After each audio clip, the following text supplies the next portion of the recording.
Yeah. I think first order of business. Are we doing a story recap? I don't think that's necessary personally, but I don't know.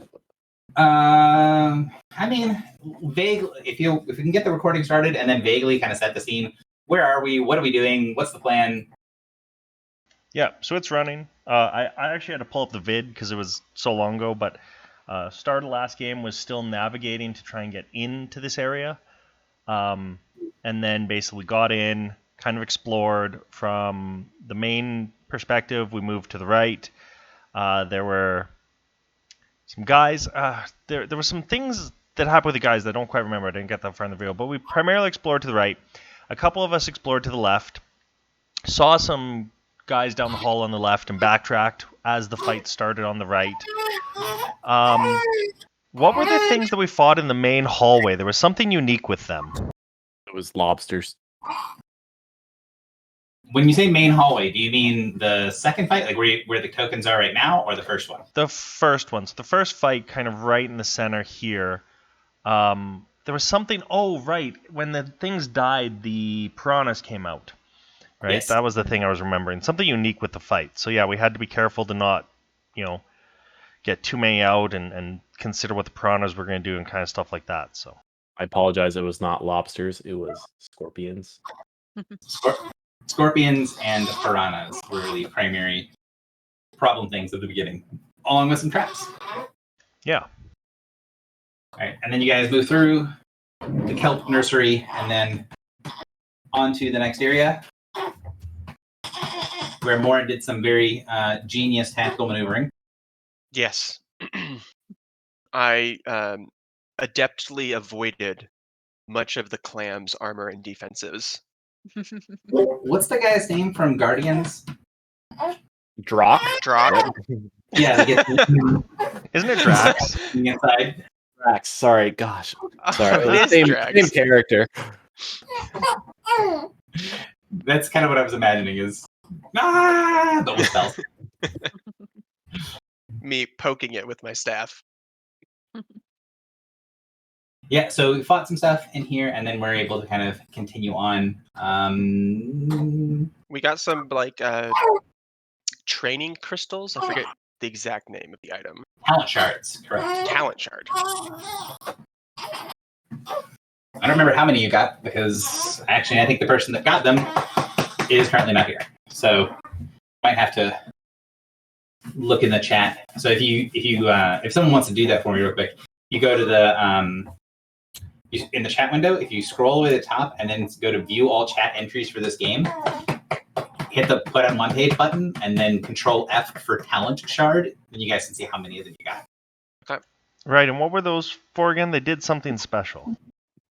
Talent shards, they you 3 of them. them to get a temporary bonus to escape.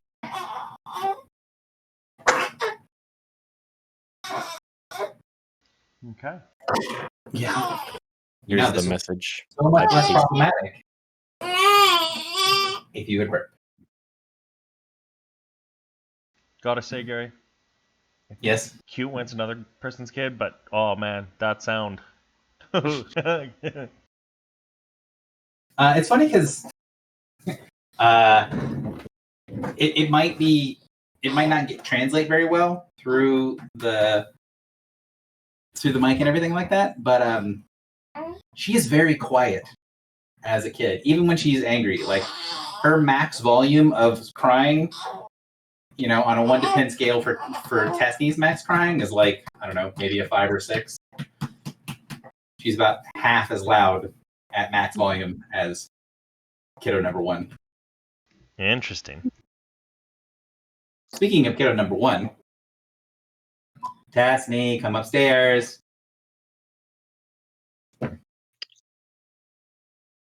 Fights the good fight of I will never sleep. Naps are for the weak. Once she starts taking a nap, is dead to the universe. Like someone cold in the house and she won't wake up. All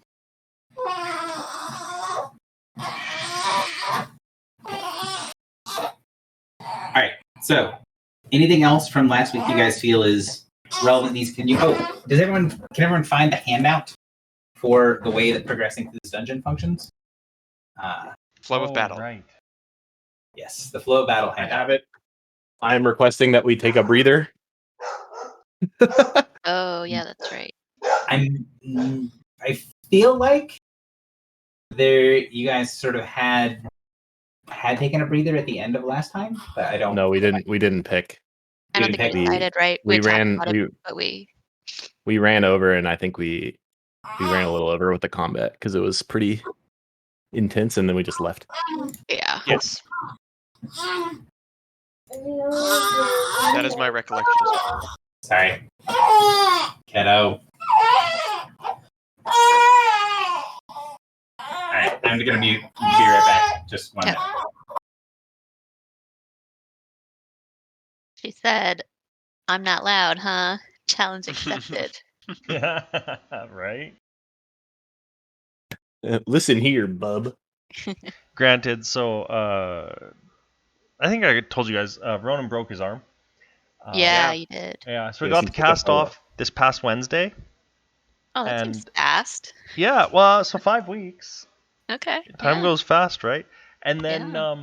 man, he screamed like a banshee when the saw for the cast came out. Oh, do you think they were gonna cut his arm off? No, we showed him and like put it on, my wife and on the nurse and Mhm. showed him, it doesn't hurt, but I think like when it was first going through the cast the very first time, he was fine. He was just kind of watching, but when it poked through, it's still like it vibrates the skin a lot. It's moving pretty fast, even though it can't cut you. I think he Mhm. still just got scared and just lost it. Sure. So after that, the whole wing knew he was there. Yep. So wait, I've never had a cast, nor have I ever witnessed one being removed. Do they use like a similar technology to like what they do at dentist offices, where it's like just vibrating really fast? Exactly. Yeah. So it is fairly sharp teeth. I did feel the teeth. They're decently sharp, but they're moving such a small amount that they'll cut through anything hard by abrading it away. But your skin just kind of vibrates with it, so it can't cut your skin. So it's Weird. really neat. I had no idea that's how they worked. I had to look it up because I remember being a kid and being scared of that saw as well. And I remembered it enough as an adult that I'm like, I actually have to figure out how this thing works. I have really repaired- hope it- We have Does anyone repaired your have- broken arm, but unfortunately we must now remove it. Right? So can everyone go ahead and take whatever benefits they want from flow battle? Yeah. So this is Yeah. so we're gonna do take a breather, right? Yeah. I think that's wise. Oh shit. Alert level is unlikely to increase. Till end of the encounter. Didn't we have an end of the encounter on us? I think a few of us, Yeah, Did. I did. if it was like you can pick. Yeah. What's the grenade on you? Oh man, I wish I had written things down. What? Imagine. Oh, Oh, damage bonus. Did you have some sort of damage bonus? Maybe. I had used an item. Let me think. Yes. Well, I'm vulnerable, radiant, and cold. I probably won't persist those.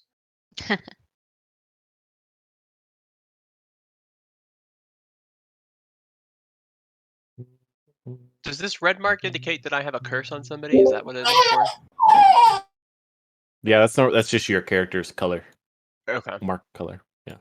Oh yeah, and my gloves of piercing. My attacks ignore any resistance of 10 or lower. I think I'll keep that. Don't forget your PowerPoints one. Those are critical Yeah. for me, so I don't know about you, but I'm always out. Oh, and we gain an action point. How do we actually do that? No, you have to select. You can select 3 of the options.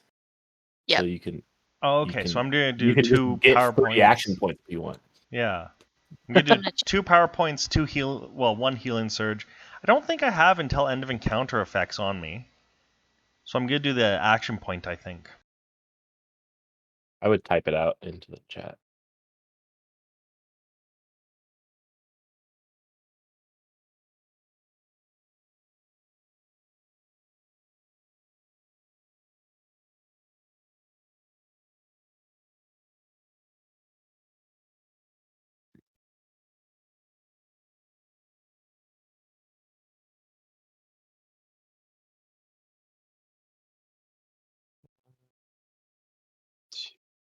I used Silent Malediction. I used Guidance of the Past, and I double rolled. I recall that.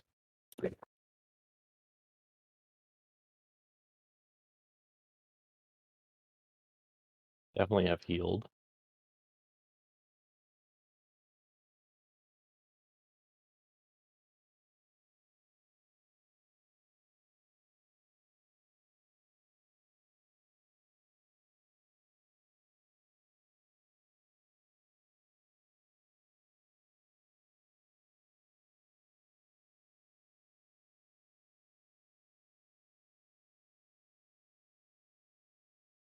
I don't think I've used Rain of Blood yet. Glee.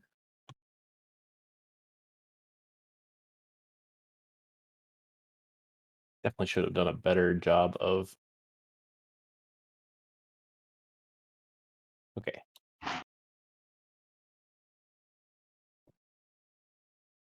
Have we figured out how or if we can get more time oxygen back? No, So- I don't. Can you guys hear me? Yep. Yes. Yes. My internet just went out, so I'm resetting things. Because, yeah, of course. That's what's going on. Cries of the baby were so loud. Shook your internet to the core. Well. Yeah. And it came back on as I was unplugging. Of course it did. All right, I'll be back in a minute.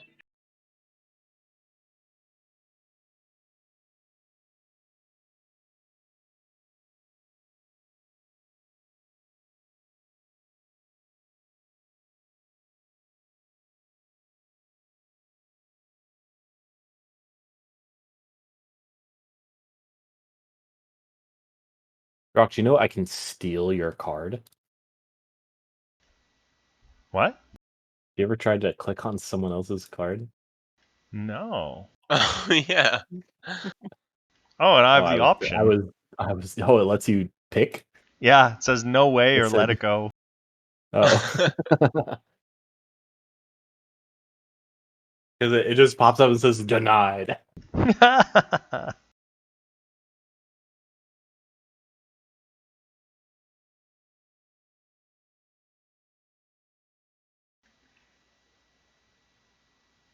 Josh, you Mhm. can regain things? You're saying regain or retain? Regain. I'm getting encounter powers back. Oh, you can do. What's the option for that? You It's Regain an 2 power alternative. points or recover the use of an encounter attack Oh, power. yeah, I'm silly. I didn't read past 2 PowerPoints. Yep. Just scion things. Right?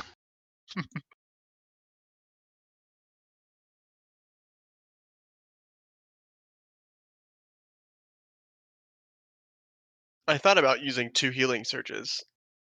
Or a healing surge, but I was like, I could take a little bit more damage and then use actually 2. I mean, that might be wise too, but I feel like as someone who's supposed to take the damage, I should probably just use it. 2 more PowerPoints would be nice, but an action point is probably worth more than the PowerPoints anyway. Yeah, and I shouldn't be taking damage.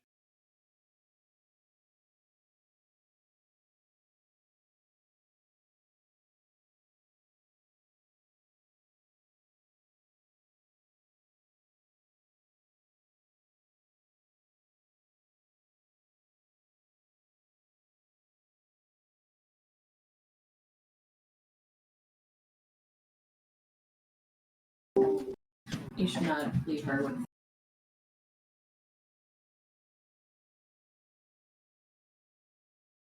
Has like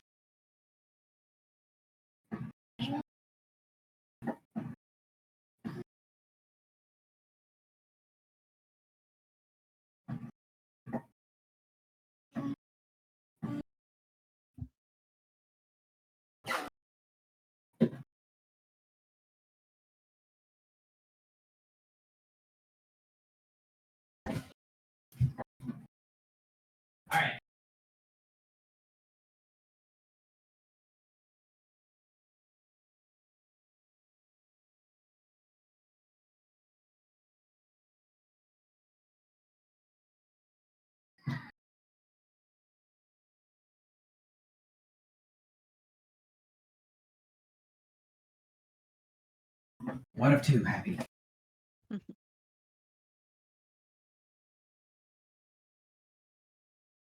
You, my rage baby. I know you hate it. I know you hate everything.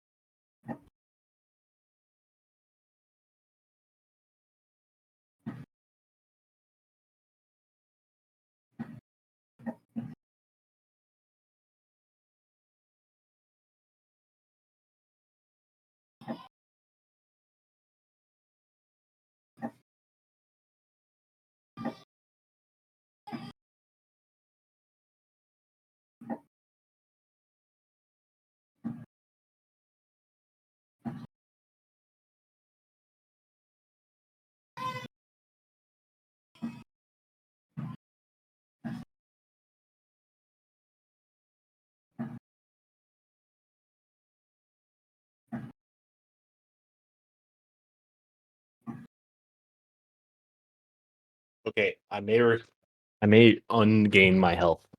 I think your point was wise. I really should not be taking damage. I also have another death save, so I'm really I'll be okay. Let's do this. Oops. Plus, I have a power that heals me. All right. The two children are momentarily sated. One hopefully a little longer than the other. Can you guys hear me? Yep. Yes. Yep. Cool. So if we picked action point, Gary, how do we track that? You ask me and I give you an action point. Can I have an action point, please? Is more than one person getting one, or Morin is also getting one. And filibuster as well. I deal one card to filibuster, Morin, who's not Morin, that's Dr. Josh, and Draw. Deal. All right, you guys should each have an additional action. Thank you. Thank you. Now to remember to use it. Yeah, we'll see how that works. So you guys are in this area. Let's kind of toss you guys up for exploration initiative, if you don't mind.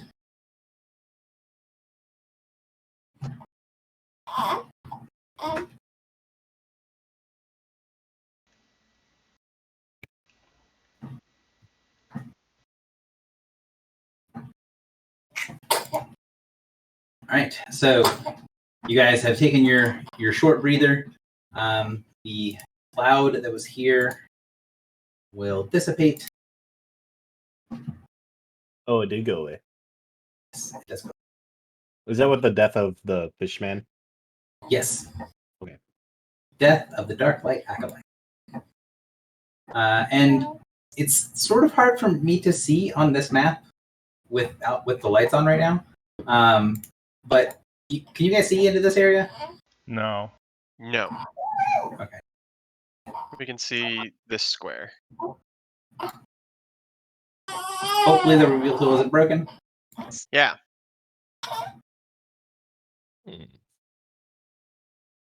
And you should be able to see that way to be able to see that there are stairs leading into another area. But I think Griffle, from where they are, will be able to see a little bit further.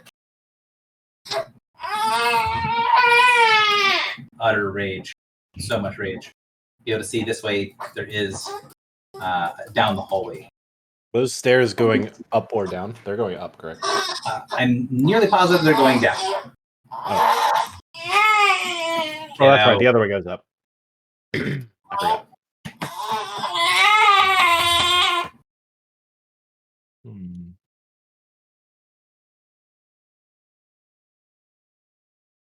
These stairs go down too. The ones behind us. Yeah, those we stairs? we kind of had the idea that it's like a spiral, Yeah. Okay. so we're going the down way instead of the up way. Cool. Oh, okay. Which seems to be true thus far in the way of things. You guys have also made some checks, so you are aware of what this stuff is. Do you guys remember what this is in these 3 squares? It hurt. Oh, Razorvine. Yeah, razor coral. Razor. Very sharp. Although if you are careful, you can just move around it, and if you're relatively adept at moving through things, you can sort of swim through those squares without suffering. But as a reminder, just because it's been a little bit, I'll click the button. But I will hit the button. Razor coral. Here you go. That's what it does.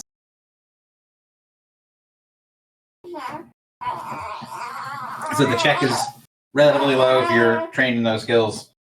Relatively difficult if you are not trained in those skills.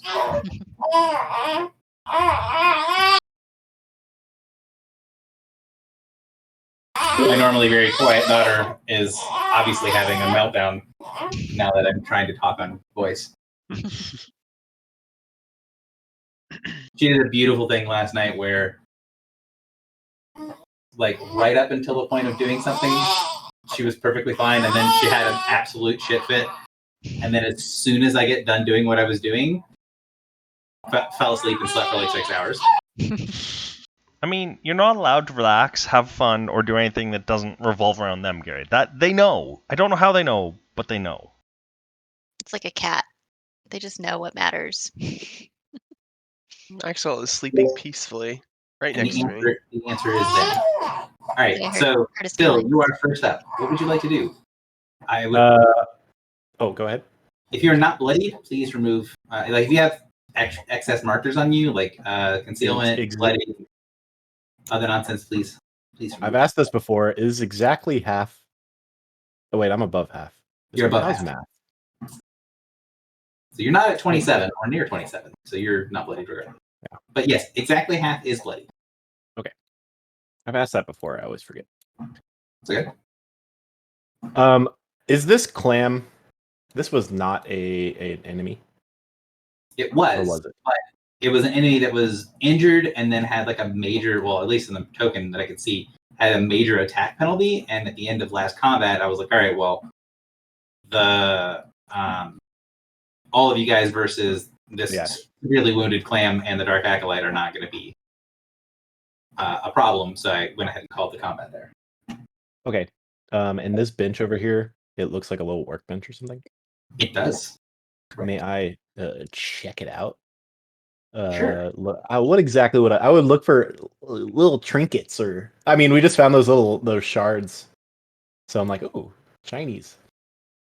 So I have some notes on this. Basically, if you guys would toss me a message in Prosperity as a reminder that I need to give you guys the secondary loot stuff. So there's going to be the tools and implements that are in here are very well made.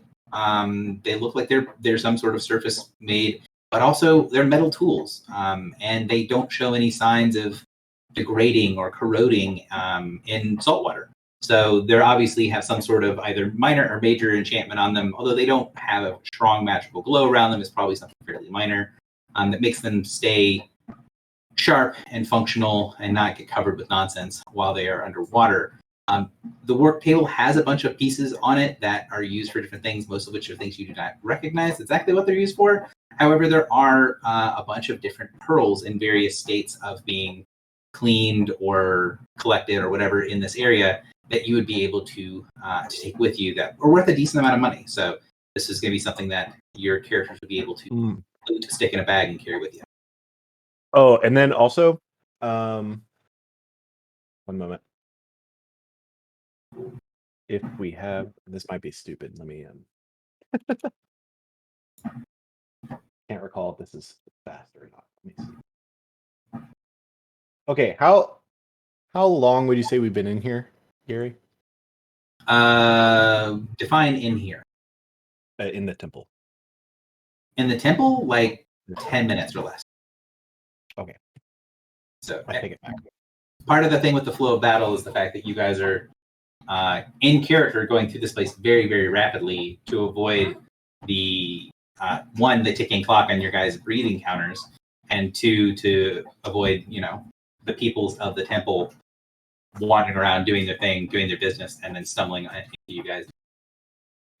Dad, can I have some more nuts? How do we ask for things? Please. Of course.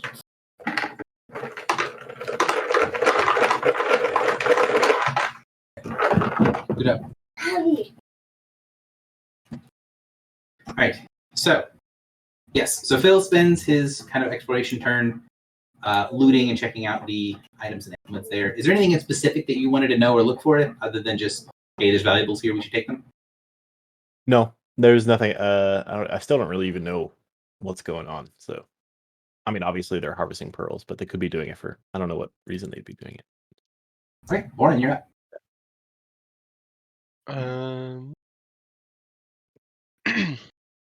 Do the tools only look like they're being used for like harvesting pearls? Jewel You're not crafting exactly materials? sure what some of them are for, and you're not exactly sure what all tools are used for this.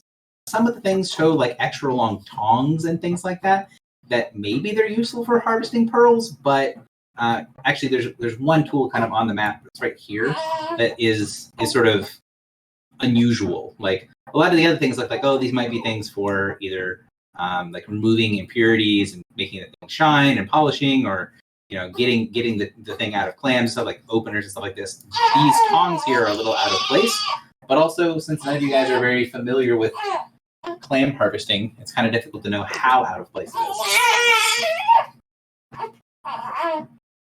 Okay.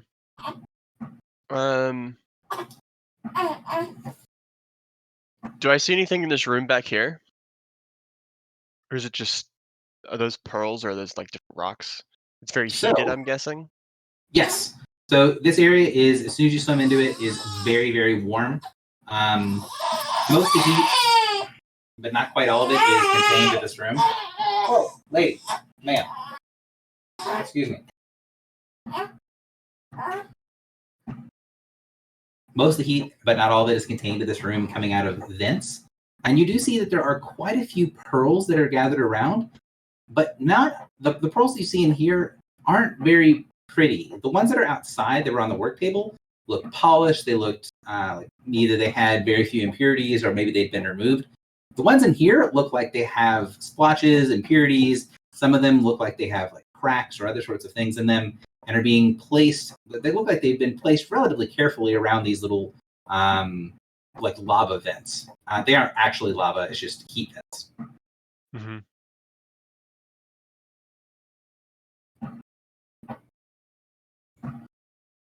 If I pick one of the pearls up, do I notice anything about it? So picking up one of the pearls, you'll notice a couple things. First, it is very warm. It's even probably warmer than maybe you would expect it to be, to the point of being, uncomfortably warm. I don't know if your character wears gloves, but if your character does wear gloves, you can only handle it for a couple of seconds before it starts to like painfully overheat through the gloves. If you're barehanded, pretty much as soon as you pick it up, it's going to be a little bit too hot. But one of the things you'll notice since you are trained in Arcana is that there is some sort of minor fire magic in the one that you picked up. You're not sure exactly what its purpose is, but there is a little bit of elemental energy in this pearl. Okay. Any other things you want to do in here?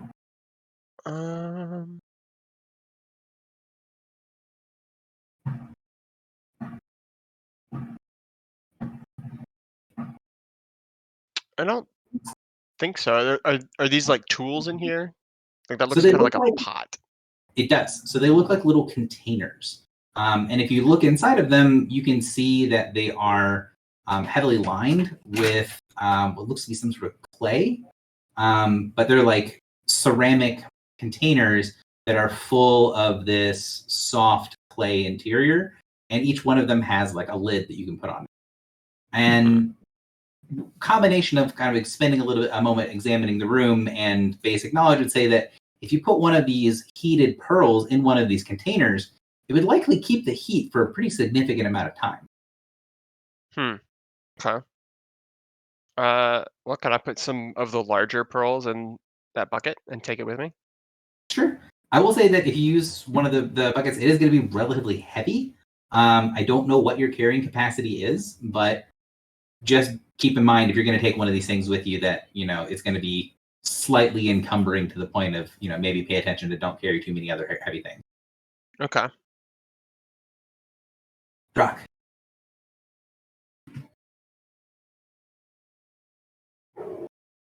JP. Yeah, sorry. I didn't recognize the Drock name for a second. I'm going to start making my way towards this room. I want to very carefully make sure there's no traps that I'm going to be setting off, though. So I'm going to do it kind of slowly, peeking around the corners, looking for those traps. All right, 1 second. Let me pop up perception for you. Naturally, I fail miserably and trigger them all. Well, I'm rolling for you, so you actually roll fairly well. So what you'll see is that around the corner, I don't know if the reveal tool actually worked there. It did. Yeah. It did work, and I'm not happy about it. It's one of So- our friends. There's one of those large frog statues that's sitting there. Did we ever figure out a way to trigger these? Are there any like dead corpses around, Gary, that I could throw into the room? There's lots of live corpses and several dead people. Fair. I will grab something, The acolyte. smallish that I can toss into the room and toss it and try and get to land like right about here. Cool. Wasn't So it you got that frost creature that we fought? the Chul. Chul, that's right. You want to grab him? He's very large. He's going to be difficult to kind of push through here. Yeah, is there something a little smaller that I Yeah. can grab? You can There's grab the the acolyte that you killed. Yeah, we'll grab him and toss him in. So you've seen one of these things trigger a couple of times now, and as you kind of push the acolyte over there, you see the frog statue at the end of the hallway light up very slightly and then die down, and the body kind of floats in the water for a second and then slowly. Oh floats. no! Search his body for a thing. Oh, that's smart too. I was going to grab the next body and like use it as a human shield and walk towards the statue. Cut out his eyeballs and put it up against the eyeball scanner. I'll put the acolyte back over here. How he is being used to test subject. I don't know why this is not like this token. Oh, because I'm on the wrong way. All right. So that would be the easiest place to put him. So you want to try to do something with him? Like Yeah, kind of use him as like a human shield and like hold him in front of me as I walk in and see what happens. Okay. So the thing, you kind of have to pull it back to you, and then after you kind of arrange in front of you, you kind of put it in the way. And what I'm going to do here is I'm going to have you make an active bluff check. Basically, you're trying to trick the sensor, right? You're trying to use this thing as a way of bypassing the trap. So a bluff check would be default. If you can find something else, then that could work. So 20. No, but that's my go-to, and I just roll bad. I mean, why roll good? Yeah, my 7 for you is actually pretty good. Put the D6 away and grab the D8. Like that's calling in the big guns. So you see the thing light up for a second, and then something happens, and the energy dies down, and you see the end of the hallway, and you can see the rest of the hallway. And there's another set of stairs, again leading down on the other end of the hallway. Okay, can I kind of position myself in the acolyte and try and get everyone to like sneak behind me down into the hall? Sure. So kind of do something like this. Yeah. Why don't you lay the body like over because there's like a clear spear slot, Gary, right? There is, yeah. Comes out of the frog's mouth. Oh, yeah, I mean, that's wise too. I'll do that. That's a great suggestion. So default here would be either something like athletics to sort of push it into the hole, or something like dungeoneering as a way of knowing how this trap functions and being able to kind of specifically put it over the sensor, putting it in the way to permanently create the effect that you're temporarily making by holding onto it. What do you think Drock would more likely do? Probably some dungeoneering. I've seen it trigger a couple times, so trying to use that type of knowledge. Okay. You don't know if you succeed or fail, so Oh. cool. So you're like, okay, well, I know where this is. I know where the mouth is. And Sorry, my suggestion was bad. Just because it relied on my rolls. It was a great suggestion. You correctly figure out where the spear is coming from. However, as soon as you sort of put the spear down, or put the body down to cover over the mouth, you see the eyes light back up, and then the whole thing lights up as you're able to disrupt where the spear comes from. However, you're not able to properly keep the body in the way of the sensor, so the sensor sees you and then shoots you. Now, it's going to do a little bit less damage, assuming it connects, just because it has to basically fire through the creature. Yeah. One less die of damage, so it does. If that hits you, it's 7 points of damage. Yep, it does hit, sadly. All right, 1 minute, you're up. Although your previous knowledge is a good idea and all that sort of stuff together, now that you've taken a hit from it, you can move the body to properly disrupt the sensor without any sort of issue. Perfect. So I would like to, I guess, examine the dark light acolyte to see if I can figure out why it disabled the trap. So maybe use Arcana to see if I can sense like a talisman or something. Okay. 1 second.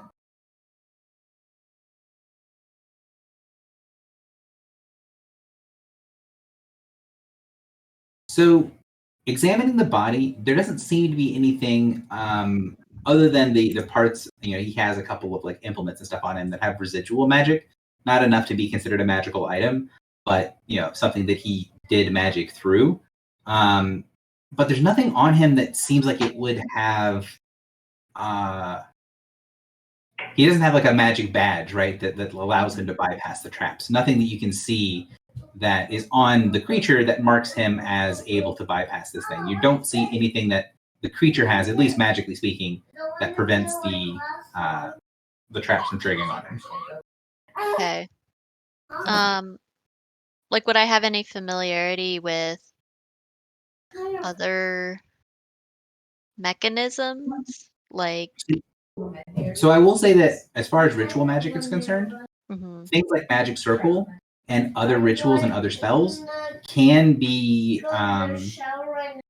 designed to specifically not trigger on a specific person or a specific monster type or a type of creature. For example, you can create a magic circle that only humans can pass. Right. You can create a magic circle that is only against natural beasts. And that sort of stuff. So those sort of magical filters and rituals are not super uncommon. So would it be my opinion that, because what type of creature is he again? He's the fish guy? Correct. Yeah. So would my professional opinion be that it's just these traps are attuned to like skipping over fish guys? Probably skipping over aquatic creatures. Okay. But our water breathing does not fool it. Correct. Okay.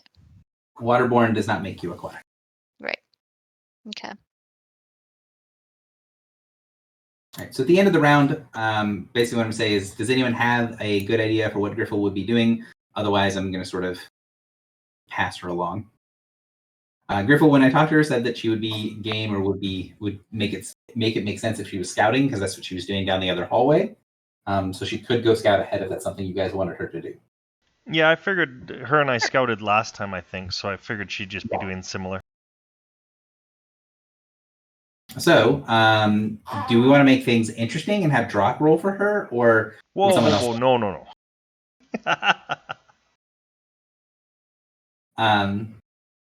No, I'm just kidding. It's going to be probably a stealth check in order to get down there, and then we'll go for it. I can roll badly once per game. Come on. I'm just messing with you. So she's going to go to the end of the hall and see that this area opens up. Like this.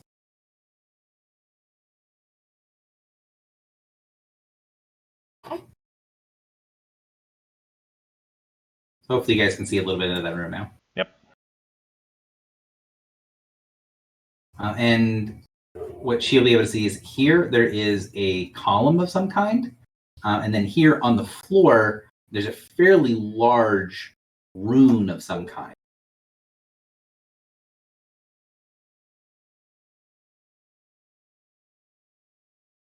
Back top of the round, Phil. I will just say, like, I'm surprised that the like meta of me rolling bad is still happening. Like, these aren't real dice. Come on. It's just Roll20 knows how to tell a story. This is it in the room, right? It doesn't go. It's just a little. I'll pull something a little bit more, but try to make the reveal a little bit better because I'm not sure. It's not letting me see, or I have a hard time seeing over here. But I'm going to reveal that whole thing, so ideally you should see that.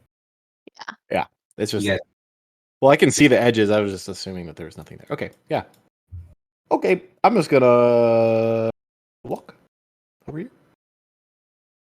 I'm kind of afraid to go around this corner. Man.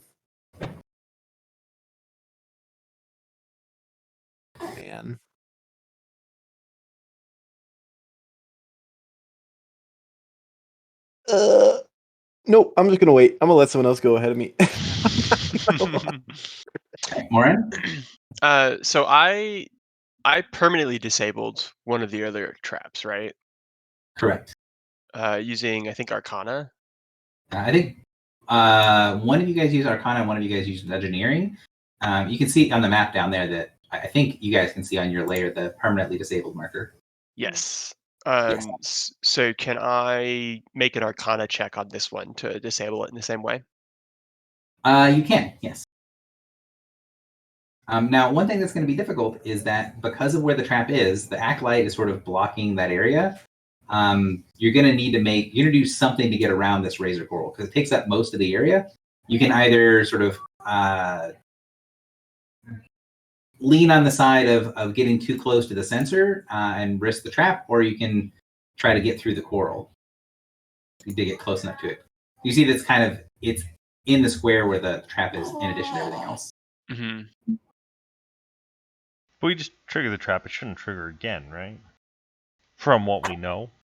That's true. From what we know, it does take a little bit to recharge, but that amount of time has passed. So.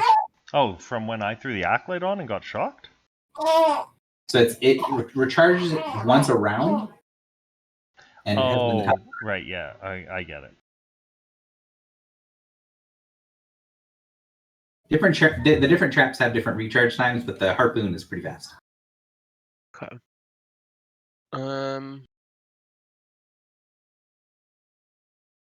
Yeah, I will. In game terms, getting around on the side where the trap trigger is a bluff check, and getting through where the razor coral is the acrobatics or athletics. Okay. Well, then I will. I want to avoid the trap because I think the trap does less damage than the coral. So a bluff check. Only because he only rolled one dice. Well, he rolled two, but we lost one against me. It could be 2d8 damage from what I know. Coral. Coral is 2d4, and you guys can see all this. If you hover over them, I see it. Yeah. 2d6. But I have a better chance of dodging the damage if it attacks. Correct. Bluff. So higher chance of success, but bigger failure cost, or vice versa. All right, I'm gonna try to avoid the trap. So just bluff. Yep. No mods. 22. 22 is definitely enough. So you're able to get close enough to get in position underneath the mouth of the frog and are able to make the secondary check to attempt to permanently disarm the harpoon. 18. So 18 is high enough to give you the like halfway mark. So it needs 2 successes on it and gives you 1 success where it's permanently disabling the trap. Drock, you are up. All right, so I'm going to start moving down. Can I sneak by Philly, or do I have to go through the coral? You can go through allies areas. Okay, so I'm going to come... The reason that was a special thing for Morin was because going through the quote-unquote ally area was putting himself right behind the acolyte. Right, okay. So I'm going to try and move in here again, kind of peeking around corners for the traps. And with the goal of kind of like ending up here-ish if there's no traps. When you say here-ish, didn't. That's where I Okay. want to end up. So you're gonna move into the room? But yeah, carefully looking for traps.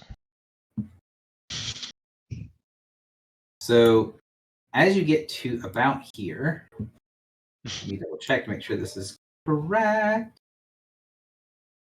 When the DM says, just to confirm, you're walking into the room. Hey, yeah, that's my job, right? Walk in, take a hammer to the face. When you get to there, you're going to it's kind of hard to hear it because it's through water, but you can tell there's some sort of muffled talking, or there's a conversation happening in here in the main room.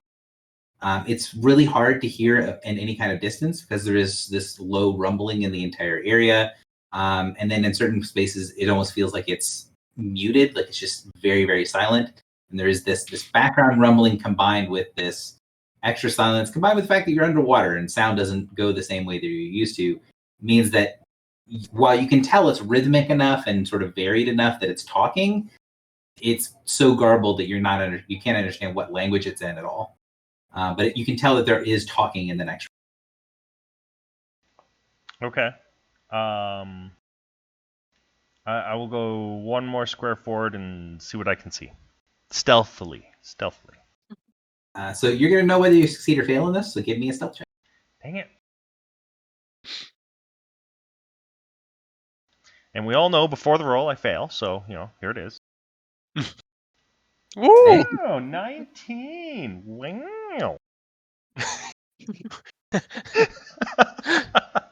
was a really good impression. So you're going to be able to see the full length of this room.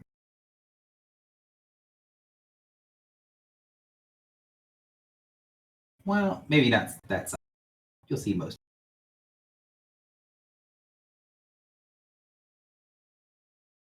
Hot So dang. you peek around the corner and you can see a couple of different things. First of all, this path of runes that leads all the way down ends at some stairs leading up. And then there is an altar that has this sort of weird bloody cloud floating over it. And you see these two, so again, actually the picture is pretty accurate. They have this very strange, comparatively to the others, deep blue skin, and are doing some sort of magical rite at the altar. You don't know what they're doing. This is not your wheelhouse, but a couple of Deepwater priests doing a ritual at an altar that has a little cloud of blood around it. Probably not the most positive thing in the world. There are these heavy columns that are here in the main section. I think I put this on the wrong layer, so let me put my label on the right layer. Sorry. All my other notes are on the DM layer. Cool. And then you see that in the pillars there are these 4 raiders that have this sort of strange mix of armor on them that look like they're made out of maybe hardened scales. Everything that they're wearing looks like it's primitive is not the right word, but they're not wearing any metal.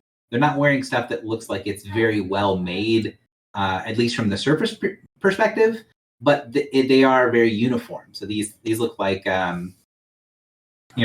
these 4 sets of armor are not just 4 random sets of armor. These are 4 sets of armor that were like made together or made with the same uniform idea in mind. the last thing you see in the room is an enormous Swaggin. And he is facing towards the altar right now. He has 4 arms. 2 of the arms are holding heavy tridents, and they're holding it sort of out to either side at an angle. And you can see from behind that he has this enormous metal collar that he is wearing around his neck. And you guys, Drock, from seeing him, you would recognize this one from the vision. This is the one from the vision that was bringing the other slaves in to be sacrificed. This is the collared one from the vision. Okay. Can I sneak back a couple squares and kind of tell the group what's in there and stuff? Like, yeah, an excellent stealth check will get you that far. okay, so I'll sneak back and kind of confer with the team and figure out how we want to deal with this room. What a minute, you're up. Load up. Right. Is there a thing in this room that is not revealed? There we go. There was like a line. There was a line that was bothering me. No one point out the last like 3/4 of a square. I did. Don't worry.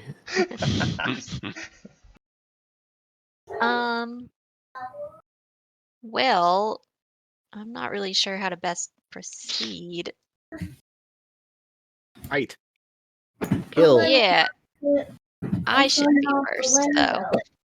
I'll I'll give Griffel a poke. This is sort of a pause, right? Like you guys had that excellent stealth check that got you pretty good information about the room. Mm-hmm. What's the group's plan of action going into this room?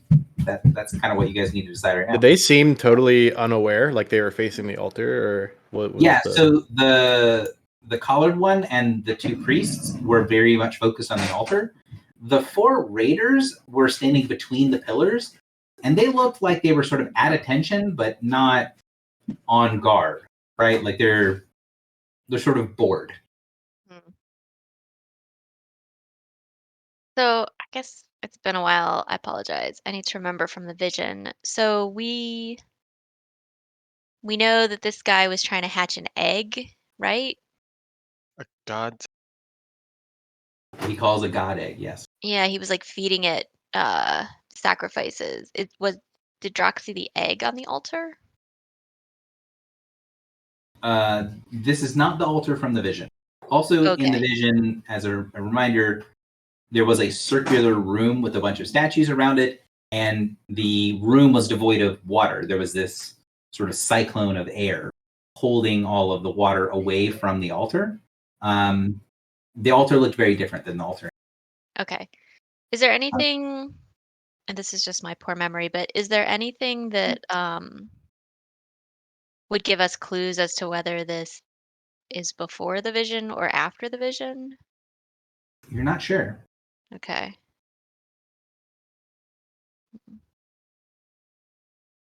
I will say that from your knowledge of dealing with the visions, you guys have had enough times of the feeling of cold when the vision passes to recognize when the vision has come true and when it's in the future, and you've not had that coldness happen yet. You're pretty sure it's still in the future. Okay. One note: I am slightly worried about this. Yeah. I feel like there's something hiding down here. Yeah. Also, ideally, you guys can see up in the other. There is another hallway out. Of Hallway. Yeah. Yeah, how This much is clearly like a central part of this place. from where I was on this square, how much of that bottom staircase would we have been able to see? Just that, or would we have seen a I bit did more? not take you to that square because that would. Oh, okay. Very, Just there then? Okay. I didn't take you into line of sight of all of the things. Got Like, it. they're not paying a ton of attention, but if you like swim into sight, you can see like a little bit down. Okay.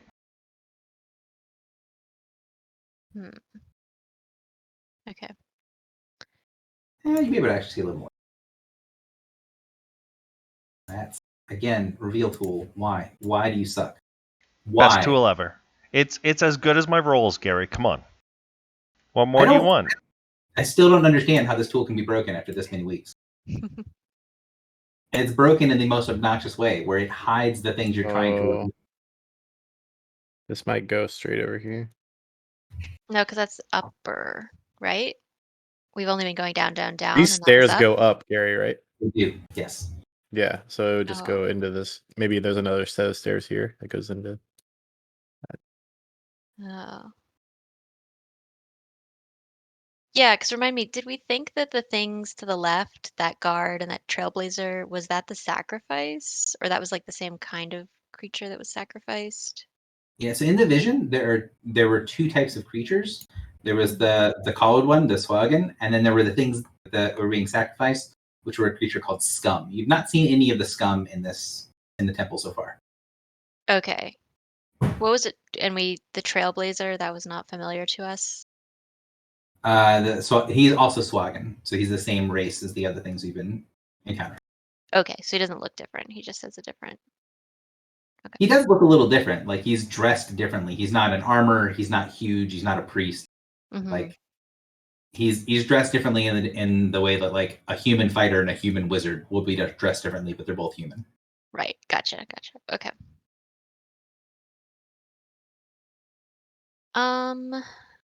I don't know. Do you guys have any thoughts on how we should best proceed? Did it look like? Here's another question. Did it look like they were like doing something?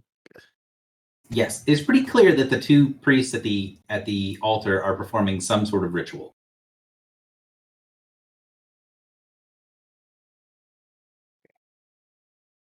I mean, Drock was the one that saw it, so he does not have any sort of specific knowledge of ritual magic, so he doesn't have any idea what they're doing, and he can't hear them, and if he could hear them, probably doesn't speak their language. So he's missing a lot of pieces of being able to understand what they're doing ritual-wise.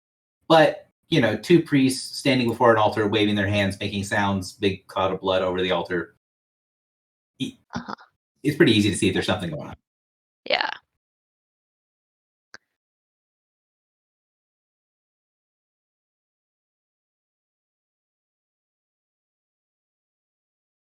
So what do you want to do?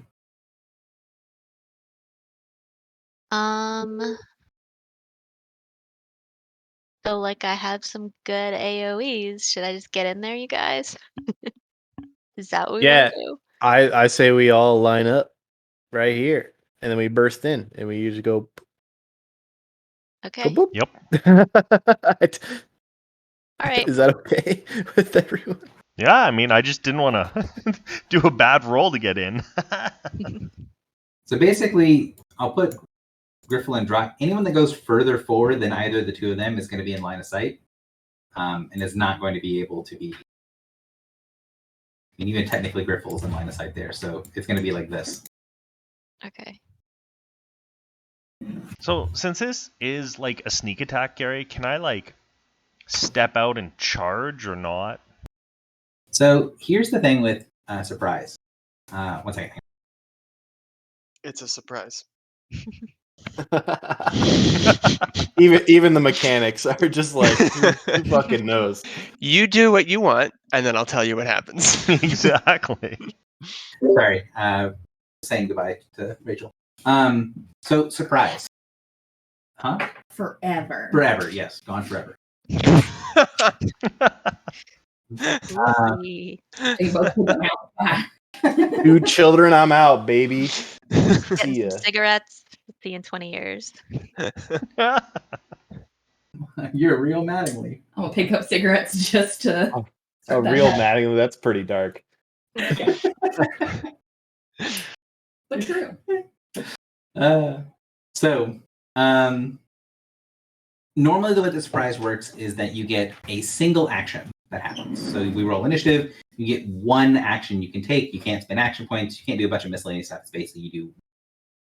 That being said, for things like this, where you guys are kind of all charging into the room and doing something, it doesn't really function very well in the rules. So what I would edit that to is if the group wants to sort of, get into the position where they are now, and then everyone takes a single move action, then we roll initiative, and then you take your single action, I would be okay with that. Or we can simulate surprise by giving you guys a pretty significant bonus to initiative, and then just having you have your one action be moving into the room. I want to leave it up to you guys, because I've used both things in the past, and they've both worked fairly well for kind of giving the effect of being surprised. But I want to leave it up to the group. What would the group prefer? Oh, you're saying move, then roll initiative, or roll initiative with a bonus and then play it out. So Those are the two both options. ways, you're going to get a move action to get into the room. So either you get a move action to get into the room, then we roll initiative, and then you guys get your surprise round, a normal surprise round where you get a single action. Or you guys get your move action to get into the room, and instead of getting that one round of being able to do whatever you want, instead I just give the whole group a big bonus to initiative, so you're much more likely to go first. So it's one free action and no bonus to initiative, or a big bonus to initiative. What would you guys? I don't know. Aren't actions overpowered? I don't know. Yeah, but if we get in and then they get to go first anyway, it would really suck. Yeah. So I say Flip if a we go in coin. and then get the big bonus, it's probably best.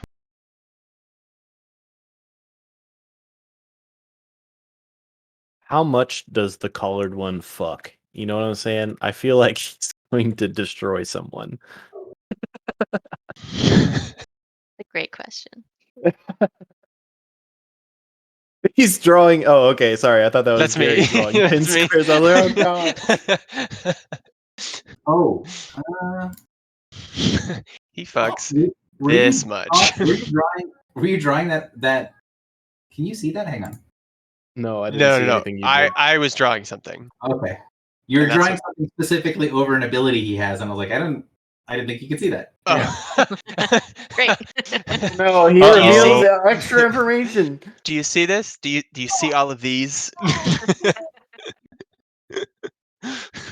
We figured out how to trick Gary. Okay. Voice our random I say I'm gonna vote initiative bonus. Same. I can That's not- I can get behind that. I feel like in the long run, that's going to have more of an impact, right? Because then Sure. we consistently get to go earlier. I don't know. All right. Well, then what we'll do is remove everyone from initiative real quick. Toss me an initiative, and everybody get a +5, please.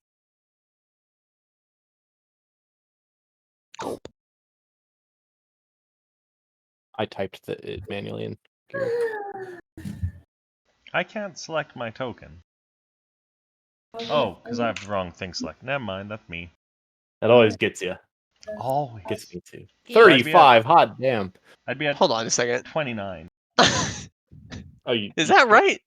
You crit. Oh, I 35? crit. Yeah, you rolled a 20. I don't have a plus built in, so just. Wait, that's man. that's 35 without I the bonus love- 5. Yeah. No, it's a bonus 7 Oh. because 5 and 2 from Griffle. Gary, there's some Oh, yeah. So mine should actually be 19. rolls in there. 1, Man, I love critting on initiative of all things. 2.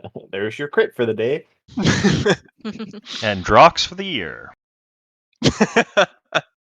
Well, the year's almost over. It's okay. So initiative's enrolled. Go ahead and take your one movement action. So move, up to your speed into the room, and then we'll get to combat. Really? Oh, move my speed. Got it. Boom. That seems wrong. What is the range on this ability? How do I make my my thing show my path? Shift? It used to be shift. I think it's now when you're holding it, you can right click on the squares. Yeah. Ah. Range 10. How far away is this man? Okay. Oh, that's 10. Whoever's drawing with the. That's yeah. Is, I'm doing that intentionally. I'm trying to figure out where the best place to go so I don't die. is the pillar 10 away as well? Measure that real quick for me. Would we have moved and then done initiative? No. 10. So it's initiative and then move. Okay. So Correct. speed of thought. Okay, I'll just do this. Well, anything that happens for like speed of thought stuff, that'll also happen when you're in the room. So if you want to also move with speed of thought, you can do that now. I need to remember how far my charge goes. So if you want to also speed of thought, you can do that right now. Yeah. I would. 2 seconds. You want to go further? I'm gonna go straight up to the big guy. That Damn. doesn't Oh seem my wise. god. No. No, shouldn't I distract him? The 4 little mean- guys I'm less worried about. You're still Well, in the you can front. teleport, right? How can you teleport back? I can't remember. Not unless I'm on the ship.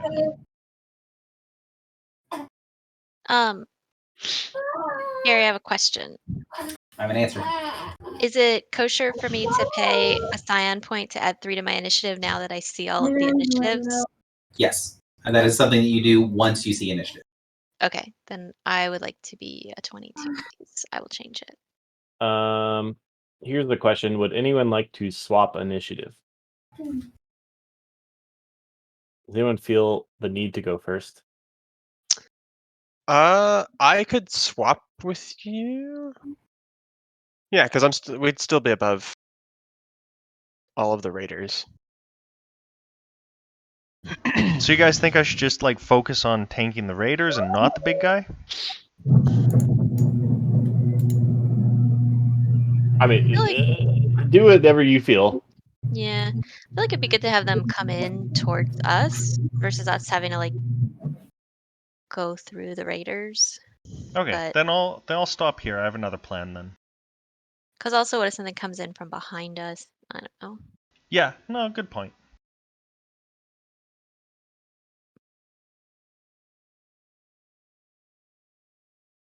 All right, everybody happy with their movement and what they're doing? I don't need to swap as long as I go before the colored one. I'll be happy. So We're all going before the colored one.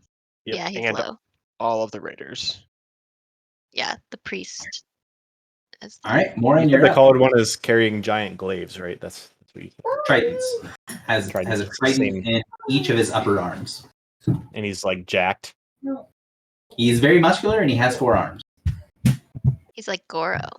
I wonder if he does 2 bench presses at the same time. Hey, Sorry.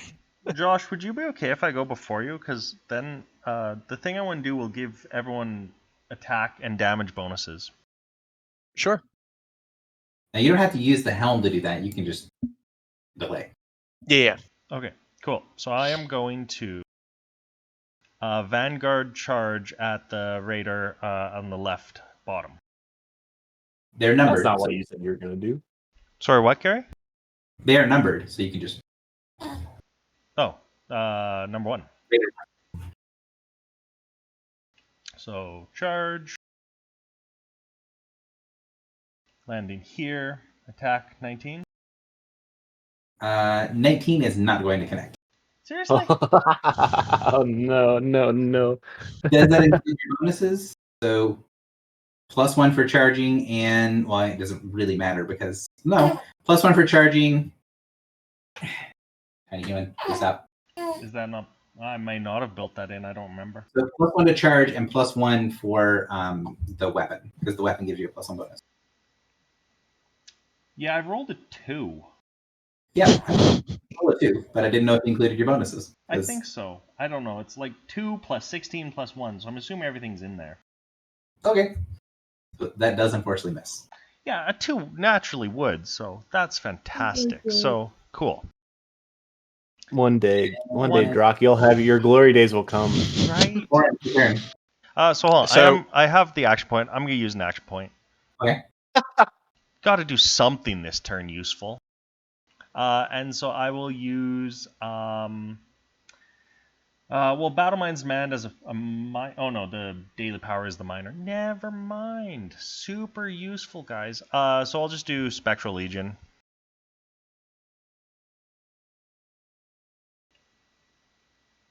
Does 20 hit? It does not. And 20 is also a miss. Good lord, my rolls of... I doubled my roll. Your damage roll was nice. Yeah, a crit on that. Yeah, super handy. So that was a useless turn, but thanks for letting me try, Josh. Totally fine. All right, so let's get Morin. Morin, it's your turn. Oh, okay. Well, I think. I'm gonna try to go big here. I'm gonna cast crowd. First, I'm gonna curse with a minor raider number 2. Okay. You cannot see him currently. Oh, I can't. There's Oh. a plug off pillar in There's the a way. pole. Okay. Then I curse the nearest one that I can see, which is this one. Raider number 1. Okay. Yes. And okay, so he's cursed. I can see the collared one, right? Correct. And then I am going to go ahead and move. Is the collar one meant to be vulnerable? He is meant to have that icon, yes. How do I see what that icon means? So if you ever go, like when you go to put an icon on something, if you hover over the icon, it tells you what it does. Oh, okay. So I just need to go through my menu then. Correct. Mm. Okay, and he's vulnerable to everything? Yeah, okay. So there is a vulnerable all token that might not be what I'm using it for. So that updated my tokens. It's more a reminder for me than for you guys. Okay. So then I'm going to move over here to gain my Shadow Walk. Okay. And I'm going to attack the collared one with the Crown of Madness. I'm not closer. I don't have any attack modifiers. No damage. Is there a damage modifier? There's not. Okay. Do not worry about that icon. It's for me. Oh, okay. I see. A 29 versus Will? 29 versus will hit. Specifically, as you're reminding me of this ability he's about to use. So as your spell Ta-da. flies across, 1 second.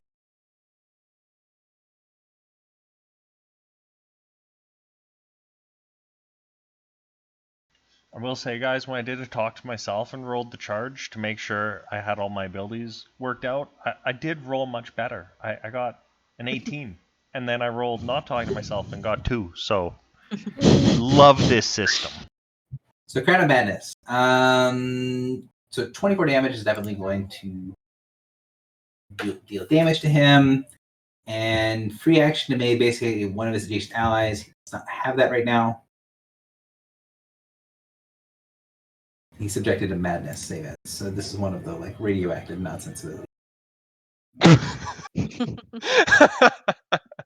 Warlocks have a bunch of like just weird ass savings abilities that I can't like.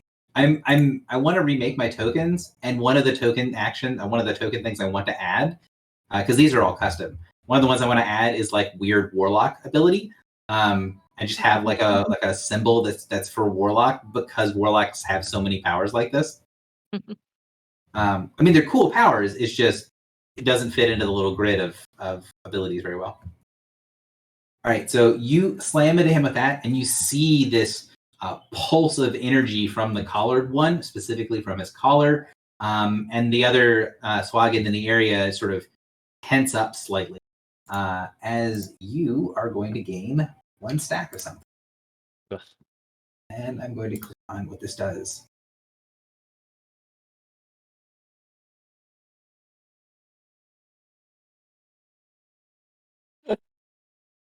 Yay!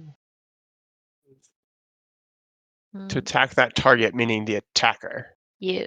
Basically, when you hit him, Mm-hmm. whichever his allies attacks you next gets an extra d6 damage, and the more times you hit him, the more time it's stacked. Right. Okay. Is that only triggered on damage? No. Fuck. But that stack is consumed when I'm attacked, right? Correct.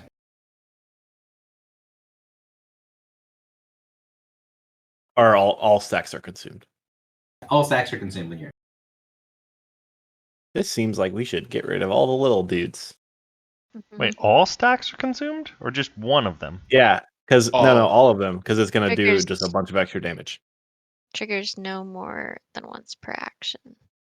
Yeah, so if you say twin strike him, you're not going to get 2 stacks for hitting him twice.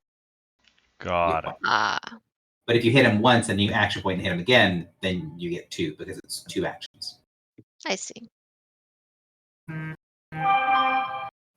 Basically, I don't want to unfairly punish people that attack with a bunch of actions.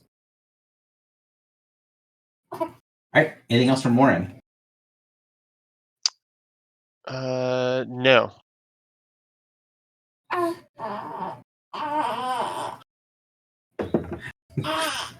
Creepy kid.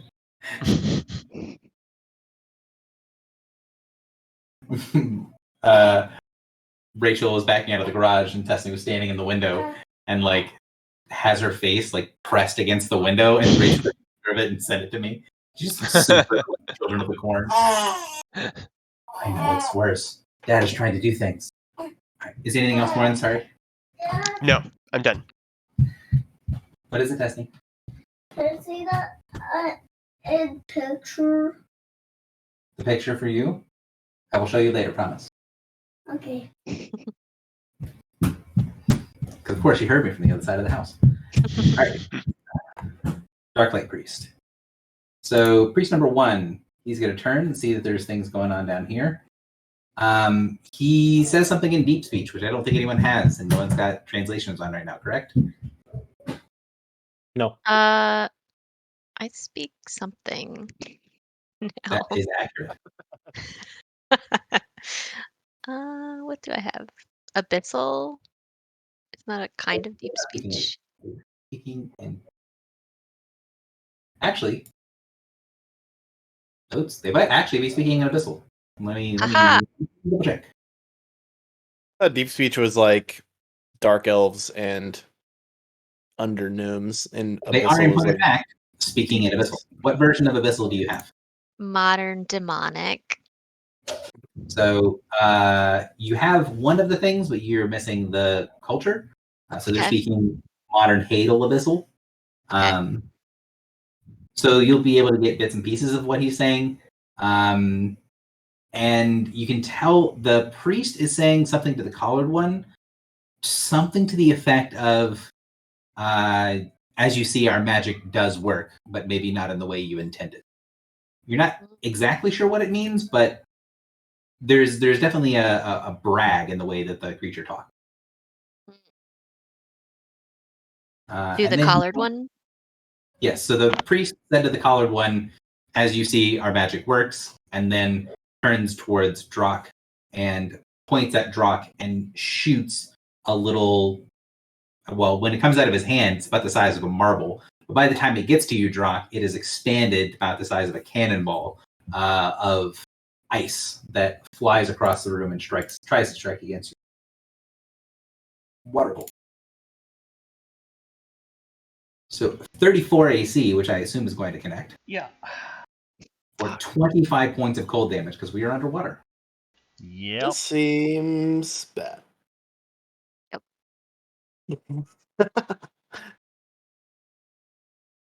And that's it for the one priest. Griffle's gonna miss the total party kill. Jack, you don't want to have Griffle a meltdown live about. because Griffle's an NPC. Yeah, I'll have my meltdown later. One. Yeah. Oh, okay. Thank you. Yeah. Considering I did absolutely nothing on my turn and then just took a face full of ice. I mean, you know. I mean, it's so unfair, Jack. Right? You can't So have your unfair. meltdown yet. You can't have your meltdown yet. You're frozen. Oh, okay. LOL. Okay. I will. Okay, so I already moved, so I cannot move more. Run into the room. Get out of the room.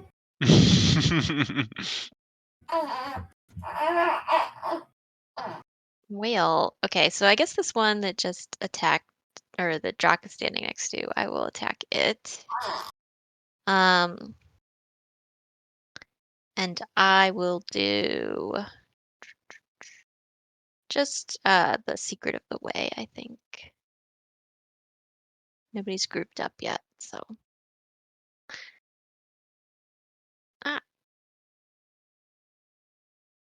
Are you highlighting those for a reason? Just to make them easier to see? Yeah, because people suck at seeing them. Thank you. They are hard to see. It doesn't matter what map I use. If there's pillars on the map, like players do not have the ability to perceive pillars. They're all invisible. 28 will is definitely a connect. 16 psychic.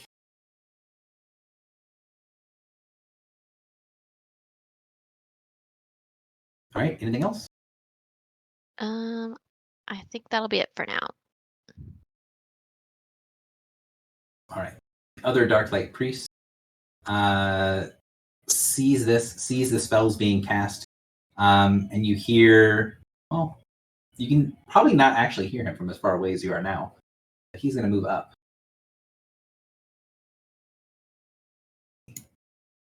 What is the range? I don't think this is as far as the other. Oh no, it is.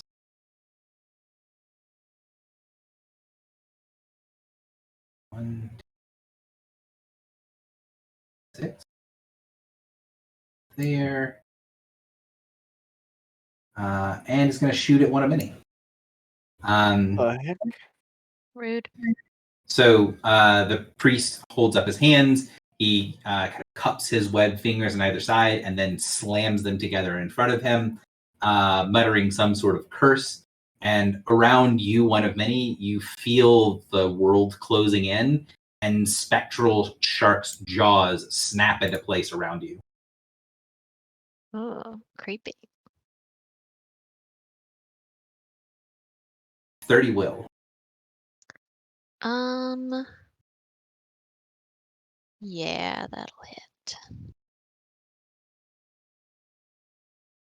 19 points of damage, ongoing 5, and you have -2 penalty to all offenses until you get out of this thing. Yeesh. Okay. And that is it for the priest. Filibuster, you're up. I'm gonna walk up here. I'm gonna wait. Oh, Gary, from here, would you say I'm in line of? This is for later in the turn. Did you say I'm in line of sight of this guy? You have line of sight and line of effect, yes. I am going to cast Iron to Glass on the collared one. Okay. Isn't Iron to Glass really short range? It is 10 squares. Oh, okay. I've been checking it more than once. And then I have a +1 because of draw, correct? No, that failed miserably. Never mind. I have a +0 because of draw. 28 versus reflex. 28 reflex definitely connects. Fuck that guy in particular.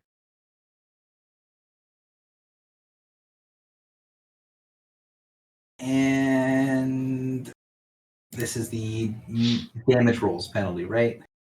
It is yes, damage rolls. Quick question. What kind of damage was the spectral jaws? Damage flavor damage. It's just physical. Oh, okay. I don't have a damage penalty thing. So I'm going to mark it as a bonus, but it's not actually a bonus. All right. -4 melee damage roll. Gotcha. You could use, no, I guess maybe not using restrained, but restrained would be. Does anyone want to restrain him? Well, the thing is like I have attack bonus and attack penalty, so I'm surprised I don't have damage bonus and damage penalty. Thought I did. Great. And then I'm at action point. Also, question. I'm doing this to be fair. I did quote hit him. Do I get the debuff? Oh, you already put it on. Never mind. Haha. Action point. And then I'm gonna Thunder of Judgment on Raider number 1, 2, and the colored one.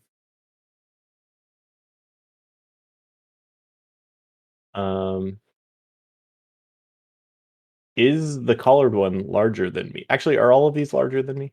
Yes. As previously mentioned, if it's not, I will let you know. Okay. Wait, I think I messed up then.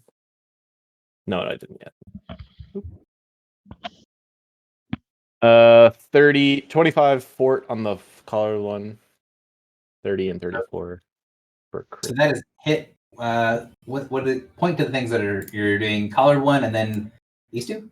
These two, yeah, the close ones. Close ones. Okay. So that's going to be hit, and crit on the number 2. So I don't. Critical dice is in there somewhere. Critical dice. It's a 33. Oh, are they aberrant? No. Why does this look so odd? It does look odd. It looks like for the crit, it looks like 27. 27. Why is okay. Why is it organized like that? I don't know. I'll So look into that. 7 for the crit. Also, the other ones were hits as well. Right? And I would like to push the collared one. Oh, Push him next to I'm it. gonna push collared one and raider number 2. Or should I push the one as well? Team. Bloodied. That takes. Yeah, your call. Any opinions? I don't. But do you get to determine which direction you push it? It's It just has- away from me.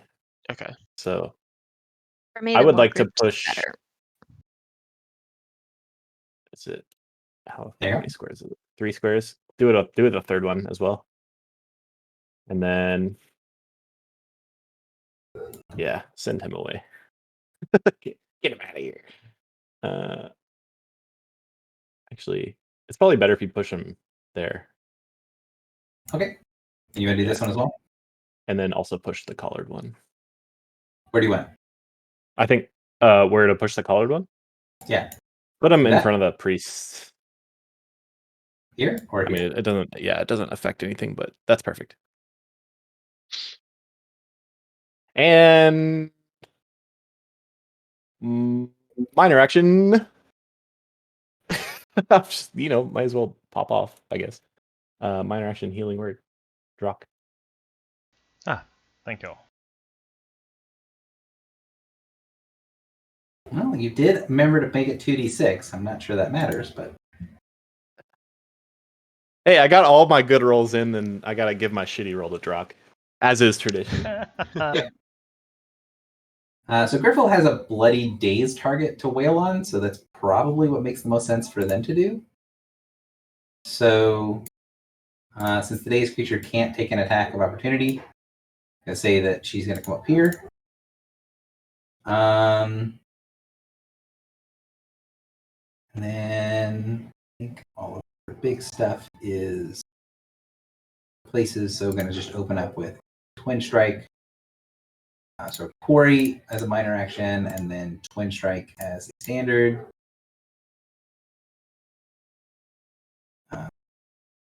That 23 and 24 are both hits. Yeah, really? For 13 and so 15 total. This guy. And this is a question for you guys. Do you think this combat is fairly serious? Do you think she would blow something like bigger, like a lot of I'm her? treating this combat extremely seriously. Trying to see what her second daily is. I think she's used one. I want to say that it's battle awareness, castigation, death deferred, disruption, hue, stride, MBA, phylactery, predator's eye, saving throw. What the hell is her second daily? Wasn't it the weapon throw thing? No, that's not a daily. Wrathful Lightning is the one I think you're thinking of, and that's not a daily. She has a second daily in here somewhere, so I'm trying to. Oh, no, that's Mighty Hue. Let me see if I can pull up her character. See where the hell her second daily is. This is Jaws the Wolf, and survey says pushes. Jaws the Wolf and castigation. So castigation is her second daily. So probably not. Well, at least not this round. I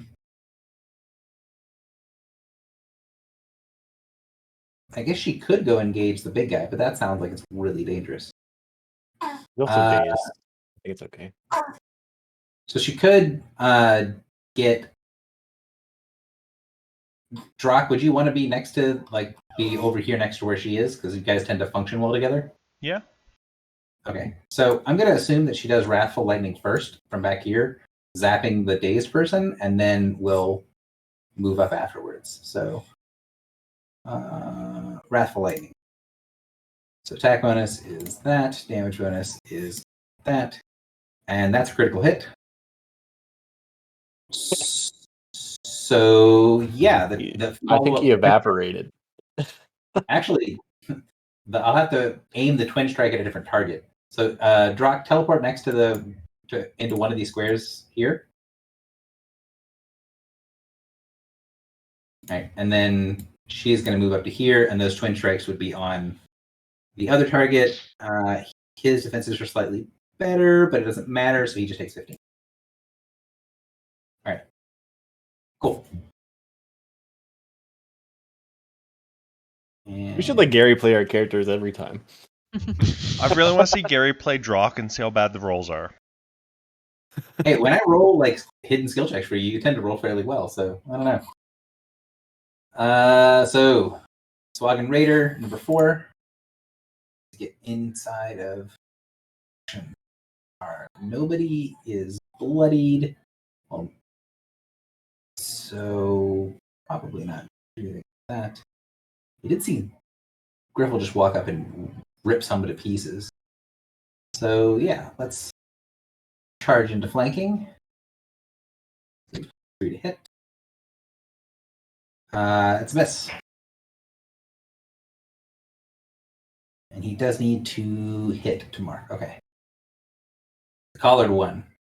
The collared one turns around, spinning those 2 weapons, and you see he draws a little bit of the blood energy from the ritual, and then sort of you feel his power sort of suffuse the room with this powerful aura.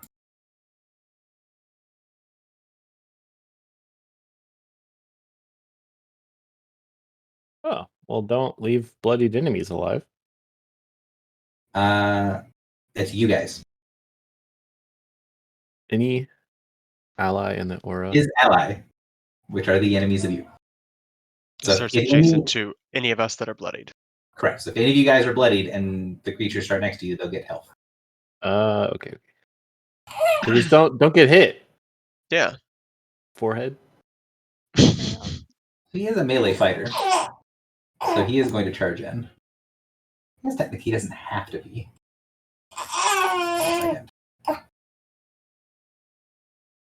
Can he charge while dazed? Can, but it ends your turn. It's your only action. I'm trying to see if his. Yeah.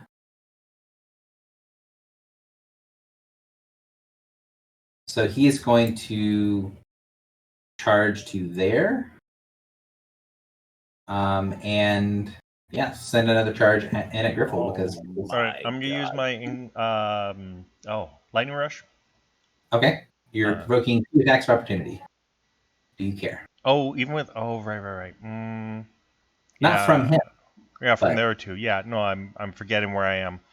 Okay, I might leave it for now. Actually, technically, one. So here would only provoke 1 attack from this guy. All right, yeah, sure, let's do it. NBA. 25 AC. Misses. Excellent. Do I get any bonuses against this guy right now?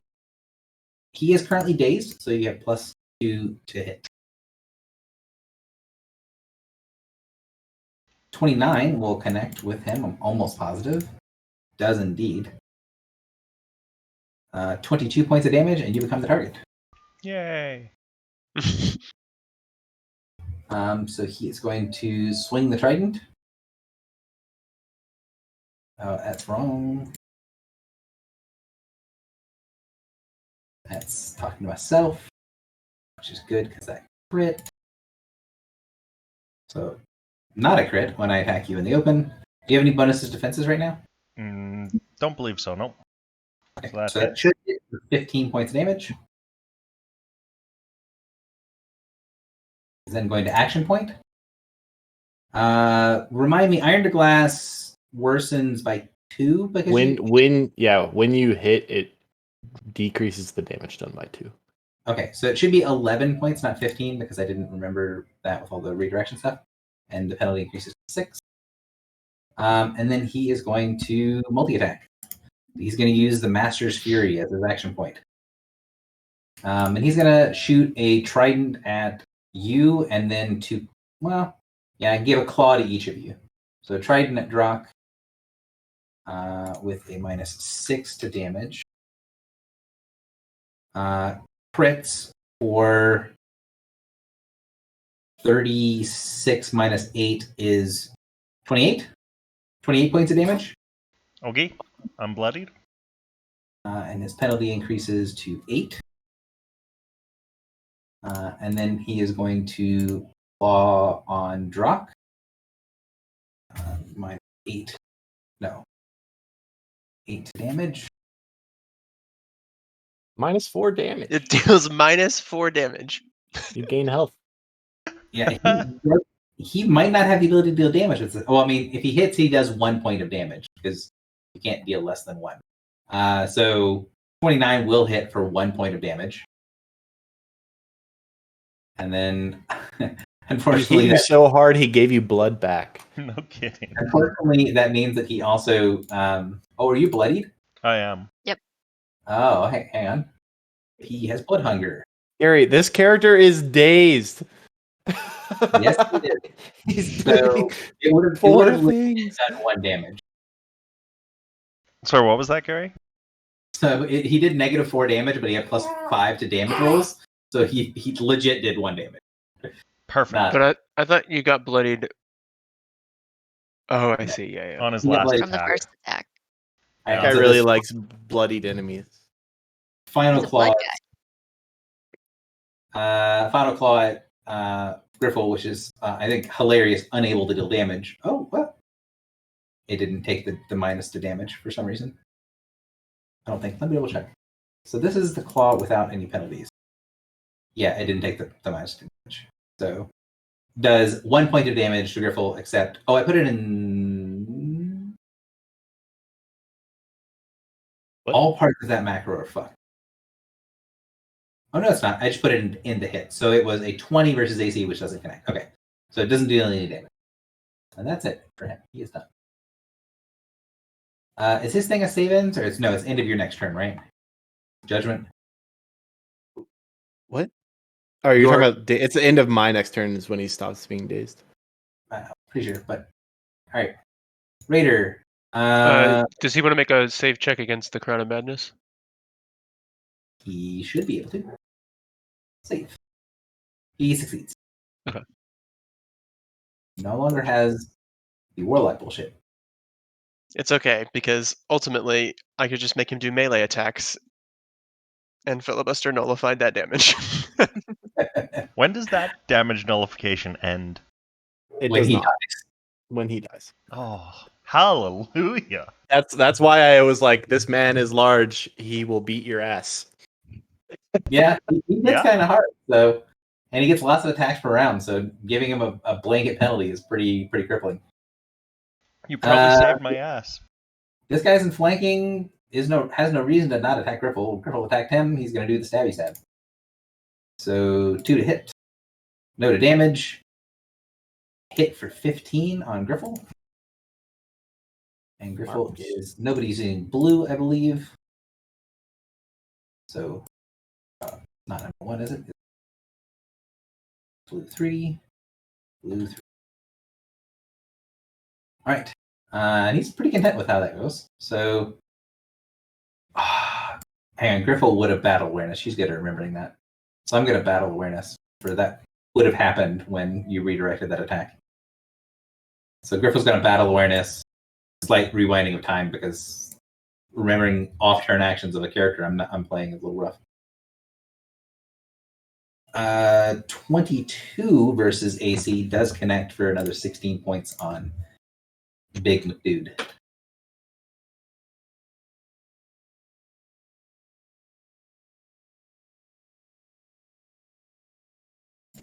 Which means Griffle would have taken an extra 1.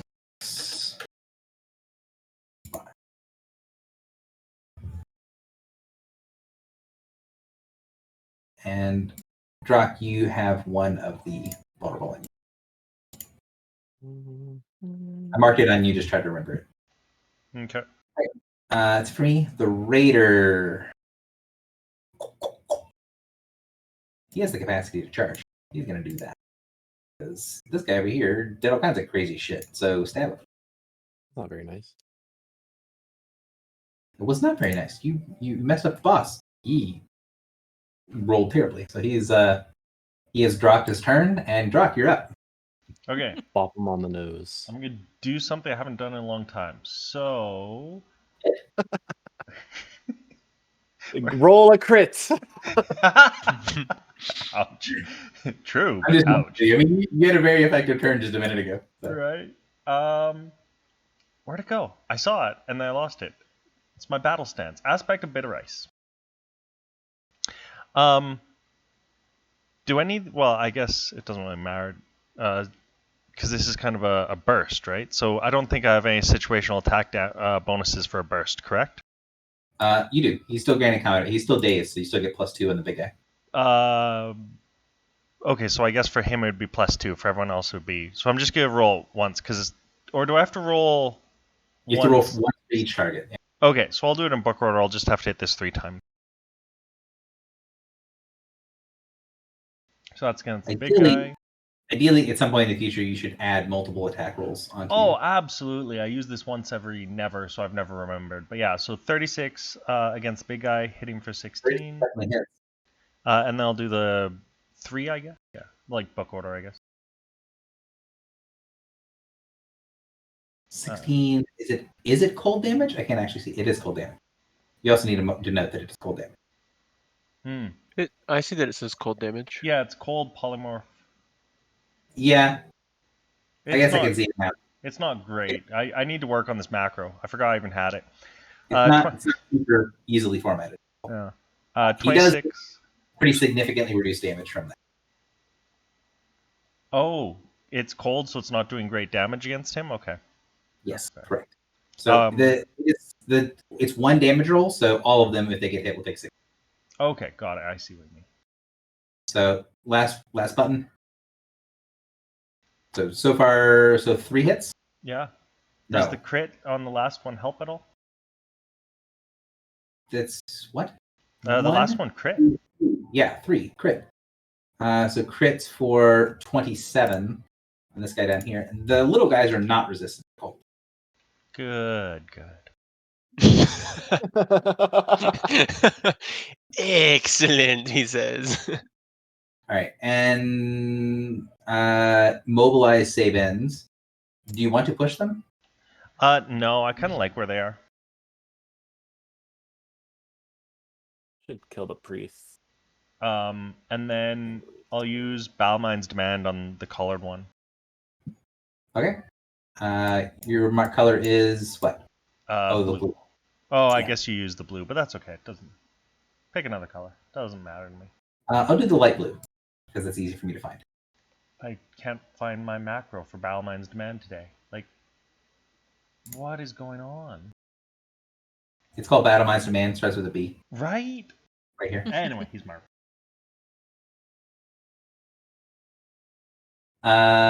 Cool. And Exactly I marked. think that's all I can do this turn. Okay.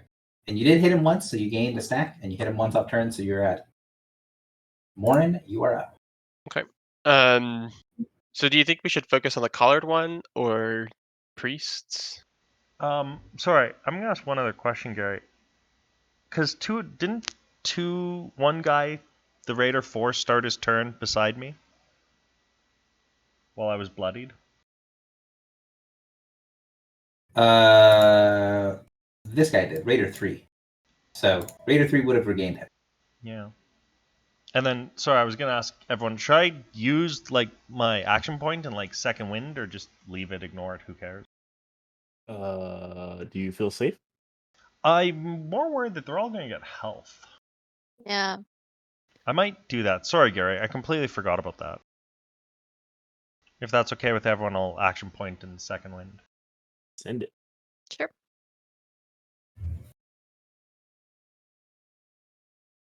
Cool. All right, Warren, go ahead.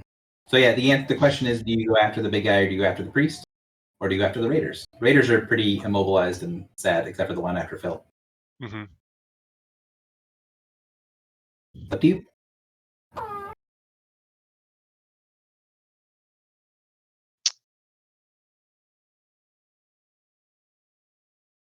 What do you guys think? Should we just try to blow up this collared one? I'm a little concerned about the priest, given the Also, spell the more that it you casts hit on them, me, but the little dudes are gonna beat us. I'm kind of afraid of that too. yeah, The Darklight Priests just I feel like are so dangerous. Okay. yeah. So I'm gonna go 2, 3, 4 here. Yep. And You got range. I The heck? do. Okay, and then I'm gonna use Pain to Pleasure on the Darklight Priest. Do you know what he was Lightning. doing all morning? What was that? What? What was that? You know what he was doing all morning. Carry on. Oh. And real quickly. You get down there and you can see down into the hallway. Oh look, it's one of our friends. Yay! Okay, yeah. So I'm gonna I'm gonna do a couple of things here. I think. So that was my move. I'm gonna curse the Darklight Priest using my Armor of Dark Majesty. So the priest is now cursed. I am going to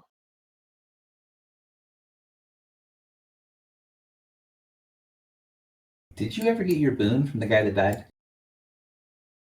So that Revenant. Wait. The Pact Boon. Yeah, your cursed target died. I'm just making sure you got your benefit from it. It just refreshes my Fellmite. Yeah, I'm just again Okay. making sure. Yeah. But You I are aware. should have started the combat with that anyway. Yep. I don't know if you used it last time because again you're doing the whole flow of battle, right? Like I don't know what is an encounter power, what's once per encounter. Right. Okay. And then I will use. Okay. There might have to be multiple buttons here. Do we get any? You're gonna decimate this one poor man. I'm gonna try to decimate this one guy. Do we have any attack bonuses against this priest? I No. don't think that I do. Not at this Okay. time. Not been injured or But I am gonna use. Okay, yeah, I gotta do that separately. No. Okay. Jesus. So a 17 versus the creature's reflex. is not going to connect, unfortunately. Okay. Ooh, Gary. I But want my him to reroll. Oh, you're gonna remember to use your weapon power? Yeah. Let me click it. Where is it? Boom. Bane Slayer and counter reroll. Okay. Unfortunately, I have to re-click all of those things again. You could just do the thing, right? Do the No, main- he has weapon prompts. Yes, actually, like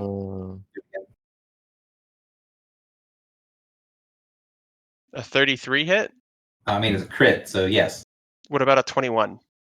21 versus reflex again, or is that a different thing? Yes, reflex.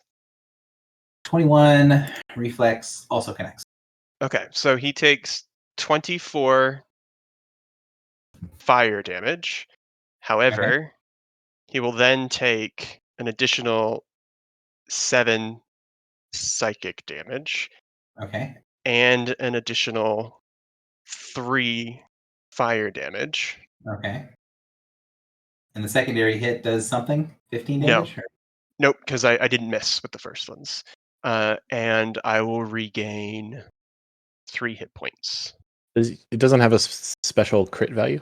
It does that, and then Oh. an additional 9 thunder damage, unless he's standing on the ground.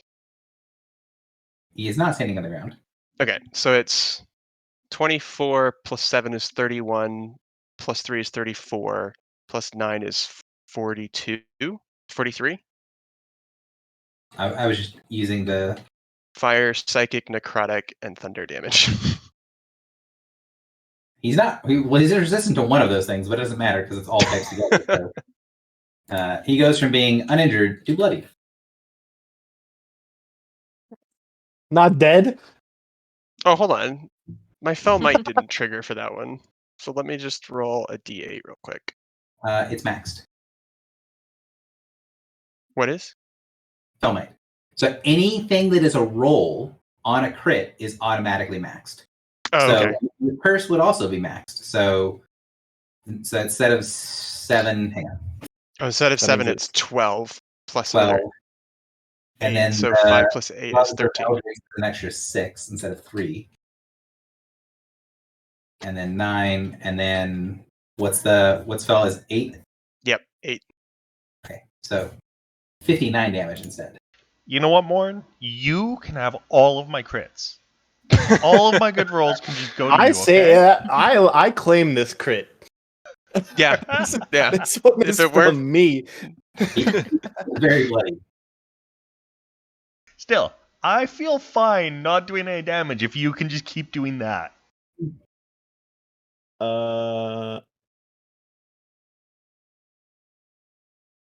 Cool.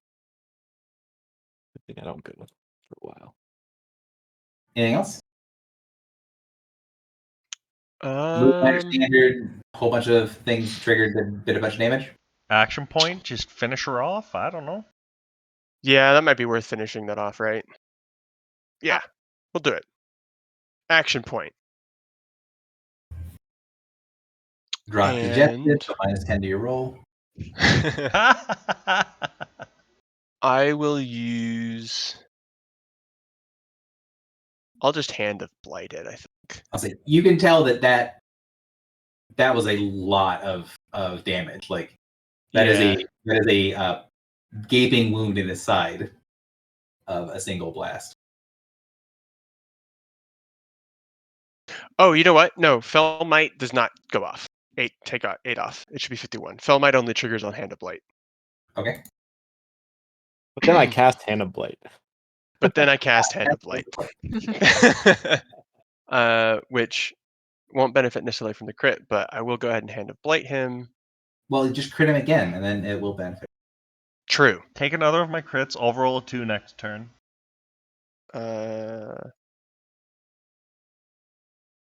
Makes me think of what's the Warlock pack one? 17 versus Fortitude. 17 versus Fortitude. I'm 95% sure it does not connect, but let me double check. It does not. Yep. There's a reminds me of Fey Bargain, where you get a benefit, but you automatically fail something for doing it. All right. Yeah. Anything else? Morin, that is a lot. That is move minor standard, action point. I believe that is it for you. Yes, that is it for me.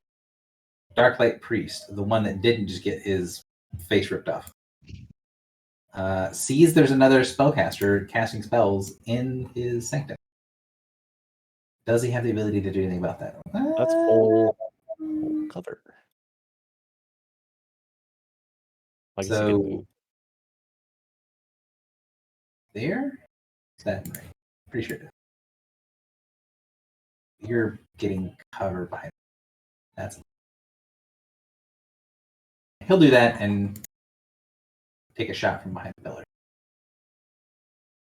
pillar. So Spectral Jaws, -2 for your cover. 14 is going to miss. He tries to snap the jaws down. He's attacking who? You. Me. Okay. Yes. He's attacking other people that dare cast in his domain. Mm-hmm. Vinny, you're up. The jaws Alright. crunch down on you for 5 points of damage. Okay. So, and I save at the end of my turn, right? Correct. Oh, it does deal half damage to you. I didn't realize this morning. So Morin, that's 8 damage and ongoing 5. Okay. So I am going to Actually, cast. Drak, do you want to take that 8 damage for +2 to attack and +4 to Yeah. damage? Sure. Let me see. I think ranged 8. Is he within 8 squares of me? Let's make sure. No. 12. Okay, never mind. Dang. Filibuster. No, I'm okay. Yeah. All right. Sorry, go ahead, one. No worries. Okay, so I'm gonna do Dimensional Scramble, augmented with 2 power points. So it is ally friendly. I'm gonna cast it. Oh my god, this could be beautiful. This. See how it goes first. Do you guys have any? Well, let's see if it hits first, I guess. But If you can find a way to center them on this priest, I will be so happy. I think I can do that if it all works out. This is the plan. Okay. Yes. That That's box. the plan. Yes, please. Okay. So I'm not doing it. Why are you yelling at me? It's not even your dinner time. Let's see. These are fortitude attacks. I'm 95% sure those are a whole big cluster.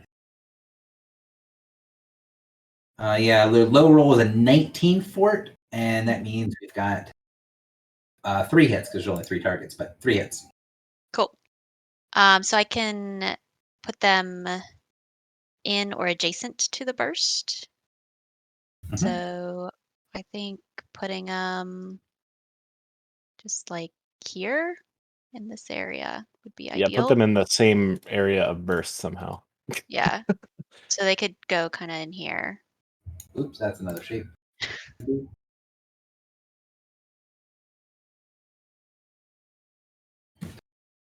All right, so the question is where the big guy is going because he's. Can he somewhat go here? Go here, I You guess. do like that. We'll put them all in a area. Well, burst can one. you put And one then up there? this one here. This one here? Yeah. Is that That's what you're good, looking right? at? Yes, Philly? Works for me. Cool. I think. Are you trying to get them in a burst one? I am. I think Griffel's going to suggest you do this instead. Okay. Cool. But she's not quite bloodied, but she did get hit pretty hard, and most of those things are immobilized. So Cool. And then since they are like that, I will also, I guess, action point.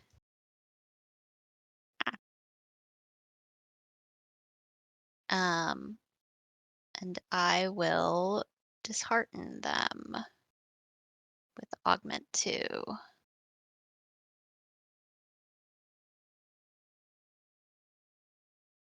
So, can I reach? I have not moved yet. Let me just check real quick. I think Yes, you need to I move think- one square. Yeah, I'll move. So Gary, that Actually- attack that hit me, there's no way that I can avoid the damage. What do you mean? Like, is it possible that he could rail so badly that he wouldn't be able to hit me? I mean, he the ability does half damage on a miss. So Okay. he didn't hit you; he missed you. Just Right. But so there's no way to avoid damage from that attack. correct. I mean, unless Okay. you have like, damage prevention or something. Like that. Generally speaking, no.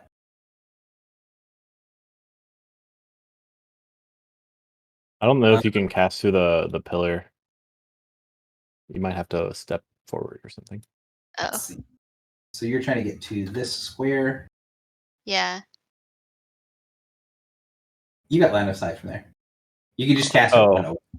Yeah. Correct. Okay. So And you I wouldn't be will. able to cast where you're pointing, but you would be able to go right next to it, which has the same effect. So the question is, did you get a +2? It doesn't look like it for the. No, College- I didn't. I did not add a modifier. Okay. So that's a 19 against the collared one, which makes it a connect, which makes that 4 hits. So 16 points of damage.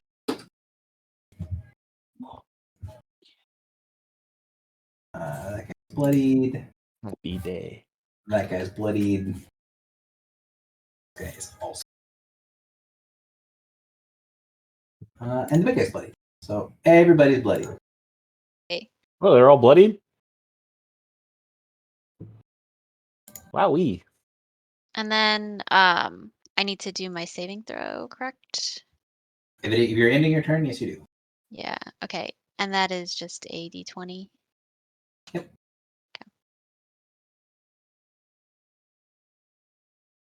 Okay. That's a fail or is I think that does You it. need a 10 or higher. okay. Cool. Meets it, beats it. I was going Right, to have Gary. her to go, but something happened to him. Filibuster, it's your turn. I would like to run here. Okay. The thing is the end of your next turn or the start of your next turn? It is the end of my next turn. I can double check for you. Okay. End of my next turn. Cool. Okay, I'm gonna cast Rain of Blood, brother. Hitting the 3 dudes. I hope Probably he centered doesn't on. regenerate from blood. If I could find the button, that it's in. If I knew my alphabet, this would be really easy. 1 second. There's going to be an effect on this power. If I can Wait, what? find it real quick. Go ahead and use your thing. Is it because it's divine? Partially. Partially because it's divine, partially because it matches the aesthetics of where we are. What if I want to theme it differently, Gary? Yeah, but you had it the last time you used it. So Um, you pull your divine energy and you feel as you're going to strike down these weakened creatures that there is a sort of an extra strength to your power. You feel this kind of thrumming in the water, I would say in the air, but in the water around you, that feels like it is attempting to empower your spell should you choose to use it. Send it. Okay, well then do it. And if you connected, I hit 8. That 28 should be a 30 because I didn't get the +2 from days, but other than that, it's 18, 32, 28. 18 Or I for guess 30. 14 does not. So hit and hit for damage is 19. Yep. 18. And vulnerable 5 all. I would target this so they get the attack damage. Or wait. Right? Yep. Each ally in the burst gets 3. Yeah.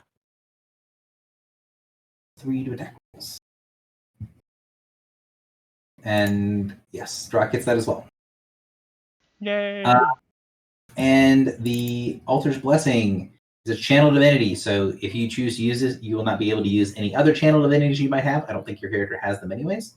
I have 1, but I won't use it. But for finishing off that creature, you'll get to spend a healing surge as a free action to use it, if you so Hot choose. damn, that's excellent. Let's do that.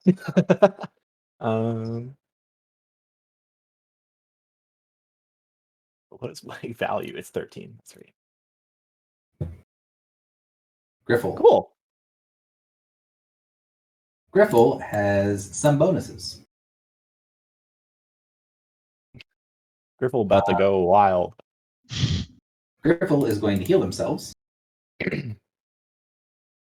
And where is my...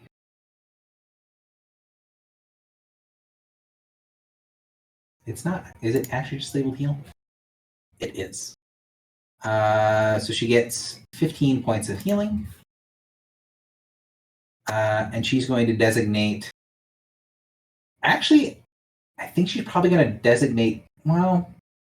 It's up to you guys. So she does have a big bonus to damage on the collared one, but the collared one is immobilized and well, not dazed anymore, but seems to be relatively controlled and dealing not a lot of damage, but it is also fairly threatening.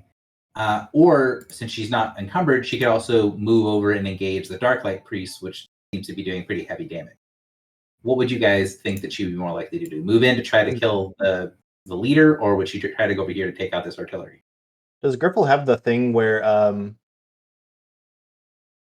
if they kill something, they can take another attack? Or am I making that up? Oh, that wasn't that that was ARA. Yeah. So long ago. Yeah. So, I mean, that's a question for you guys. What do you think is more likely? I think Griffle sees that this bloodied. If I'm getting in the mind of Foxy, Foxy sees that dude is bloodied and is like, that's not that much health, and just goes in. That's what I picture in my head. Okay. Yeah, I mean, I can see it both ways. This is the reason I'm kind of leaving it up to the group, is I can see it as this is the highest. And, she might think, all right, well, this is the high value target, so let's go after this thing because it's hitting people and doing a lot of damage to people in the back row because she's trying to protect the back line. But also, this thing is weakened and she has a bonus to damage on it, so I can see. Yeah. both ways.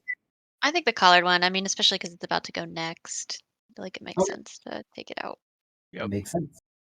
So she's going to move up, and I think she has anything other than Twin Strike on her turn at least.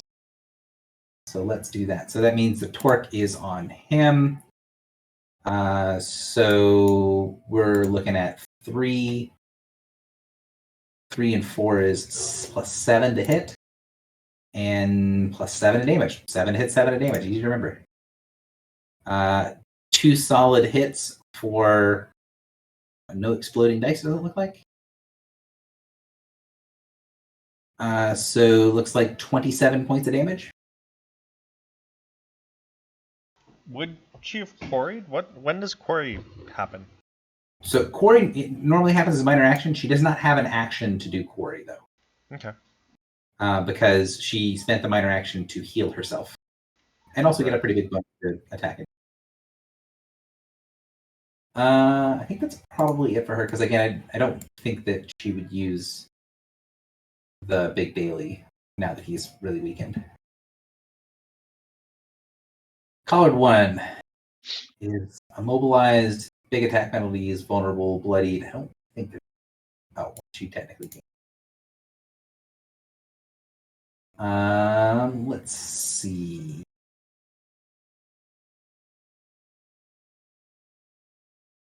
Yeah, he can't get away from things, so I guess he just has to attack Griffle. So he's going to be making swings at Griffle. Drock, do you want to intervene? Yeah, I'll probably step up, do my lightning rush. All right, go to where you'd like to go for lightning rush. Sorry, I clicked the wrong buttons. I have bonuses, so you're at +5 to damage, no bonus to hit. I have the attack bonus from Philly. Oh, right, +3 to hit. Why 5? Sorry, for damage. He's going to 5 all damage. Oh, okay. And so I get another 2 from him being bloodied and my gauntlets of blood for 7 extra damage. Cool. Good lord. Glad we made sure to get the bonuses right. Correct. So this is Master's Fury on Griffle because Griffle was in range. Actually, he could have done it on Drock, but there's no real reason to. Gary, can I hurry you on time? Can I? Oh, he is marked though, right? He is marked, so he probably would do it on you. Okay, so then I wouldn't do my failed lightning rush, and I still have my 2 power he points. would do one of the attacks on Griffle. So he'd stab you with the trident while you're over here, and then he'd claw at Griffle. So you could come in and lightning rush. So what do you want to do? Can I use on when if I've never used this item before, so I didn't even think about it. When Morin crit, can I use my symbol of victory to give him an action point? He was not in range. So victory is 5 hours. No. Wait, what's the range? 5 squares? Yeah, you're right. That's disappointing. Wait, where? I wasn't there though. Yeah, he was here, which was 5 squares. Oh, cool. Then yes. Okay. There you go. Action point. Haha. Thank Now, you. To be clear, you can't use that action point in this encounter, but Right. Yeah. However, it does mean I get to repost. all right. So the swing against Rock would miss, and then the claw against Griffle. This is the one that would have been redirected. I know it's the worst. Can he deal damage with this attack? Technically. So he could do 12, 16. So he could deal damage. So he still has to roll. So 26. 26 would hit, but he actually has the -1. Oh no, he doesn't because he did attack Rock with this attack. So she takes the damage. And then he's going to continue his clawing rampage and try to deal an extra damage. Should this be taking up those stacks? He's at max. No, the I don't know what to call it. No, it's The- allies, not him. Oh yeah, okay, Are you talking about this thing? yeah, that thing. House Lady Rage? It does not do that. Drock, if he had hit, would have gotten a stack. Not how that played out. I'll never get these stacks. It's all good. You have, I think, 2 on you. Speaking of which, the Raider is going to attempt to stab you. Stabby.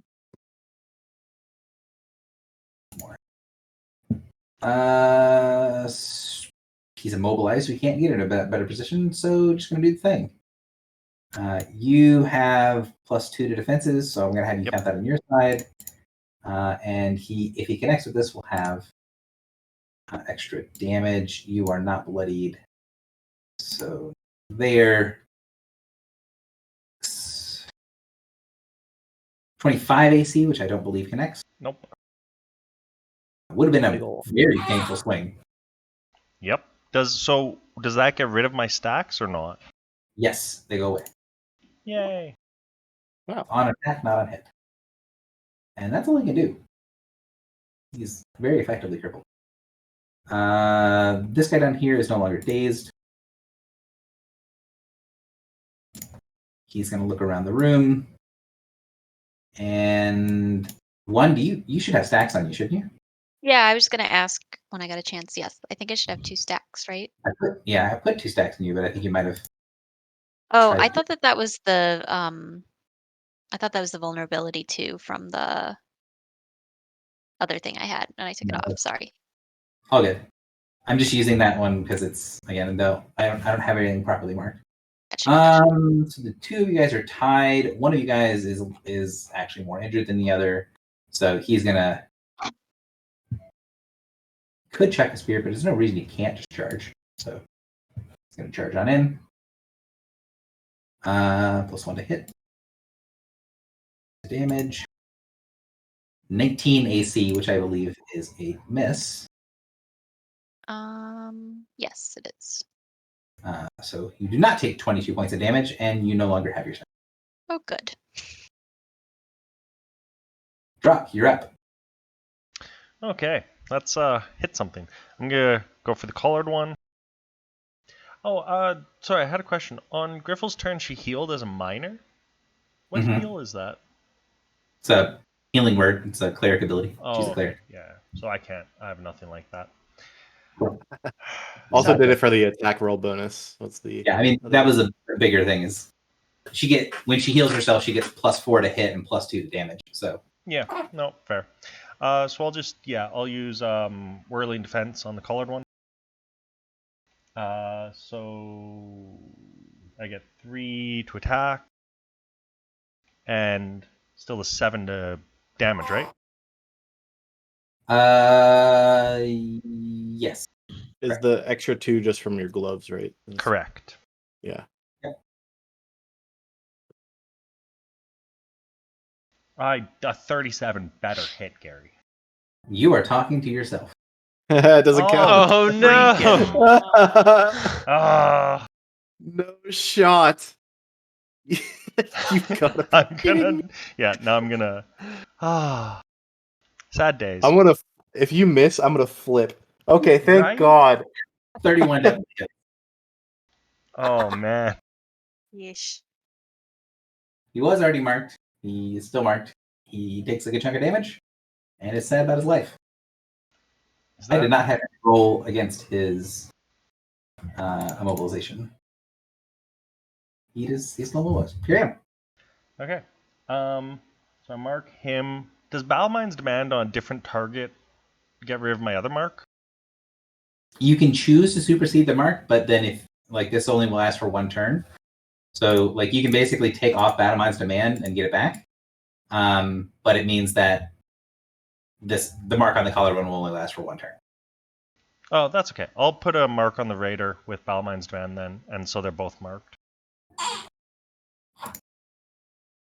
He actually got a save as well, so and it doesn't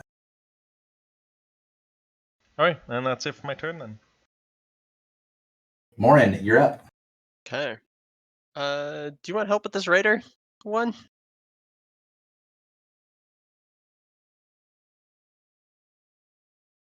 One of many. Yeah. Be muted. Oh, Okay. alright. So I will minor to curse Sagwin Raider number 2. And then I will attack it with the old Hand of Blight.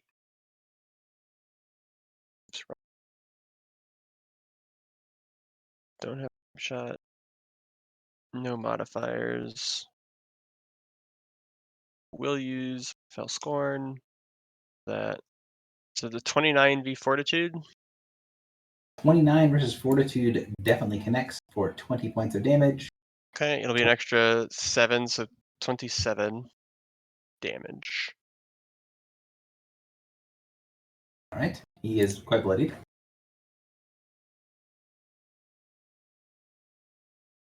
Anything else from Morin? And then I'm going to move 1, 2, 3, 4, 5 squares to here.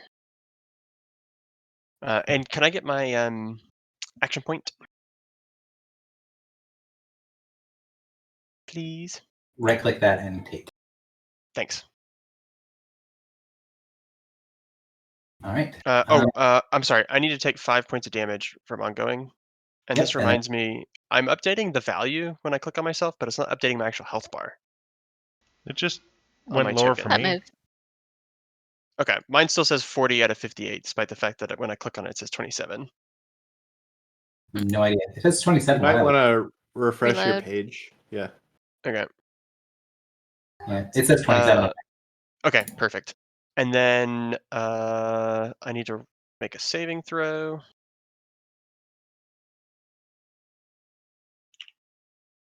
Four. Nope.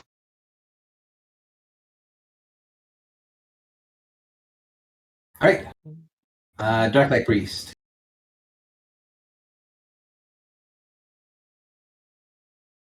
Hmm.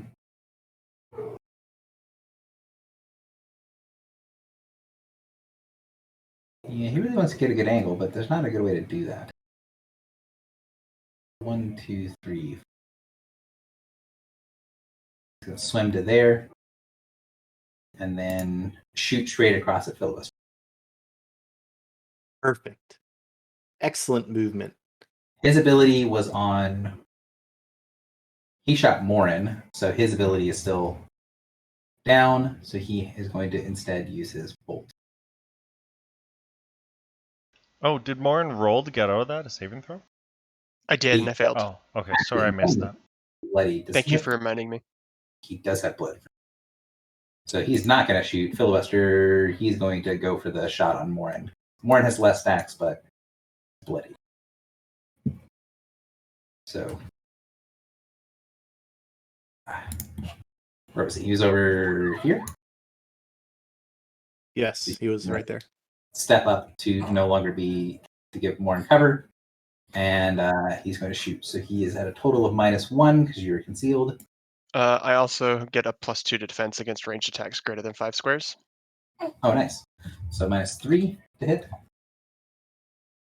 And then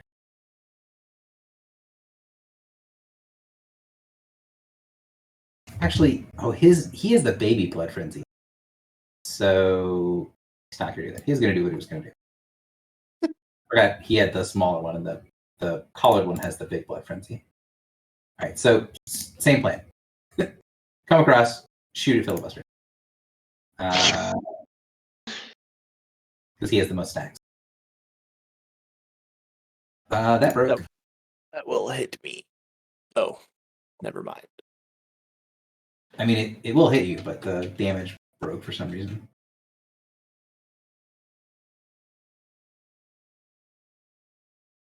$24 points of damage. That's a very nice point value. I don't know why it broke. I am bloodied. So, Is that including the extra damage, Gary? From the including the extra damage, yeah. That included the extra 2d6. The 9 in there was the 2d6.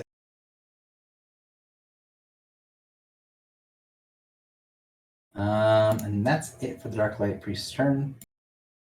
One of many, you're up.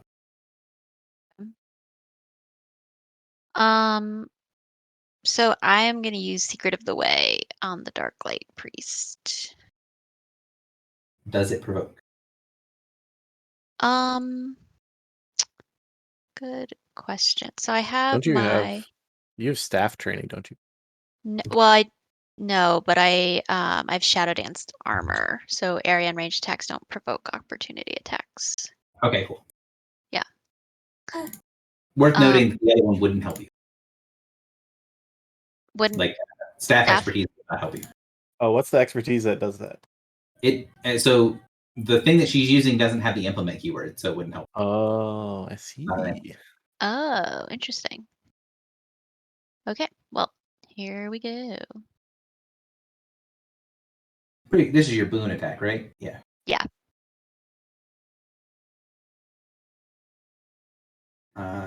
24 against his will definitely connect for 15 psychic. And I don't think Jaws. Is Jaws against will? It is. Ah, good. Cool. And in testing it, I crit. So good. I've crit twice now talking to myself. Where that belongs. All right. So yeah, you can't Jaws back on you, assuming. Oh, and you don't have the. Oh no, you do. You don't have the thing on you anymore, right? The 2 vulnerable. No. Cool. Oh, because the guy attacked him. And then I could also shift, right? And that does not provoke. Correct. Shifting does not provoke. Okay, You so have I the will. too if you want. Yeah, so I'll shift, and I get my bonus, my reflex and AC bonus for my boots. And that's it. All right. Filibuster, you are up. Did that attack hit, by the way? Did what attack hit? The 24 against will? Yes. The one, the Secret of the Way, that hit. Yes. I'm gonna stand right next to Morin, my good buddy. And then I'm gonna cast Hand of Radiance. Can I hit? I can hit the Raider, right? Number 2. Raider 2. Raider 2. How would you feel about standing there? I'm standing here for a very specific purpose. Dang. Okay. Okay. Yes, you can. Gunsler.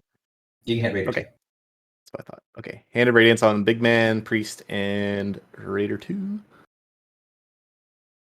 Where is it? I don't think you get the Oh. damage bonus from Rain of Blood, but you might.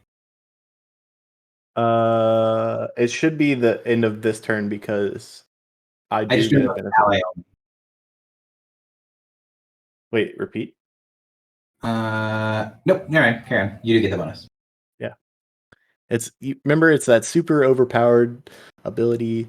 Yeah, I always think it's very strong. Do I have any bonus against the collared one? I don't think so, right? The +5 to damage, but other than that, no.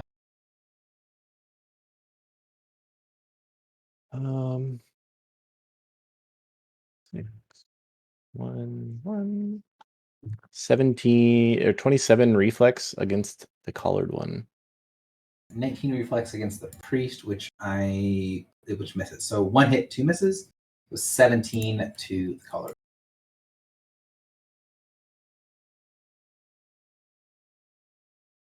Anything else? And then I'm going to give Morin a saving throw. If I can Oh. find the button. Here you go. Thanks, Fran. And then I will end my turn. Be graceful, and as you're like being chomped down on by these, huge shark jaws, you're like, thanks. All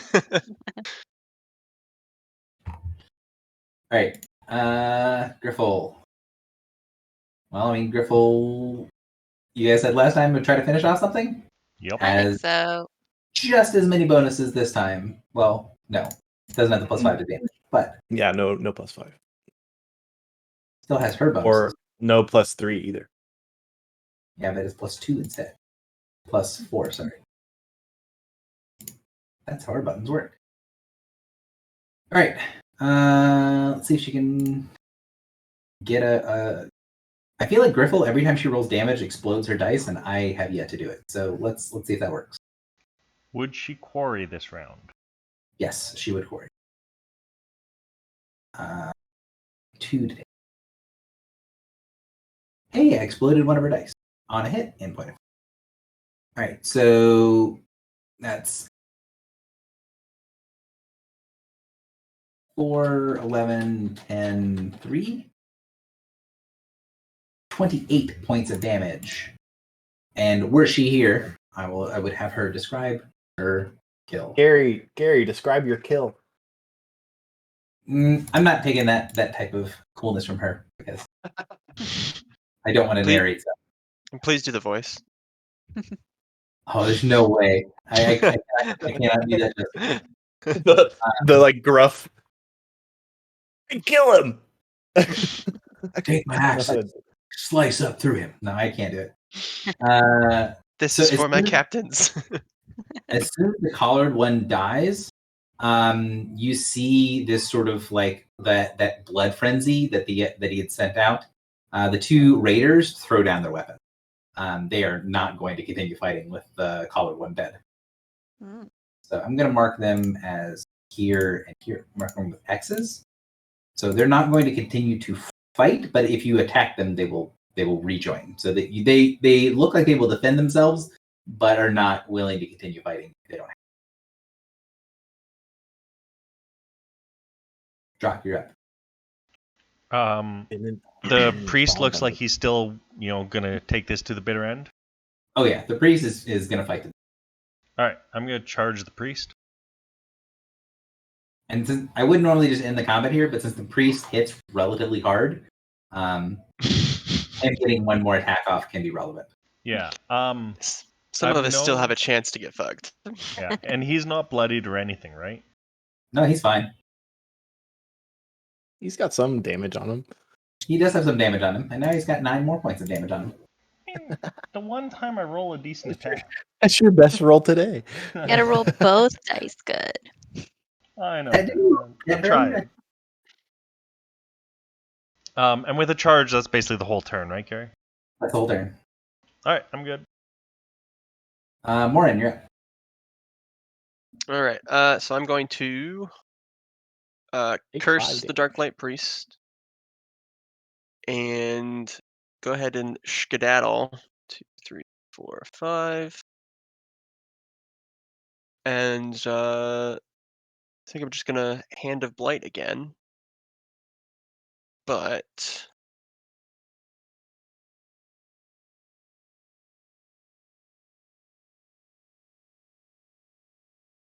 a second.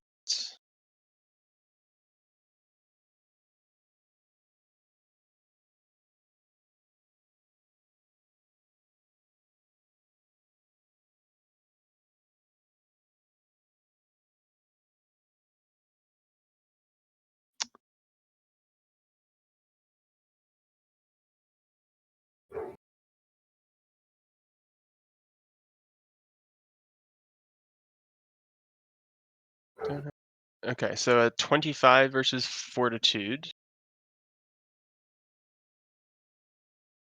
Does that hit?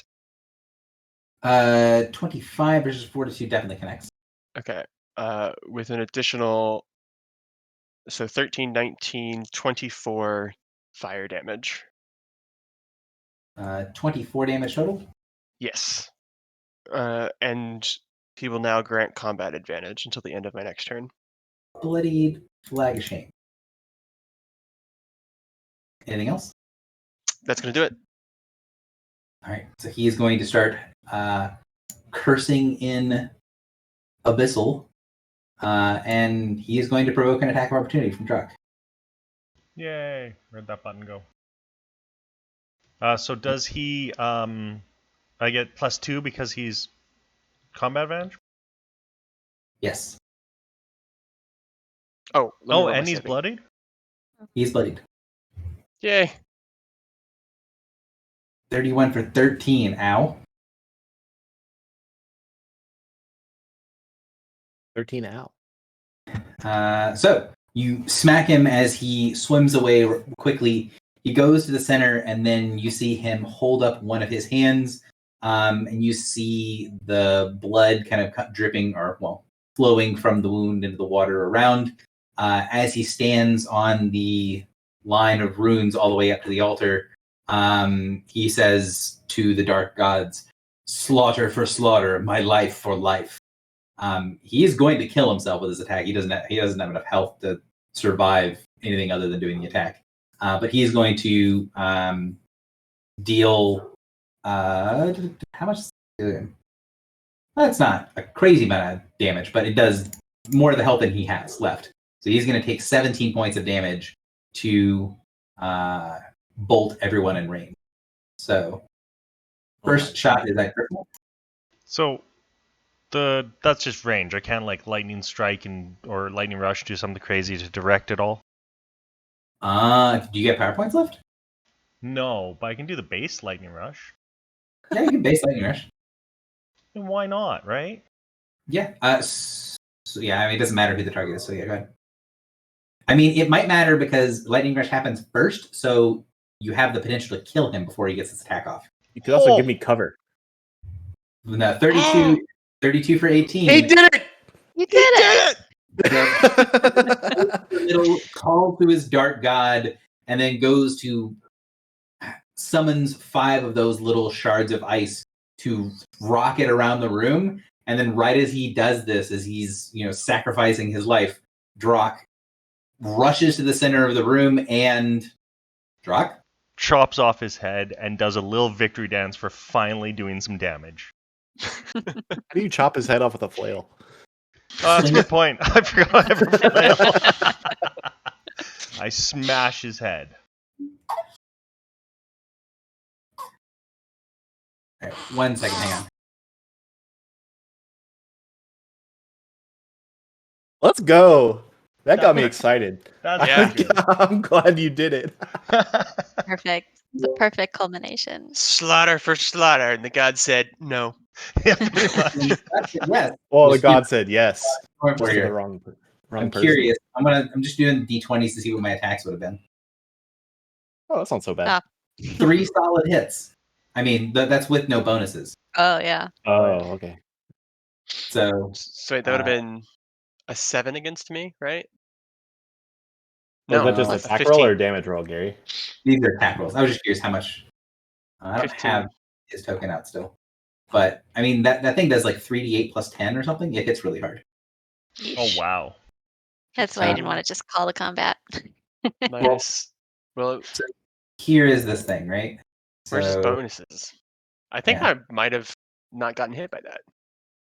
So it would have been plus Plus 15. 15.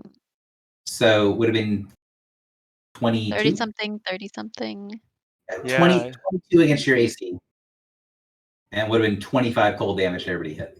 So Oh, I would have only taken 20. Yeah. I put my aspect of bitter ice on, thinking I'd take a bunch more cold damage, and then nothing hit me with cold damage. That first hit just hurt. It would have been a 22 against my AC.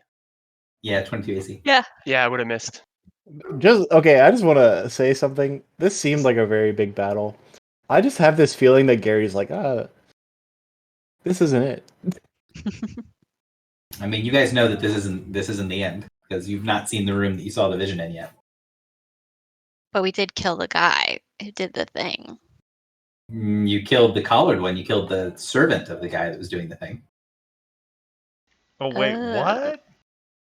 The collard. So in the vision, right? Your viewpoint character is the one that's sacrificing people.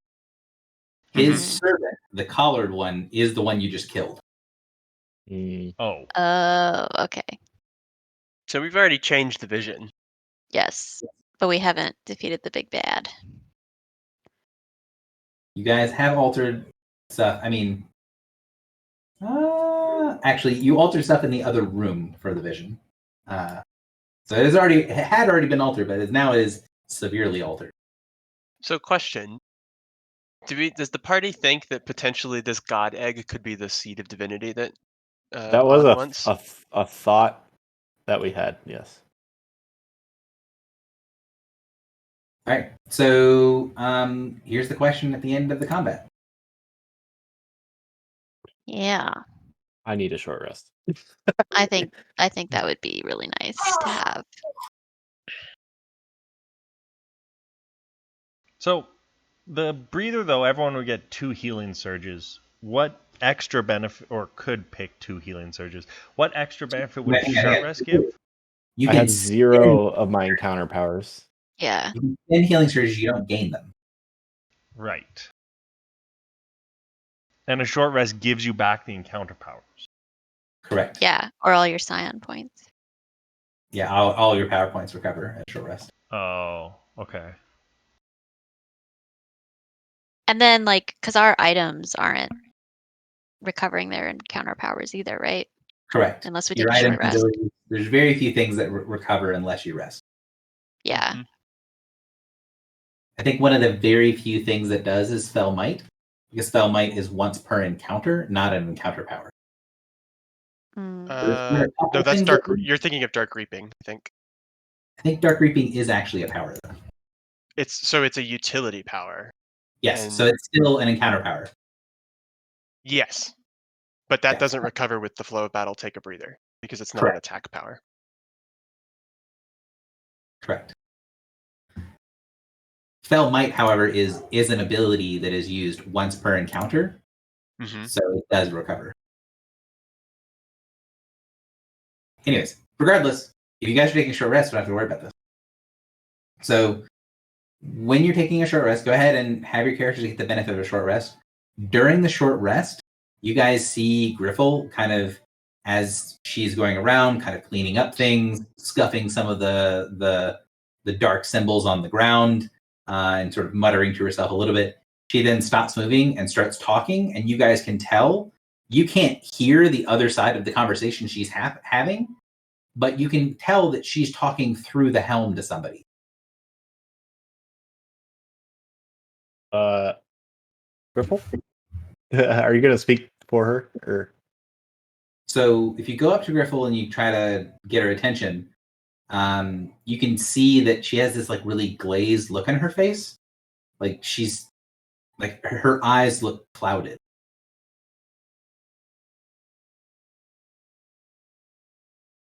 She's talking to herself. You can't understand what she's saying, but you're pretty certain it is actually talking. It's more just mumbled words. Hmm. Her Am facial. Sorry, go ahead. Am I able to sort of like tap into the conversation telepathically? That is a good question.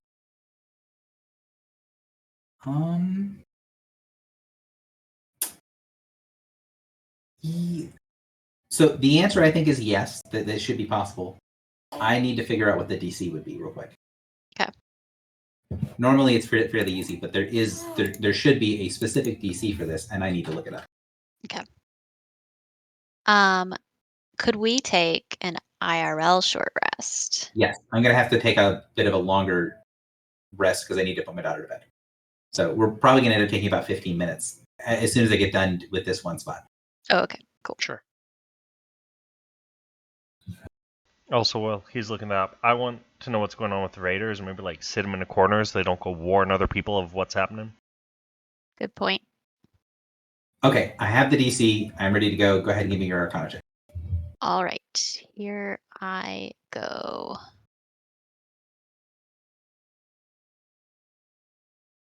Oh my goodness, so bad. So you attempt to tap into what's going on, and you get pretty fiercely rebuffed by the helm. Okay. To the point where you feel if you had just slightly less finesse in your touch, that the helm would have done actual damage to you for attempting to interfere. So if you Okay. got a 22 or lower, it would have dealt damage to you. Yeesh. So you try to tap into what she's got going on. She's mumbling to herself, and then you see, at first, Griffle's expressions. And I want to get to. I got like 2 more minutes, and then we'll take a longer break. At first, Griffle's expressions are kind of pensive, and they're kind of what you would expect of someone having a conversation, but is a little unsure of kind of what's going on. There's nothing unusual about what she's doing, other than the fact that clearly some part of the conversation is muffled. And then after that, you see her body language changes. She looks like she's more at attention. You've seen, there's been a couple instances where Griffle's been around people of higher authority than her, where when she first joined the group, for example, she was much more rigid. She's much more, being the officer on deck type of thing. And when the crew joined and things like that, anytime where she's sort of been reminded of her position on board the ship as pilot, she kind of has this much more official authority given stance to her, and that's what she takes on for a second, and her eyes completely glaze over, and you see the helm, these 2 little not tendrils, it's another word I'm going for, these 2 little lobes from the sort of brain like aperture at the top of the helm go down over her eyes, where you can still see her eyes through the crystal, but you can tell the helm is showing her something. And then you see after a couple of minutes, the helm retracts, and then you can see that Griffle is shaking. And then what we will do is when Griffle returns, she will narrate what she saw. She'll kind of pass along what she saw. So we'll pause here. It's not going to be immediately relevant to what's going to be happening in the next room. So I don't have to give you guys a summary, but when we begin session next time, we'll begin with Griffle's explanation of what happened. Yep. That being said, part of it is something that I think would be fun to have recorded for the campaign stuff. So Drock, if it is all possible, at some point during this week, if you can try to poke me when you know you're going to have some free time, I do want to do a recording, and I'd rather have you record it than have me record it so that the audio quality is identical to all the sessions. Sure. Cool. So take a short rest in game, and then we've got about 15 minutes. I need to go and it's probably going to be slightly longer. It's probably closer to 20 minutes, although I'll try to feed my daughter up for bedtime. So try to come back around 10 after, and then we'll get back started. Okay. Okay. For everyone still here, there was something at the beginning of the session Gary asked us to post in Prosperity to remind him for later. It was the loot Loot that we thing. got from that leather room. Okay. We should actually post that. I think he wants a reminder at the end of the dungeon. That's what I kind of understood. Maybe not. To remind him to list our loot. You're correct. It's in that room. Remind me that you guys looted that room and got the pearls. Oh, okay. Cool. So a short rest just means I can spend any number of healing surges I want?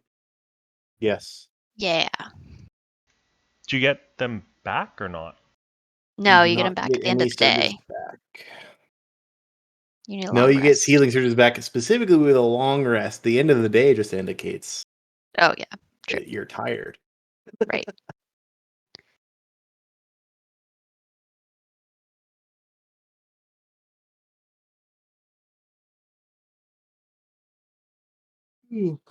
Hopefully leaving this area is not super strenuous. And sorry, so what's the benefit of a short rest over? Oh, the encounter powers. Never mind. Yep. The encounter powers are the most important thing because I used basically everything I had in that fight. Yeah. No, understood. It's the weekend. All right, I'll be back in a few. I'll also be back. proof is in the pudding. Sorry, guys. Turns out I do still have a summon spell in my back pocket. Well, you just got a few soul stones from this fight, so Yeah. I did. So, Gary, yes. can you explain to me again what you were saying about Fell Might restoring versus not restoring? I think one of the Warlock powers, I don't remember which one it is, I assume it's Fell Might, has a thing that says you can use this ability once per encounter. Is that Fell Might? I don't think so, because Fell Might refreshes every time you kill an enemy. With that has your curse on it. I think you're thinking of Dark Reaping, and that Dark Reaping can. is an encounter power. What was that? Dark Reaping is an encounter power. Yes. Those are different things. In very rare, is not relevant to game today. I will show you guys an example when I can. Because you can only use Dark Reaping once Again. per encounter, but it's a utility. Promise, I will show you an example, but not right now. I don't have hands. Okay. So no, Fell Might is not an encounter. So for example, in the compendium, open up the compendium and go to the feat Battle Awareness.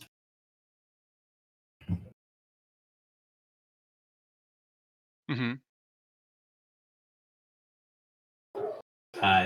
Do you see the wording on that feat? Once per encounter. Yes. So it is structured like a power on there, but it's not actually an encounter power. Because it's just a once per encounter you can do this thing. It's not an actual encounter power. It doesn't have a level, doesn't have a type. It's just once per encounter you can do a thing. So that would recover without taking a rest. Other things that are actual encounter powers would not. Any hoozles. So during the short rest, one of the things that happens is Griffle's sidebar with me from last night, which will be explained more later. The other thing that's going to happen is, yes, what are you doing with the two raiders that gave up their weapons and did not continue the fight? Oh, I'm thinking we just sit them down in a corner. But I don't know. Well, one can talk to them, right? Kind of. I guess so, yeah.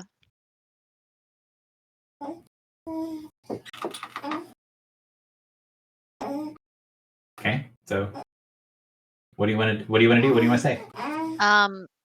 Well, I mean, is there ever a situation where we would not end up killing them? Just curious. You are you bloodthirsty? Well, we can't take them with us, and They could just leave. you're gonna trust them to just leave? Well, Tie them up, do something. They were We don't clearly have to kill 'em. fighting against their will. Okay. All right. I will ask them, how well, based on what I heard the Darklight Priestess is saying, do I feel like I can communicate effectively with these raiders verbally in Abyssal? So basically, you think you're going to get some pieces, but there's going to be some pieces you miss. Okay. So you have 2 of the 3 pieces needed for communication. So I have a tool that I can just type in what you say, and then it'll spit out kind of what they hear, and then I can do the same thing in reverse. Okay. Well, I think with that understanding, I would just use telepathy then. Well, with that problem, I'll just solve it by not having to talk. Well, I guess I was thinking if it was pretty good, I would not use that. Not let them know that I had that, but 1 second, hang on.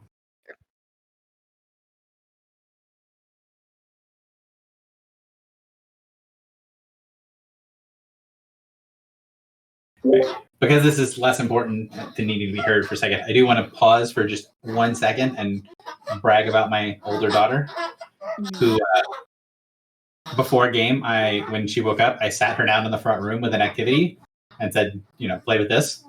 And she did exclusively that activity for 2.5 hours, almost 3 hours. Wow. Which I assumed that she must have destroyed something at which point. But yeah, Where can I learn this power? I don't know. I think it's more that kid because I gave her she was given for her birthday a archaeology set that had like a big block of like porous sandstone that had like stuff in it, and then she had a little hammer that she could like slowly uncover a dinosaur skeleton. And so she just did that and got most of the way through it over the course of the past 3 hours. I mean, I would be into that. So True, but not a lot of 4-year-olds. true. Yes, so correct. It is normally once an encounter. All right. Anyways, so she's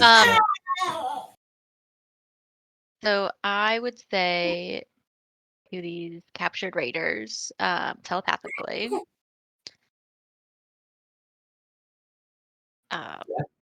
Why did you stop attacking us? you kill the collars. Kill the collars. You control. What are you here for? Are you one of them? One of the masters? One of the master's servants? You seem strong. Yes, we are strong. You do not need to know our purposes. Tell me more of your role here. We serve the Collard. Collard serves one of the masters. We do what we do, and we live. And those back home, they live too. If we do what we do. But you killed Collard. You do strong things. Are you here to kill the master? How would that make you feel? So he sort of licks his lips and says, I would help. No, I wouldn't help. I would fight. I'd fight to the end. No, I would. If I help you and you don't do certain things, then hang on one second.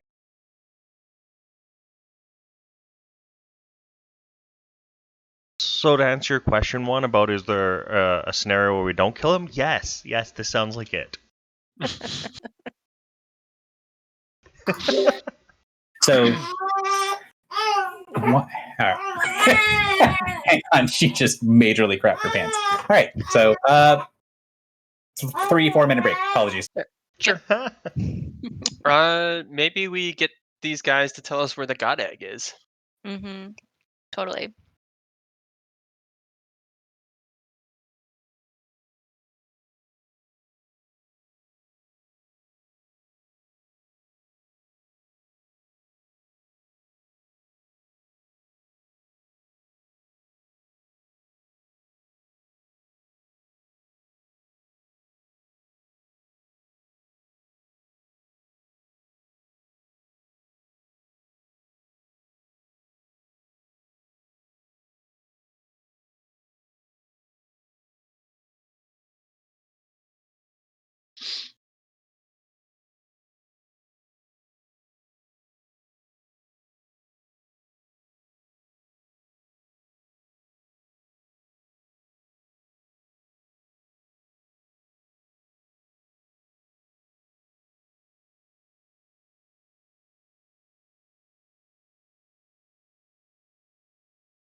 I'm posting something in off topic.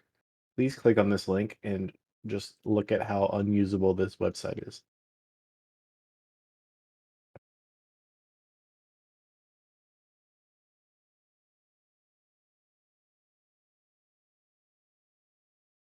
Although the pictures are cool. NASA? Yeah. Isn't that just spyware? Yes, to some. Doesn't seem that Oh unusable. my god. Okay, Drock, I want you to right click on an image and click open a new tab. That's the worst. Doesn't do anything. It puts it on a It black opens- background. Oh, there. It opens the new tab and it takes you to the top of the page and resets the gallery. What? Oh, I'm doing it on a full size image. Oh, no. Go to the gallery, right click on an image. And it won't let you open it in a new tab. Oh, mine does open a new tab, but not Oh, it's just I see. All right. open Just link reopens in the new page. tab. That one does not work. Open link in new tab doesn't work. Open image What were you does. pushing? Okay. Oh, that's cheating. So the he says, no, won't help. Wouldn't help. Would only help.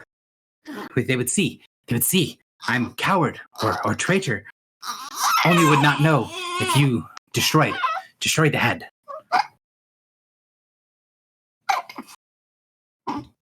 You see the head? He nods. We could do this thing. Hang on again. Sure. Kiddo, what's the plan here? All right, sorry. So yes, says destroy the head. Yes. So we could do this thing. Where would we find the head?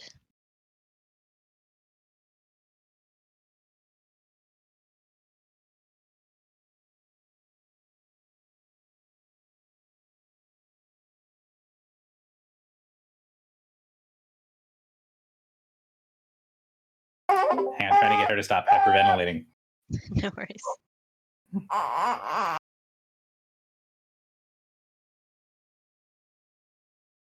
So he gives you a weird look when you ask him that. And then he sort of, I assume he's tied up, so he just sort of like gestures with his shoulder at the top of like his temple. At the temple? Sorry, at his temple. He's gesturing to his own head. Wait. So he said we should destroy his head?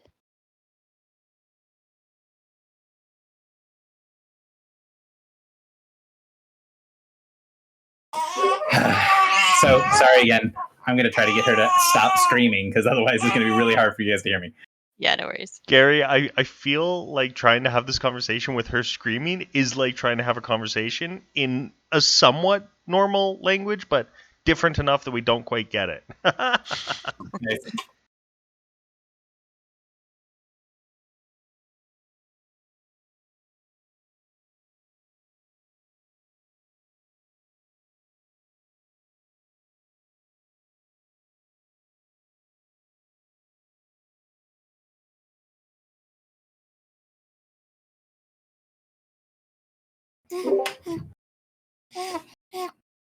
Might be calmed down for a second. So yes, he gestures to his own head. So wait, sorry to back it up a little bit. So he said we could help him by destroying his head? Only way ones would help. If the masters couldn't see. Masters can see inside the head. Even after you're dead, can see inside. Lets us taken, destroyed. I'm so Well- confused. Will that not kill you? He kind of nods his head emphatically. But if you hear to kill master, then I die. But if I die, no head. They cannot look inside. Even if I'm dead, then my family, they live. I'm not coward, not traitor. I'm just dead in defense of a master. But was not enough. Master still died. I see. I'm sorry for the position you find yourself in. If you help us destroy the master, give us information, we will destroy your head. He nods. Who's right now, by the way, guys? Fine. But if we kill the I'm so master, conf- won't that circumvent Wait, the whole he's need to kill saying- him? He's saying that if you kill the master, he dies no matter what. Yes. That's not what he's saying. Is that not what he said? Nope. All right, clearly I'm confused. But if he dies, they can read his thoughts basically. So we would need to destroy his brain so that they don't see that he's a traitor and go after his family. Correct. Unless we kill the master. But if we kill the master, can he go free? No, other masters will come. Only one is here. There are many. Ah, Wait, one of many? Wipe his memory. what if Somehow. we destroy this master and bring you to safety? He shakes his head. If I not found, my body gone, then they will think I am coward or traitor. I flee, do not defend the master. Then my family, they are brought to altar. It is bad business. Where is your family kept?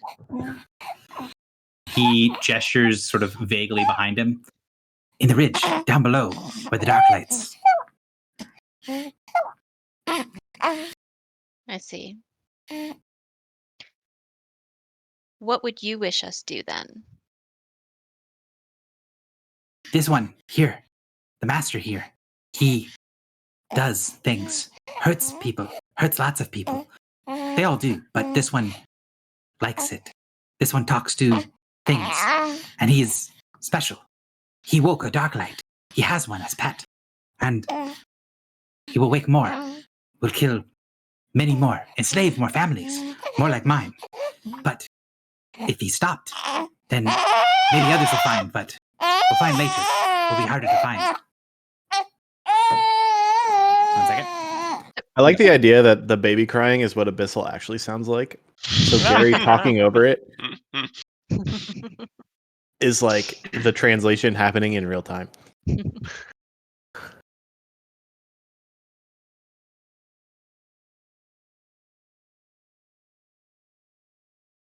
So one of these dark light acolytes here is able to wake dark lights and have them as pets? I think he was talking about the collared one. Master. No, the collared one is the servant of the master. Oh, he's saying the master here. The guy as from in our vision. The temple. That's how I interpret it, but I didn't know. Yeah, so the guy from our vision who's waking the god egg, Trying to wake. trying to wake the god egg. We who don't was know the that master of that's the colored one. We don't 100% know, but it seems likely. But wait, didn't you just say the collared one was the servant of the master? Yes, the collared one is sort of the first servant of the master. And we know that the collared one was the first servant of the guy in our vision. Yep. is the master a different creature than the dark light acolytes? He kind of gives a frenzied look. Do not say such things. We are not blood. It is no blood. It is master. And you see when he says that, he's thinking really hard. He seems like you've noticed there's a lot of creatures that sort of react differently to telepathy. This guy doesn't do what a lot of things do, where they mouth the words, or they show something that shows that they're not very proficient in it. This guy is apparently very used to telepathy. So he's not normally gesturing or doing anything while he's speaking telepathically, but now he stops and he says a word.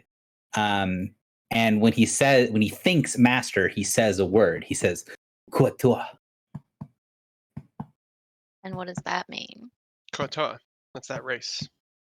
Oh, So in his head, he calls that race the Masters. hmm. Okay, so the dark light acolytes and the Sawagan are the same species. Yes. The acolytes, basically everything you guys have fought in here that's been roughly humanoid has been a Swagan. Okay, all right. And the Kotor are the ones that we saw in the other vision where they were like killing a bunch of people, torturing them, right? The Koato, I think, are the ones that the captain of the Golden Lion told us like raid We're like the ships. worst. Yeah. Yes. Yeah. Correct. They're the worst. Uh, dude, I don't know what to call you. What's your name? I have that. Hang on. One of these days, I really want Gary to be like, "Oh, that is a really good question. This guy's name is Dave." Yeah. When I have hands, I'll type it. But his name is Gelfek. Have you ever named a character Gary, Larry? Gary? Just- Gary, Larry? Oh my Although I god. did think it was really funny when I was watching a D&D video, and one of the monsters was named Gary, and I think that's entertaining. And I also think it's funny that the Death Knights have just sort of decided that in Wrath that the gargoyle's name is Gary, Yeah. which is entertaining when there's conversations about Gary. Okay, I Anyways. apologize. What was this man's name again? Gelfek, Or, guy's name. Gelfek. Okay. Well, Yes. Gelfek, nice to meet you. Are there more who might help us have a little uprising against the masters? I know you're conflicted. Such things. We do not say such things. Those are blasphemous things. The masters are masters of all. But some that are strong can resist. You are strong as well. He sort of looks around at you all and then sees that he's tied up and shrugs. And you outnumber the masters, don't you? I'm gonna call him. He says, of course, masters top of pyramid. We are bottom pyramid. All that lead to the top, all on the altar of blood. All go up, none come down. But if the bottom falls out from the pyramid, then the top falls as well. Then If they you catch rain my on drift. skulls. What do you say? Then they rain on skulls. That's what he says. In what way do the masters control you? What should we know about these masters, in particular your master, to destroy him? This one has a thing, a gift of the dark. It follows him, even in air. It swims in air. Have you ever heard of such a thing? It goes with him at all times, and it has words with him. I don't know it. I don't think it. I don't see such things. But if I saw it and I heard it, they would be strange words. Words I do not know. Words the master does not know. But he learns, and the words he does know, when he speaks them, things happen. Things change. It made a dark one. It made one of the dark lights come. It is small yet, but soon this master, if he is not stopped, it will be strong enough to take back to the pyramids. Is that what? Is there like an egg? There is an egg. One of the dark lights, one of the bigger ones, I think. I'm not supposed to know such things, but one hears, one listens, one has to stand and think about things. And this one has learned that the master got one, a small one, he kind of lips his lips, a failed dark light. And it is pet, it is hidden to him, but maybe it can be bigger, stronger, later. But if it takes a true god egg and brings it back under its control, he sort of shivers.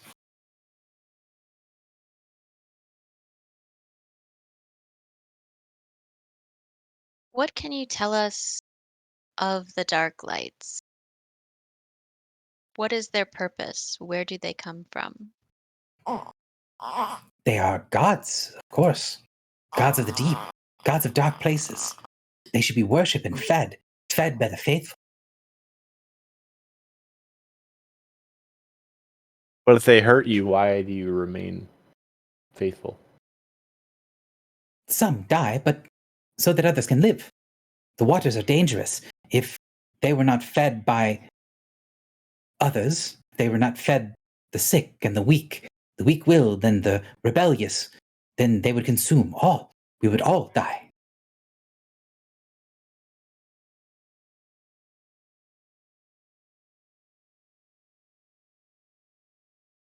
And when did this creature that speaks with your master appear? He shakes his head. You are strong ones, land ones. Maybe you know of such things that swim through air. But down here, there are no such things, and if it is creature, it is not creature like us, not of flesh and blood. It is a stone or a gem. It floats around. It swims through the air, through the water, and it speaks in strange tongues and languages, but has no mouth. It doesn't speak in our minds either. It speaks to where any can hear, although I do not hear, never hear such things. It's not my place.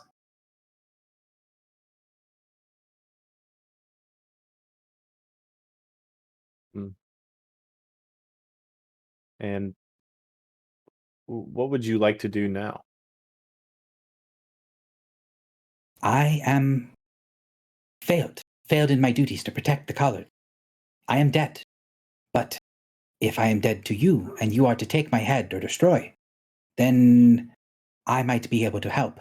Help the Master not bring one of the Dark Lights in, where the Master would surely use power to consume all.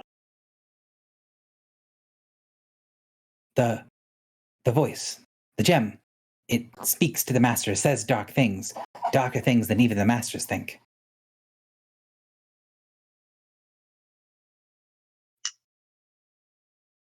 Does anything he's saying ring a bell, Gary?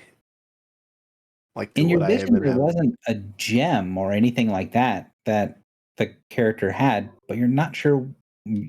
That part doesn't ring. But the fact that he's talking about the Master as being somewhat insane, there was definitely a tinge of insanity on your vision of madness.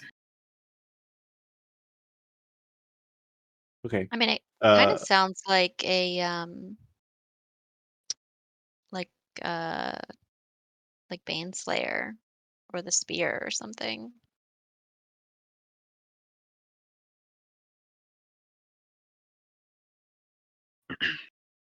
quick aside, possibly related, maybe loosely, more so just a flashback to 2 years ago. These runes on the ground, they remind Michael of the seals on the ground in the ship in the big dark room. Mm-hmm. Is that an apt observation? So you get a very similar theme feeling, but the culture is different, right? So Yeah, there of was this sense that you got from it that is similar to this, but these runes are very different than the Elven runes from that room. Yes. But it is a good comparison to make. So, are these runes written in a deep speech? Yes. Can I read them, sort of? Sort of. So if you swim up a little bit and kind of can get a view from atop, you can see that if you kind of see that like track on the ground. So this, see if I can show you. So this here, this looks like it's been placed over top of the floor. So while these runes are sort of built into the floor, this is on top of the floor. It's resting on top of the original floor here. And it stops at the base. And you can see this piece up here is another piece. And this altar slab is made of the same material, and it's built on something else. There's another chunk down here, which you can sort of see. It's like a bit of darker stone. It's the same color as the rest of the stone around the area that this other slab is put on top of. Well, you can't read exactly because it's in a very stylized ritual form, and you don't have enough of the language to know it. you can see that these are focusing runes. Like these are designed to focus energies in. And then the DM's going to make a check real quick. So this rune you know is a focusing rune. This rune you know is a sacrificial rune. This one you're not sure what this one does. Let's see. So you also are not super certain about this rune, but you think it has something to do with like continuous action, like a repeated thing. And then this one is an ordination rune. So this is the one that sort of gets everything started. So this is the beginning rune. This is the power rune. This is sacrifice. This is some sort of repeating thing, and you're not sure what this rune is. Okay. Can I take a quick sketch of these? Sure. An underwater sketch. Yeah, waterborne protects your equipment as well. So Okay.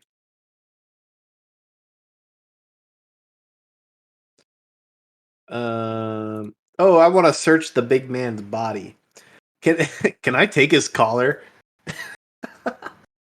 you can. It's gonna take a decent amount of effort to like get the collar. Like Is it magical? it is magical. Is you can tell that it's going to take some sort of magical check to unlock it. But to physically get it off of him, you're going to have to like decapitate him and slide the collar off, or find a way to break the magic of the collar.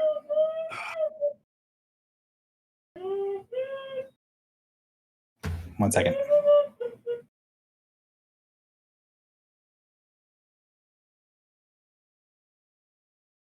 Hmm.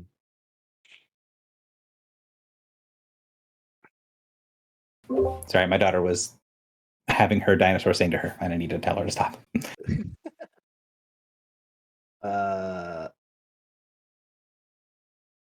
Can I enlist the help of Griffle?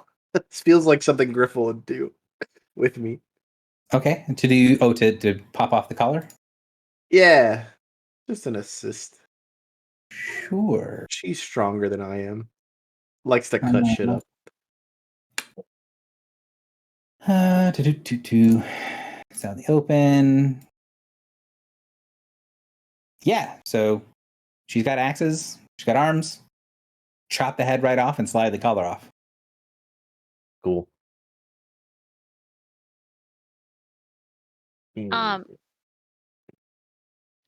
So we have two Sagan raiders. We've just been talking to the one. Is the other sort of the same mind? So the other one is not of the same mind. Raider number 3 is very much of the mind of none of the masters have ones that matter to me. They would notice I was gone. If I leave, if you let me leave, I won't cause you any trouble. Insight. Well, I can't insight check him because he's talking to one, right? One can insight check him if she wants. I could insight check him. Well, I mean, one does, but it's the DM rolling.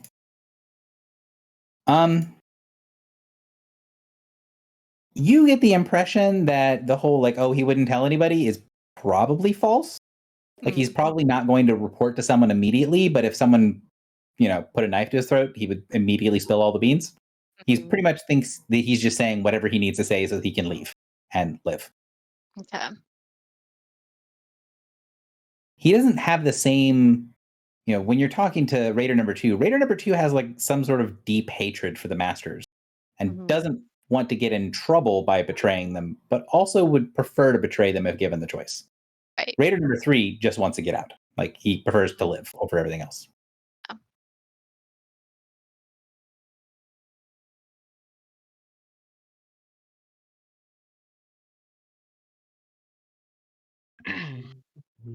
So I've not heard Morin say anything for a while. So what's Morin's thoughts on this? What can you tell us about the Black Bitch? She is patron of dark places.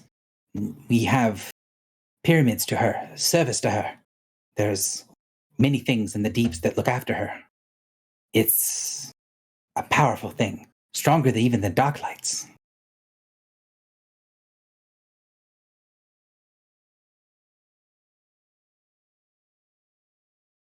And to be raised to the black? His eyes open, widen a little bit at that. And he says, "Not something that one like us would talk about. No, not such things. The black cannot be looked upon, cannot be seen. They are beyond us." So he would sort of babble about that, but you can sort of tell from the context of his babbling that there's some sort of like high priests of the black bitch.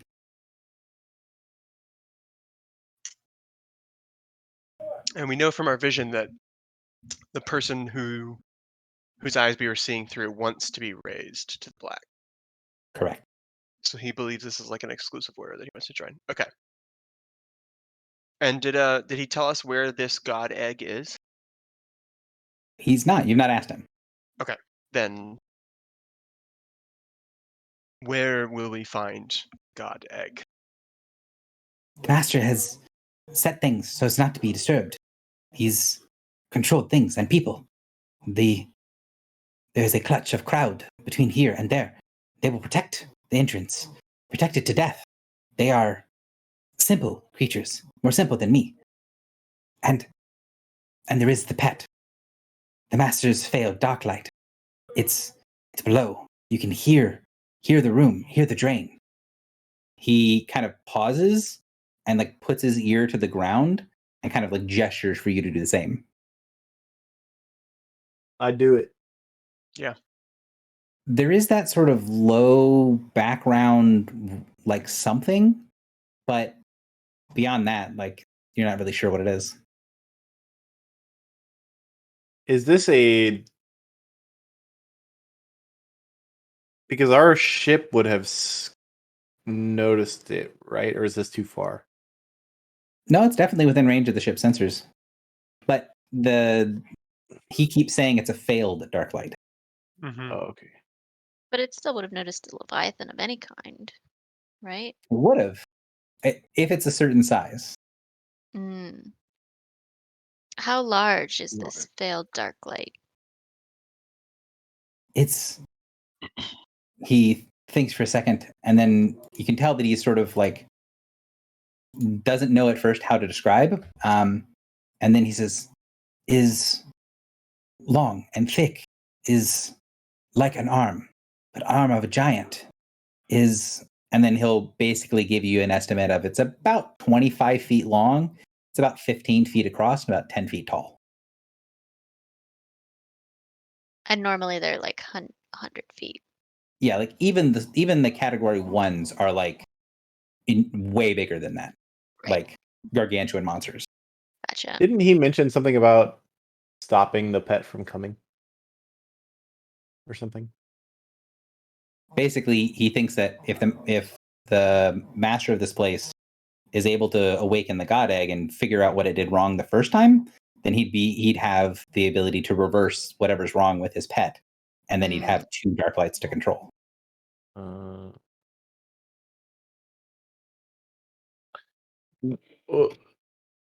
Your master What's his name again? I'm sorry. Grelthek. Gelthek, sorry. Gelthek. It's Gelthek. Thank you. Ah. Gelthek.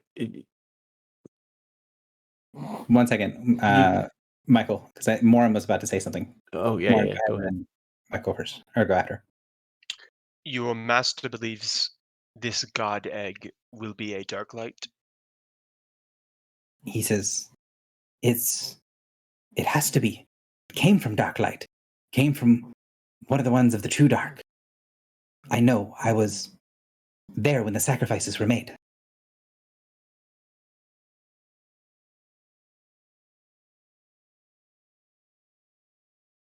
What sacrifices were made? There were many things, many peoples sacrificed to open something away from the deep to the true dark. And then something came through. It left behind pieces of itself that would turn into more dark lights. It seeded the place, seeded the pyramids, laid everything in blood and gore. It brought many things with it. But one of those things, this god egg, was either carried by the thing of the true dark or brought through with it. This one does not know, does not want to think of such things, but I was there. I remember the feel of the blood and other things in the water. When was this? He shakes his head. Not know when. Years, maybe. 2 or 3? And where are these pyramids? So he has no problem describing it to you in pretty great detail. Like he knows the underwater landscape fairly well. The short version is that it's in the channel. It's in the really deep water between continents. Which is what we already kind of knew is where the dark lights come from. Yeah. Gotcha. He's gonna the information that he gives about where this place is does not conflict with the information you got from the captain. Gotcha. Cool.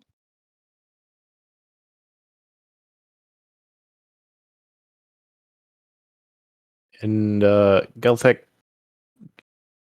if you wanted to help us, you could not attack your master directly. You could slow down or help us stop his pet from joining the fight. So he shakes his head. No, could never attack one of the masters directly. To look on them and think bad thoughts would be blind, would have things come into our minds, would destroy from inside of head. No, the others would know I betray. I stay here. Hmm.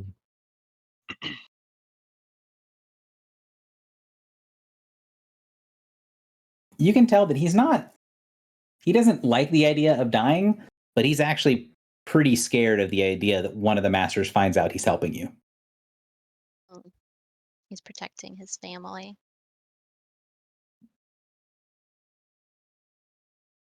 That's you're fine to stay here. Do you have another name for the true dark? He doesn't really understand.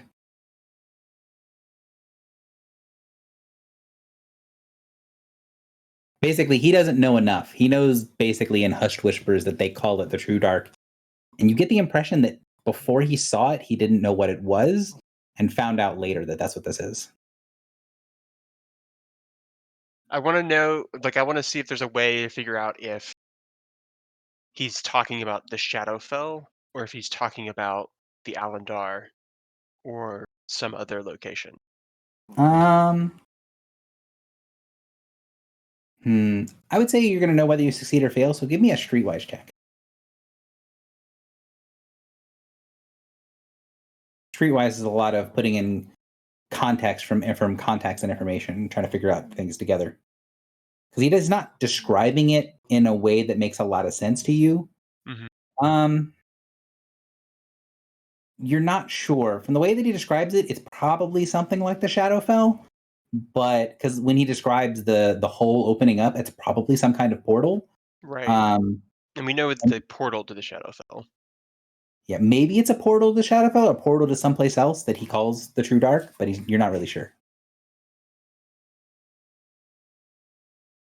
Although there is a moment of thought of if the deep dark oceans in the mortal world are as bad as they seem to be, what are they like in the Shadowfell? Mm-hmm. Well, I would know, right? Not the bottoms of the ocean. What was that? Not the bottoms of the ocean. Like, you know that the surface areas, there's some pretty nasty things in there, but even in the Shadowfell, the areas you went when you found your shard is relatively tame compared to some other areas of the Shadowfell that you're aware of. I see. Okay.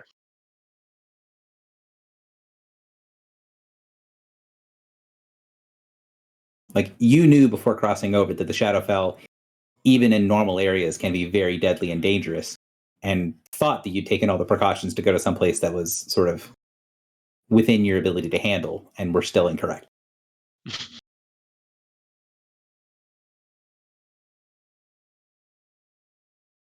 Gary, can I go look at the altar? Sure. What do you want to do with the altar? I see a knife on the map. You do indeed. Is that knife there? It is. I take the knife. So when you grab the knife on the altar, you get this hum of power, this connection to it. You get the impression that if you gave a little bit of your divine energy, if you devoted a little bit of prayer to this altar, it would give you something in return. But there is something that feels sort of extra active about the altar that it's not, I don't want to say it's not usual because it's not like any altar you felt before. I have very little to give.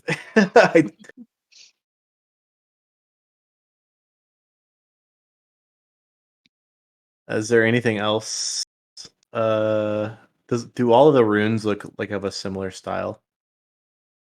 Yes. Although I'm going to say that since Griffle is the other divine character, she'd probably come with you and look at things. And Griffle, if she comes with you when you go to do this, would basically be able to recognize that the altar is the slab that you see here on the map is on top of something else that is built very differently than the altar is. What do you mean by something else? So Is that think like just a like a table, right? general term? Think like a table with a tabletop on top of it, like old school tabletops, right? Like like a marble table. Are you familiar with like a table with like a marble tabletop on it? Yeah. All right. So imagine that this altar here, the thing that you're seeing on the map, that's the marble tabletop, but underneath it, there's an actual table that's sort of set on top of that looks like it's made from something very different. It's made from a much lighter stone, something that looks like it's the stonework here, even though you can tell it's newer, right? The top of the altar and then the path leading up to the altar looks newer than the rest. It's still kind of broken and degraded. It's worn. The things below the altar top doesn't look like it's damaged at all. It looks like it is in pristine condition. There's very sharp chiseled edges and things like that on the piece below the top of the altar. Hmm.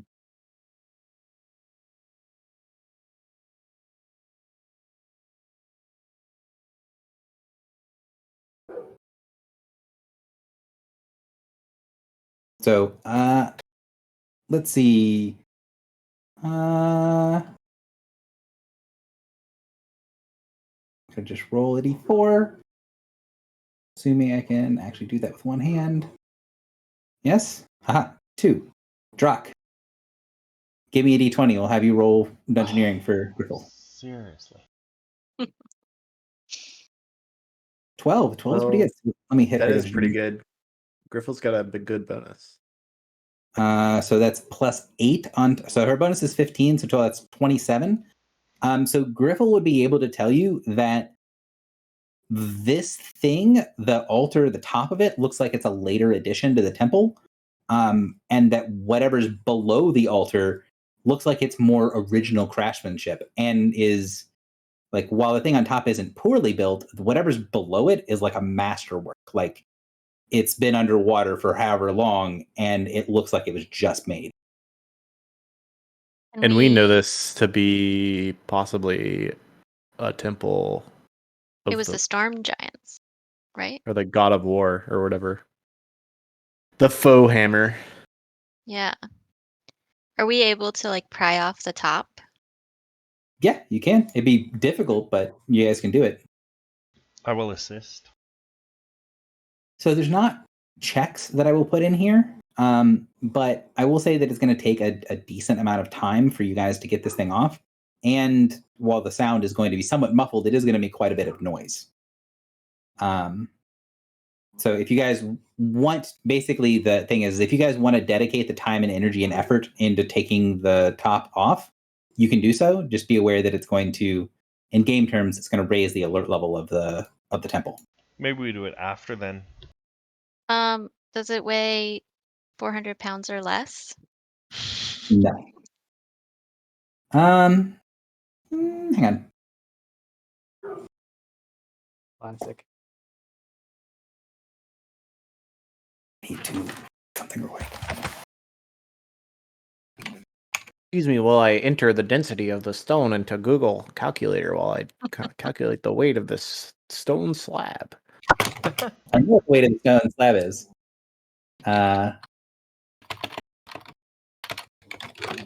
He's got to figure out the weight in water That's right. on the moon because we're in a different plane. No. Unbeknownst to us. So I have something here that tells me what the gravity of the planet is. So I already have that done. But what's important is I don't know what the difference is compared to water. Like, so this thing's about 1,200 pounds in air.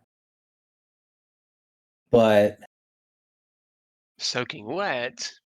I'm just thinking, like, if it's underwater, right? If you're using the same Buoyancy, force, yeah. it Yeah. takes less force to move something that's underwater. But is a stone less buoyant in water? Or I mean,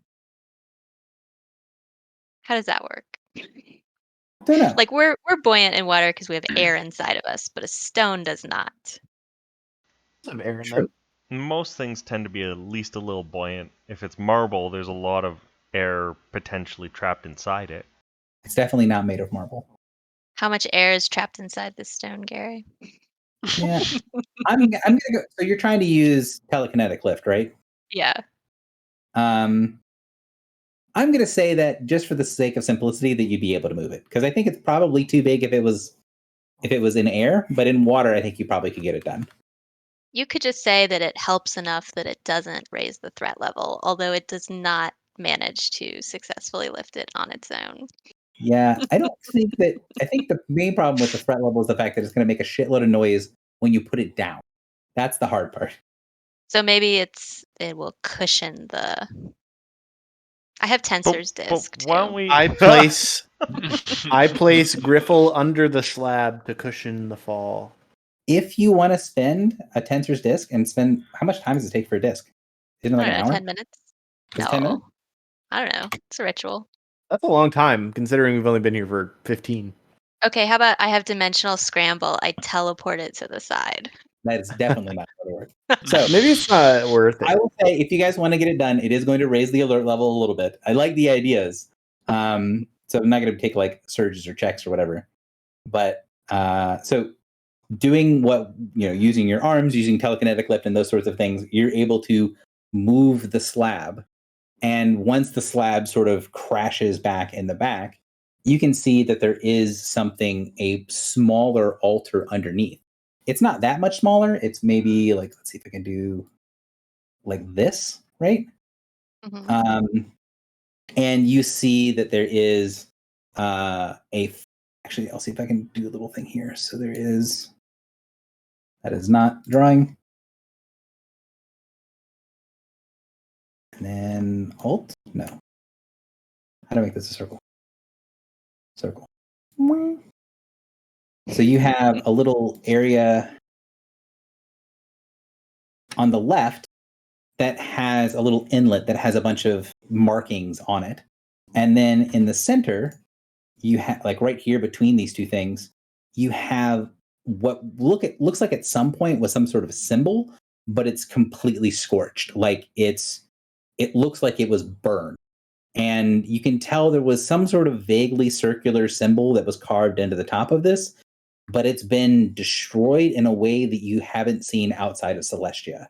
Like, this is a symbol that was destroyed in the same manner as the portraits were when you guys were in the City of the Gods. And then on the right-hand side, there's a little basin that's hollow, but gives you the impression that it's supposed to be filled with something. Can I use Arcana to try to figure out what? This is definitely going to be a religion check. Okay. So like, this is clearly some sort of capital R ritual area, like culture style ritual, not like ritual casting rituals. Gotcha. So would someone come up and look? Would someone try to check it out? And if so, who? Griffle? The For a under religion altar check? is still not. She's a It's cleric. still sized for like you guys. The under the altar is definitely not sized to something that Bedivere would be able to use. I mean, he wouldn't even fit in this room, pretty much. Sorry, you said something. Someone would try to make a check. I said would Griffle. Would Griffle? Not a religion check. Probably not. I mean, she might, but I don't mind making the So- check for her. I could make my way to the altar, but I actually want to ask the raider first. I want to like take out the little pot that I have with the clay and produce the pearl Mhm. and ask, what do you use these for, and why are you harvesting them? Some they harvest send back as tributes, but some are deformed, changed, shaped, but there's still power. Yes, still power that can be had in them. So they are fed to the pet of the master. What are they? He gives you a strange look. They are pearls, and then he kind of painstakingly describes what a pearl is. Why does the dark light eat the pearls? Pearls, they can be used as focus of magics. Pearl is not what the dark light eats. The dark light pet, it eats the power contained in. It destroys the pearl, but it's the power that is important. I see. You can tell that he's not like upset with you, but he doesn't understand why you don't know these things. Mhm. Surface dwellers, am I right?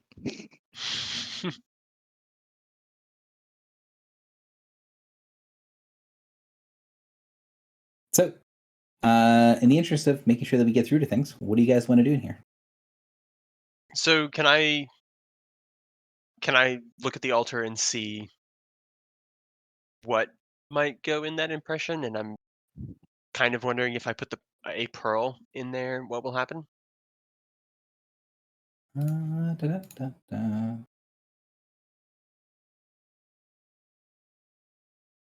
So, looking at this, your knowledge of religion can tell you that you're pretty certain that none of the pieces of sort of none of the working pieces in the temple currently probably relate to this piece, right? Because all this stuff is built on top of a previous altar that did other things. Pretty Mhm. certain that none of the things they're doing here are intended for use in this area. What this stuff is intended to use for, you need some sort of context, and so far you don't have enough. But you can also tell that it took quite a bit of work to put this other altar top on top of this to cover it up. So it'd be really weird if they were planning on using it for anything that was in here.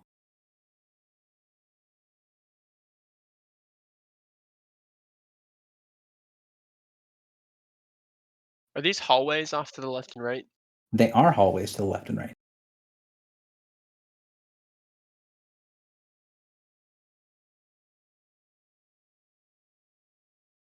Is this the back of the room? 1 second. We got some frog friends.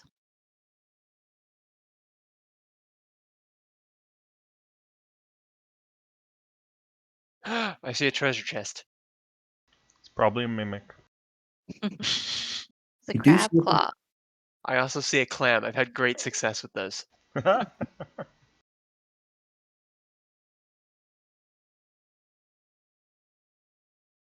So my question for the group is there anything else that you guys feel you would like to do in this room?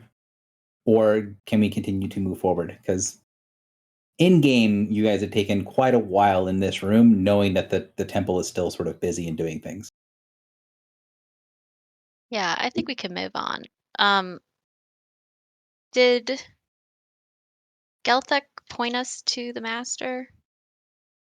So he basically says that it's down this way. Gotcha. Says that there are crowd that are defending the master. And then says there's the crowd, there's the master's pet, and then the master himself.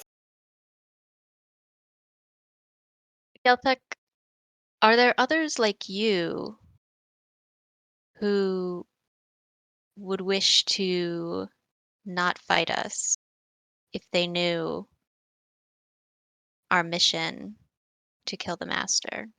And how could we alert them? He sort of shrugs. Others are smarter than me. They would not say such things, not think such things. Not when the masters can hear us always, read our thoughts, see our minds.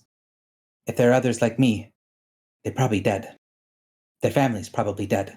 Brought to the altars, taken down to the deeps.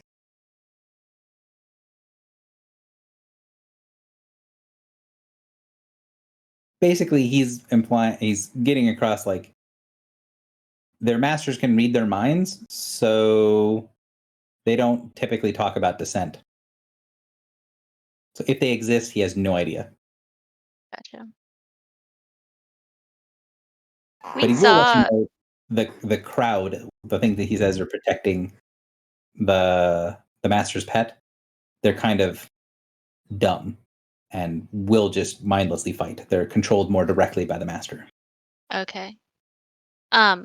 We saw something being sacrificed to the master in our vision. It was Mhm. was it one of these Salgan raiders? No. It's a different race called Scum. Oh yeah. You said that, sorry. But we Okay. haven't seen those yet. Okay.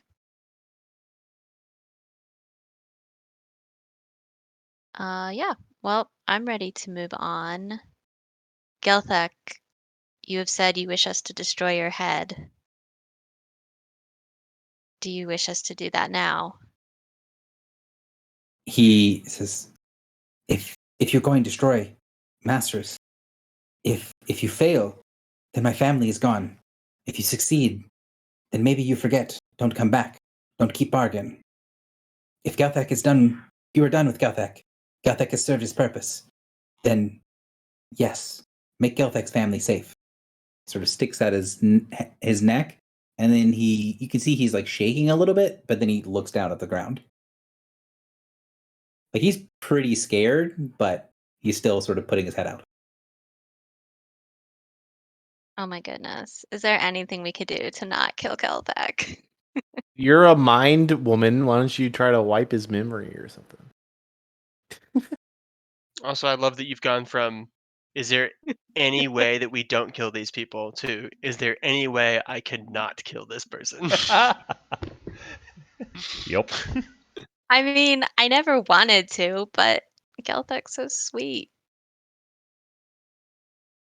I mean, Gary, would I have any clue how to do anything like that? Well, if you had a ton of time, there are rituals that allow you to do those sorts of things. So you do know that they exist. But they're sort of outside of your they're out of your league. Like it would be too difficult for you to cast it, and it'd be, even if you could cast it, it'd be a pretty significant expenditure of resources. Like altering people's minds in that way is impossible for people that you used to be. And as you guys are getting stronger, you're starting to realize that maybe you have a potential to be this strong, but it's still beyond your reach. Mhm.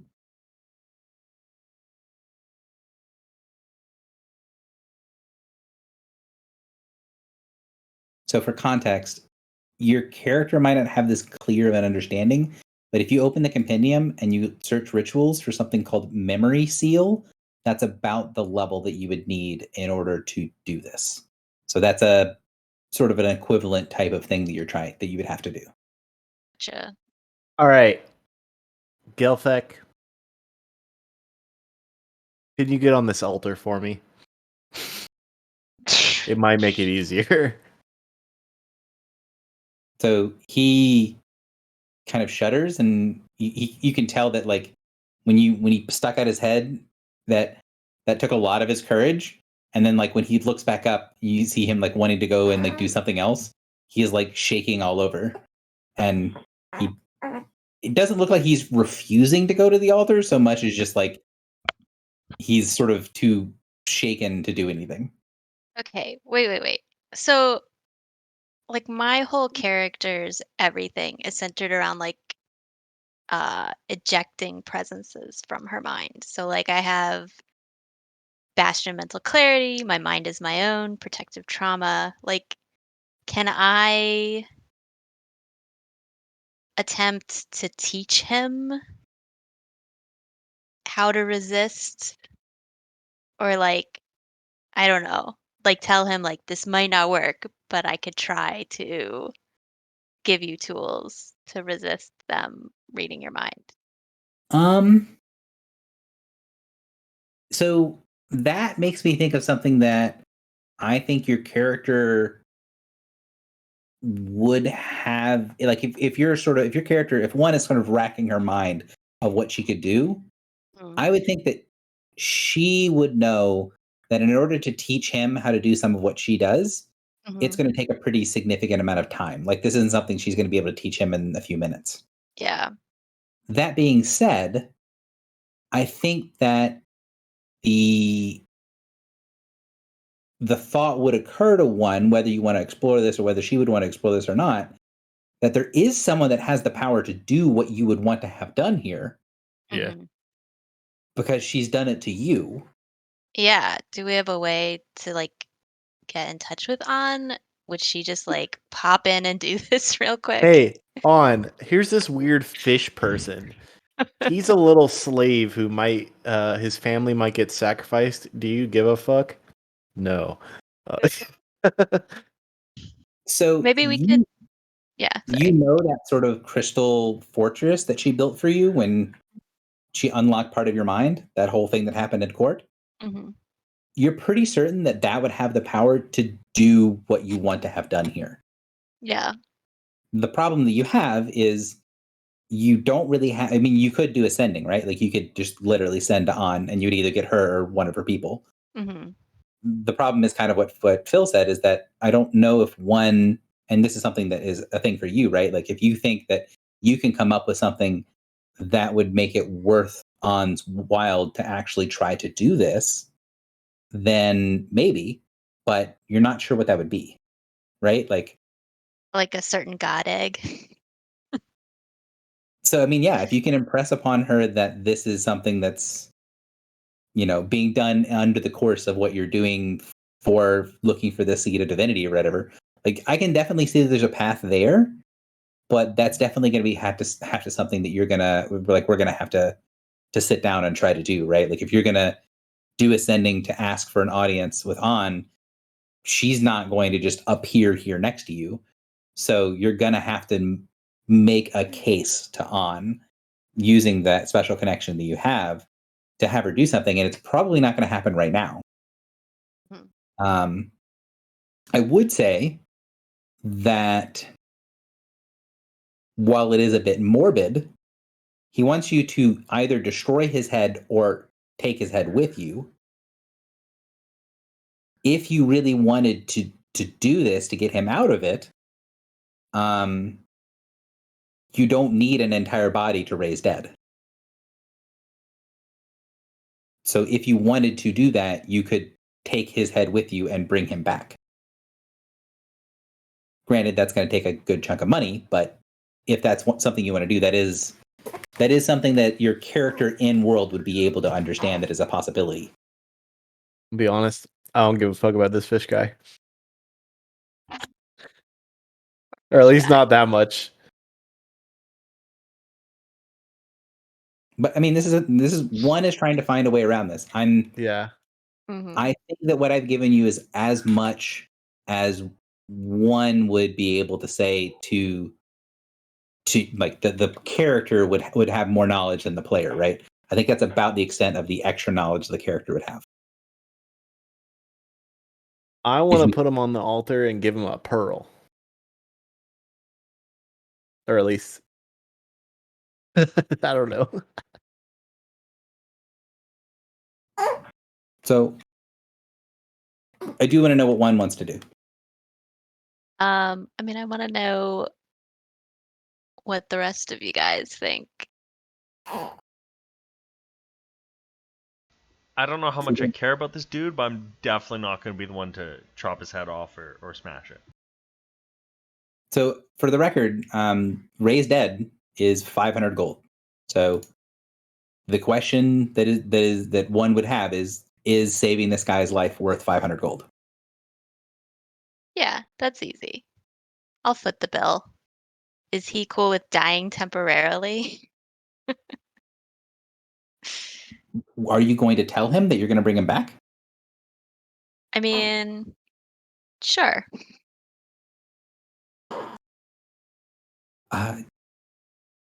You can do that? I mean, not personally, but there are those who can. And we have money, which can be used for goods and services. He seems like he's about to get sick, and then he turns away and sort of, they don't vomit like normal people, like surface people do, but he basically throws up as he had sort of steeled himself to die and is now being told there's some other way, and his nerves are completely shot. I feel like we're torturing this poor guy. We should have just given him a clean death in battle.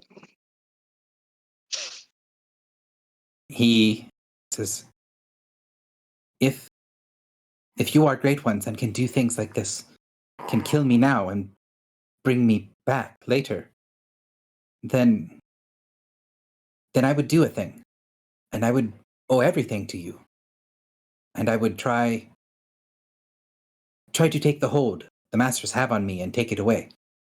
Pull those of mine are off the ridge, bring them away, maybe kill them and bring them back.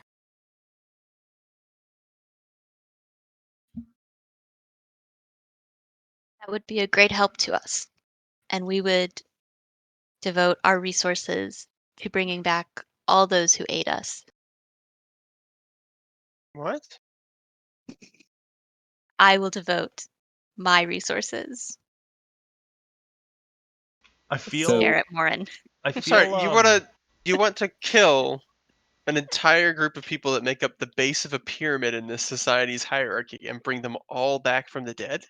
So real quick, I feel like Griffle on the whole concept of getting people out of slavery, right, would also probably be game for the, maybe not that extreme, but definitely help where she can to, at least get this guy out of slavery. Yeah, I was gonna say, from my perspective, the whole break down the whole system is a bit beyond her, but like specifically, if we can kill this guy and bring him back and that gets him out of slavery, that seems like a win. So, I mean, Griffle can speak for herself when she's back, but if I had to guess, I would say that she'd go halvesies with one on the resurrection cost.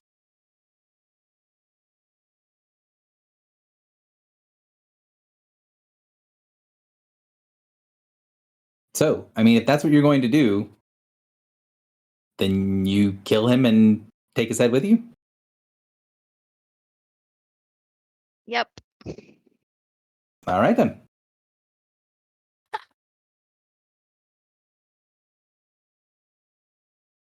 So, yeah, Gelthic is dead.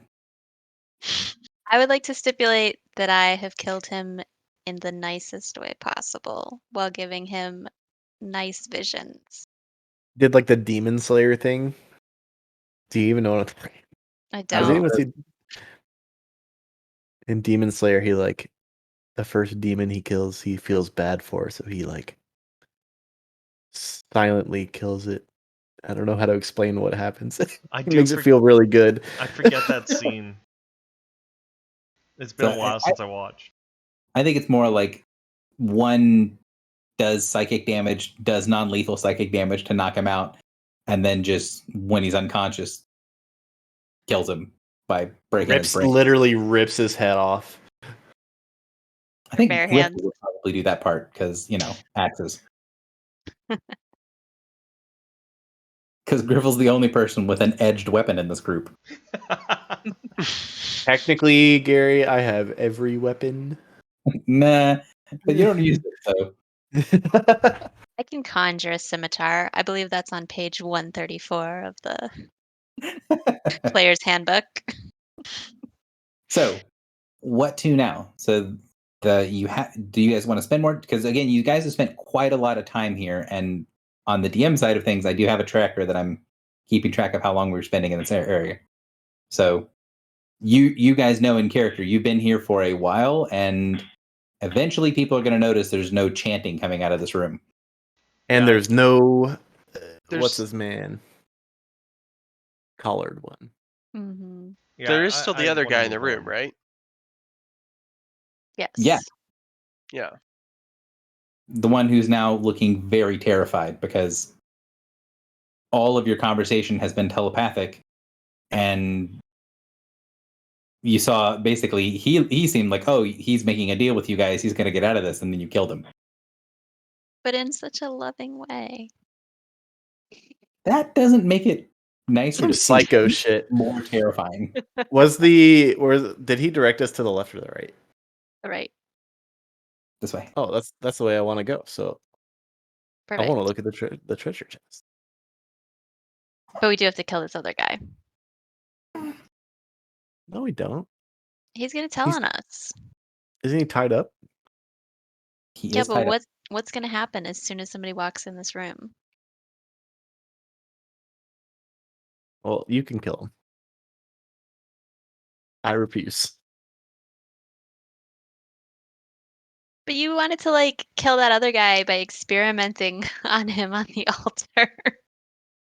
Yeah, but he asked to die. Mm. Not morally ambiguous at all. Not Does a 25 hit his fortitude? Yeah, 25 hits his fortitude. And he's helpless, so that's crit. He's dead. They argue. Morin just goes over and You like put your hand on it, like literally Make- just like put your hand on his shoulder, Yeah, pat him a little bit. and you- Mechanically, I smack him in the back of the head.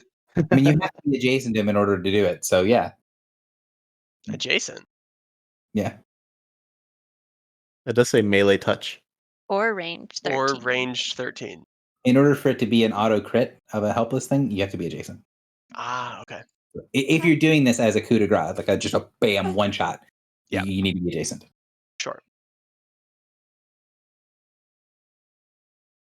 So, I'm going to hit this button a few times and say, Drock, what are you doing as you guys are leaving the room? So yeah, I just kind of, watched this all unfold. Didn't have much to say during all that, so I'm just gonna, I think, do the same as I've always done. Cautiously go down the hallway looking for traps There's and Definitely a frog right here. right. So again, super cautious, looking for those frogs, making sure nothing, jumps out and kills me.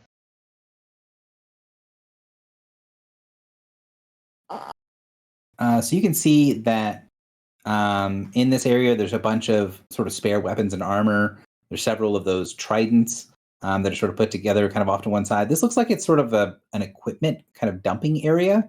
There's a couple of small chests, including a larger chest that's to the back, as well as a couple of pieces of equipment that are sitting on one of those bigger shells. It's not quite as big as the clams from the other room, and it does look a little different. Has a very slight glow to it, like some of the bioluminescent things outside. Yeah, that's what you see. All right. Well, I'll go kind of peek around the next corner, trying to make Right. sure nothing jumps out. I'm gonna try to do this on everybody if I can, but I'm gonna tick an hour off of your breath timer. No. I did it for Phil and Griffle, so Morin 1 and Drock.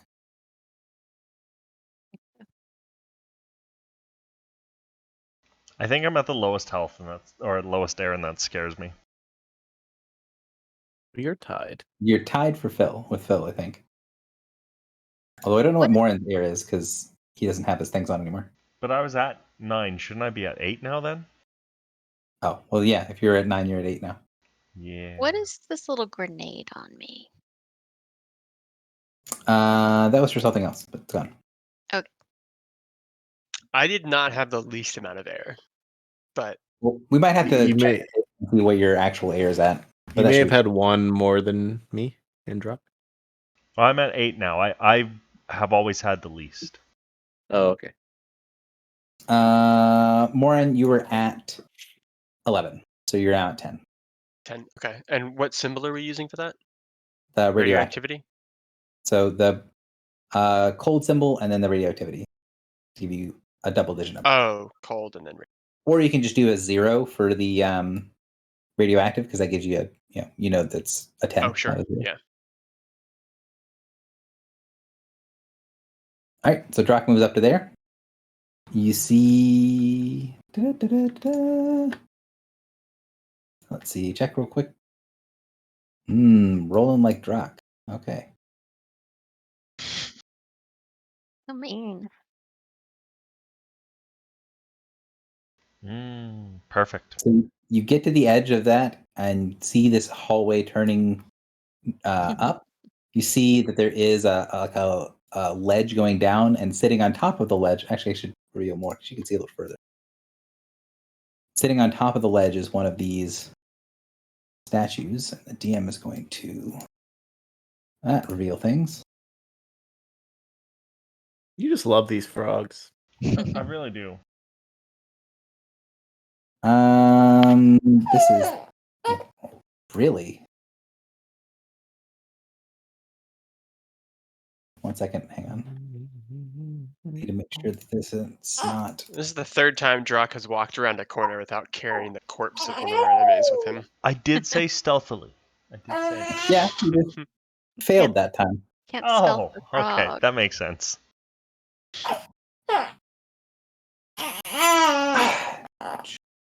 Hey. Yeah.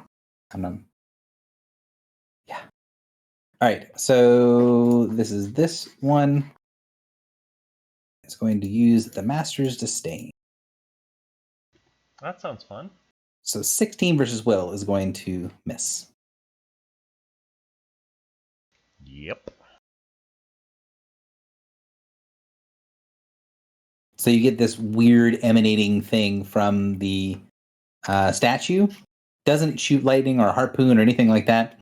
Just this psionic assault on your brain, which slides off. It's not as big of a deal as you were wondering, but as you were have seen from some of the other things. Maybe they're used to more weak-willed creatures. Morin, you're up. You see Drock go around a corner and get blasted with some sort of energy. So I'm gonna grab the body of Gelthek and Okay. bring it with me. Okay. And Destroys the body. I would like to take a look at these chests that are lying around, while kind of like pushing the Wanna move body in your Drock's character over? direction to use as a shield. You gonna move your character over? Yes. Okay. So you kind of float the headless body of Gelthek over to Drock to use as a shield as he has in the past. And you see there are several chests with like miscellaneous equipment and things in it. Are you looking for anything in particular?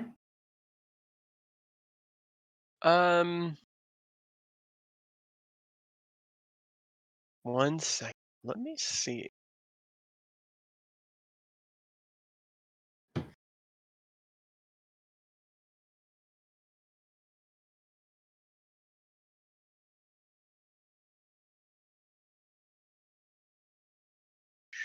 Not anything in. Maybe like collars, Okay. because You got- the quo in our vision doesn't use any tools. Yes, correct. So you see there's a bunch of stuff here that mostly look like mundane things. This suit of armor that's here looks decently well made. You're Wait, not there's sure a if it's suit of magical or not. Yeah, there's a suit of armor right here. You'd have to kind of check it and see if there's anything else. I don't know. Can you see my cursor? I can. I just thought that was like algal or coral growth. No. That's a standing suit of armor that's here. It looks like okay. it looks like a diving suit. Yeah, kind of. Oh, yeah. I can see it now that you've said that. Yeah. Okay. The standing suit of armor, And then these are mostly mundane stuff. And then there are these. This chest looks like it's pretty sturdy, and this chest looks like it's not as sturdy, it's a little smaller as well. Okay. But from what you can see on the top, most of this looks like some mundane equipment. This is like what you'd expect to find in, an armory that, best to say, like a low-level armory, right? Like this is maybe like a guard's post or something. Do these tridents look like the one that the collared one was wielding? Yes, and the others. They all wielded about the same ones. The only difference between the collared ones is his was a little longer. It wasn't actually that much heavier than the others, but it was the same design, just a bit longer. Okay. I'm not very good at lock picking, so I don't think I'm going to try to smash either of the chests open. But does I have knock. We've got a ritual. is this like a claw from a creature that's been severed? Does look like it, yeah. What kind of creature? Some sort of giant crab. You're pretty certain. And were there crabs in that first room that we were in, or was it just scorpions? Just scorpions. Okay. It looks like it's pretty old. So this is like the remains of a crab claw. This is not like recently severed. Okay. And this thing, is that a clam like we're in the previous rooms? It looks a little different than the other ones, but yeah, it's somewhat similar. Around the edges, it has that sort of bioluminescent algae around like the outside of it. And it's smaller. It doesn't look like the giant clams that kind of open up and swallowed you. But it does have some similarities to the ones you've seen before. Okay.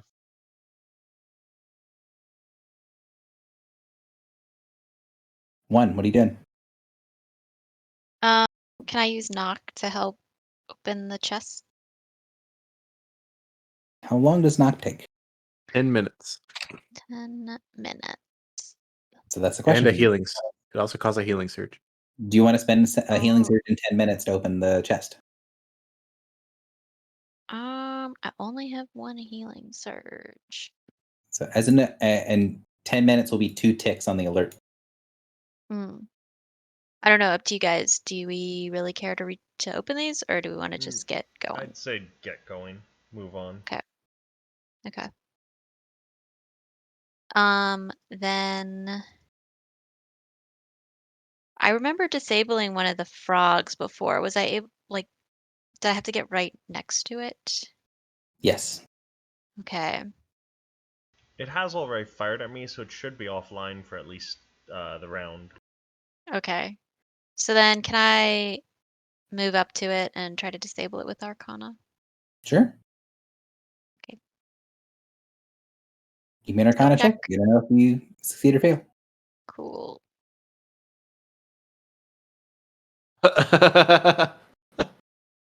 That is a definite success. So you see the blast go out, you then duck around the corner, and you know exactly where this thing is. This one, as soon as you start to push your energies into it to disable it, you feel that this thing is different than the last one. The other ones were definitely arcane rituals that were sort of built into these statues. This one's not the same. This is a psionic ritual built into the statue. So it's sort of fitting that one, it's going to be a slightly different check. But that as soon as you realize that it's a psionic trap, you're like, oh yeah, done. Mm-hmm. And it is permanently disabled. Nice.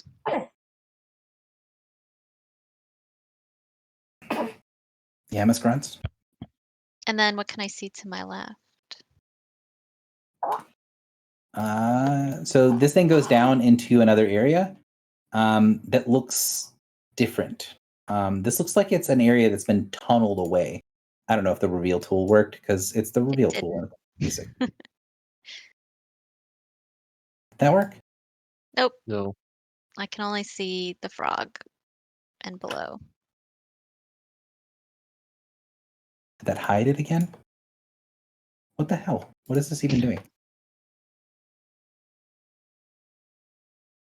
Did that reveal a sliver? Nope. What do you guys see here? I see a Blue. little cove. Okay, that is what you should see. Okay. Just We do And it this. goes this way. So it I sort saw of that. goes Okay. down and to the left. So it goes this way, and then it turns this way. Okay. Oh, okay. Oh, okay. I So saw when that you the whole ran, like, time, so through. I didn't know if you were. Sorry. Yeah, again, I can't tell with the light on in my room because this area is kind of dark, and I don't trust the reveal tool to work. So, Well, there's So- nothing over So here. these are stairs down. these. Yeah. We go Yes, down. those are stairs down, and then there's a ledge that goes further down. So you have How to much like of it- walk past the frog. Correct. Okay. Well, Is it, swim when over. you say ledge, that means like just a hole? Like It's a 15-foot drop. okay. Oh, To get from here to there is a 15-foot drop. Now it doesn't matter because you guys can swim, so sure. it's not relevant for that. But it is definitely getting you to a different place. So is is this an enclosed hallway and then it just drops off into a tunnel? Yes, Okay. it looks like used to be the end of this room, right? That this Yeah. hallway ended here, but there's been this wall back here has been broken, and there's been something tunneled through here. I understand. Cool. And this is the direction that Gelthek pointed us. Yes.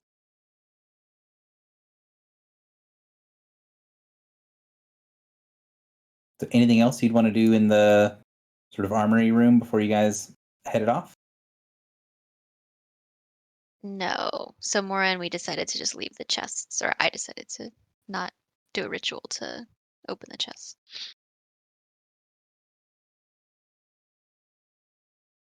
Seem to be the way it is leave the chests, maybe come back to them later. Mm-hmm. All right. Phil. Anything you I do? would like to cast the ritual, the improved ritual, even dark light. Can I do that? Really? Yeah, it's very. You're gonna bring one of those on us? May I do All right. it? Yeah, sure. It's 1 minute. Cast. Yep. Anything that's below 5 minutes of cast time is basically free for the purposes of alarm. Great. So this light is only as long as we're within its radius, only the light affects our vision, and no one else will see it. So just Nice. and then I'm gonna have it float along with me, and I'm gonna go around the corner here. If I Now, could. here's a question for you. You guys had a sun rod previously. Are you going to leave that behind if you're using the dark light instead? Yeah, that seems like a good idea. Okay. So you go through here, or are you going to let Drock go first and trap find? I'll do it. I don't care. It's okay. You know, on my last leg.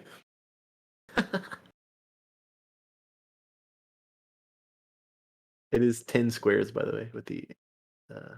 1 second. My daughter has yeeted her pacifier. I need to replace. That girl's gonna be a quarterback one day.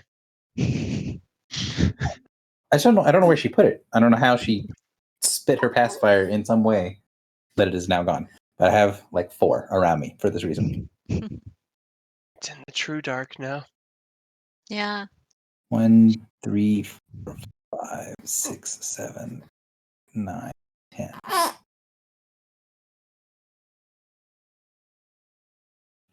So you can tell in the light from your dark light that this piece here that you're in is the only tunneled section. This part here does look like it's part of the original temple, but this little chunk here looks different. Mm. Does it go anywhere else? Or does it just go to this on the left? No, it looks like a tunnel that was designed to connect two things that didn't originally connect. Okay. Still a shortcut. Like a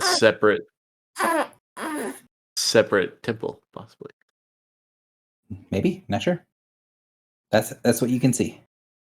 Drock, what are you doing? Yeah, I'll go and join the exploration up front again, cautiously looking for traps. Badly. So you can tell that without the dark light, it would be extremely dark in here. Like this is pitch black cave darkness. Even with low light vision, not super Yeah, helpful. there's literally no light in here. Okay. The ritual, however, makes it to where you can see bits and pieces of things. But one of the things that the ritual does is, since it's sort of magically gifting you sight, you can tell that at the very end of the hallway, there is something giving off a little bit of light. So there's a long hallway, and like over here and over here in the distance, you can see something, but it's very faint. So you can tell that even though you can't see beyond the light's barrier, that this does open up kind of at the end of this hallway, and there's a little bit of light you can see coming from the north and coming from the south. Okay. Well, I'll keep proceeding forward cautiously. Phil, are you going to go with him so you can see? Or are you going to go ahead of the light? I guess he's hopping in. Oh, yeah. That's helpful. What? Feel lights. Just try to 2, stay within 10 of me 7. without going too far. So, like I said, you could see that it does open up into a wider area, a wider room. Do this.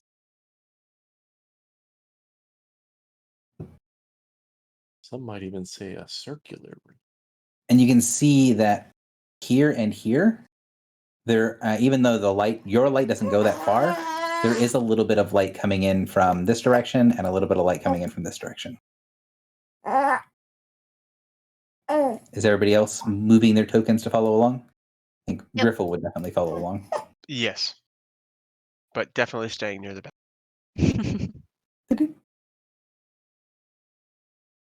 Yeah, So- so we all move forward together. 1 second. So, Drock, as you get to right here, you can tell that there's something in the darkness ahead of you. Again, further than the light can see, but that same sort of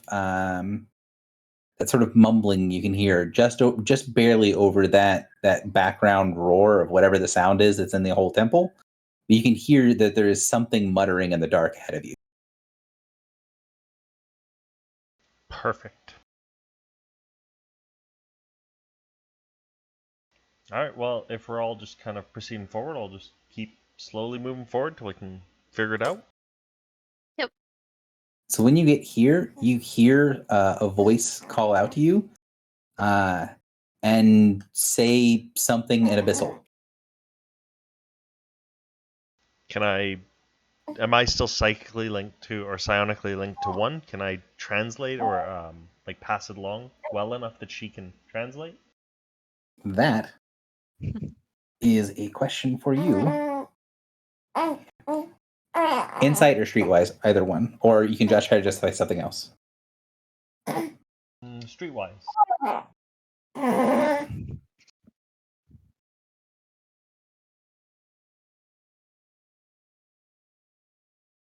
You've got to be kidding me. So you're not. So 1 a minute. You're not sure if he does a really bad job of translating it, or if it's the fact that it's that you know that it's speaking in a language that you're missing one of the context pieces. But whatever the case, it got completely garbled. You have no idea what was being said. Okay. All right, I'll ask one to move up and see if she can understand it if she's near her. Yeah, I can do that. I'll move right behind Drock. So it says it again, and then 1, you can give me an insight or something else that you can justify for trying to piece together the pieces of the language that you know parts of, but not everything. Insight and Streetwise are the 2 default, but if you think there's something else that makes more sense. I'll do insight.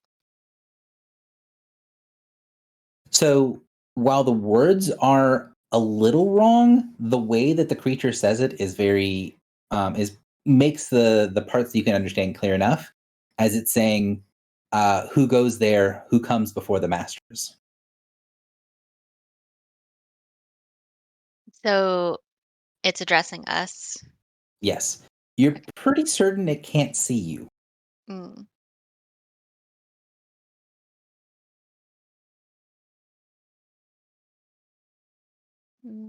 Party, what do we want to say? I was being quiet, so you'd have to decide. Uh, can I? Sorry, Oh, one second. man. Yeah. Go ahead. Can I? How confident do I feel that I could do an impression of Galthak?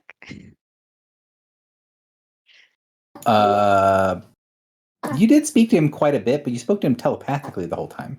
Hmm. If it was within range of telepathy, you feel like you could probably do a pretty decent impression, but you don't know how far it's going to be before you're going to be enough in the light of whatever's shining from the sides that it's going to like they're going to be able to see you before you can use your mental powers. So you're not sure how far away the person is in the darkness. You could Okay. try to move forward until it gets to the edge of your telepathy, but you're not sure if that's going to happen before the light from whatever's ahead is going to shine on you enough that it'll see you. Okay. Also, what does shaped consciousness look like? Does it always just look like me standing there? Or could it be not super visible? Would it be less visible in low light? Just gotta say, regardless of Gary's answer, the ideas that are happening today are brilliant.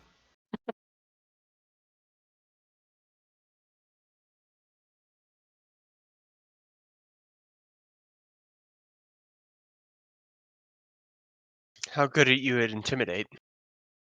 I'm very intimidating. Sorry, I was talking and muted. Oh. So the idea of shaped consciousness is that it is a piece of your mind, right?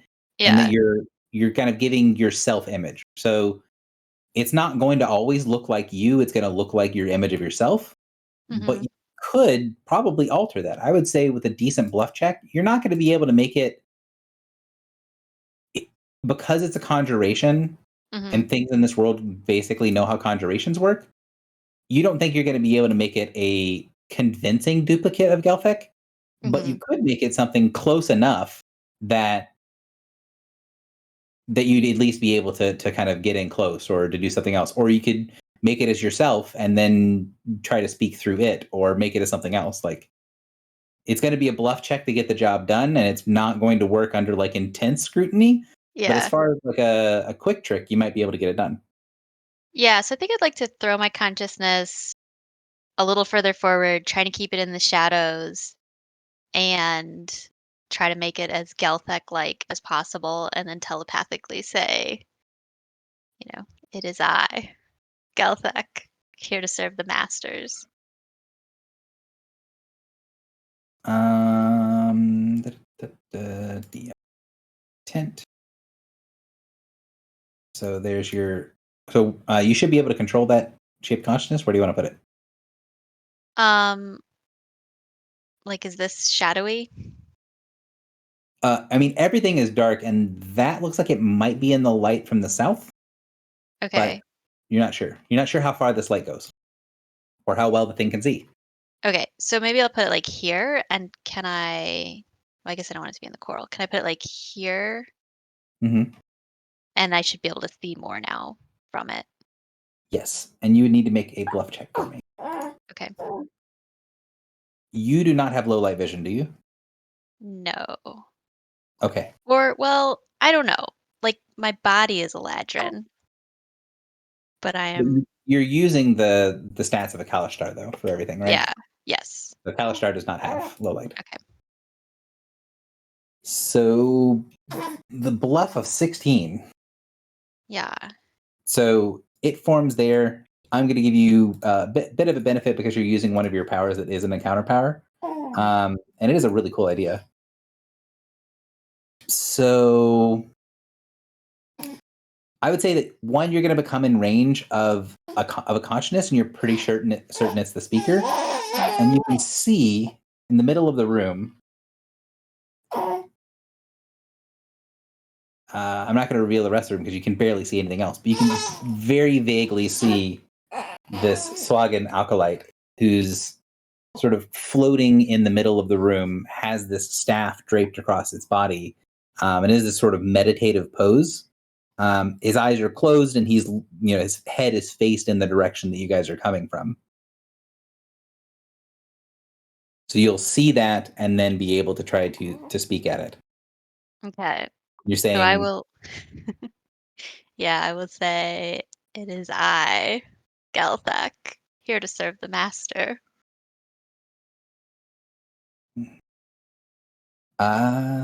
So it'll. Oh, I can't. I don't want to type with my daughter on the verge of not being quiet. But so I'll try to do this.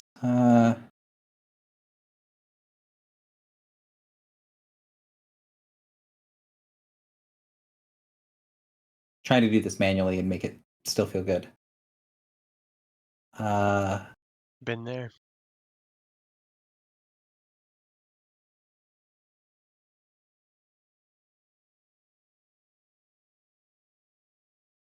So it would say something along the lines of, you bring word of success from the priests. The master must know now.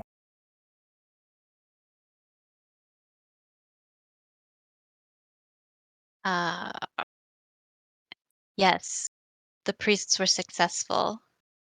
We need to see the master. I need to see the master right away. So the acolyte nods its head. Yes, felt something. A tremor of something.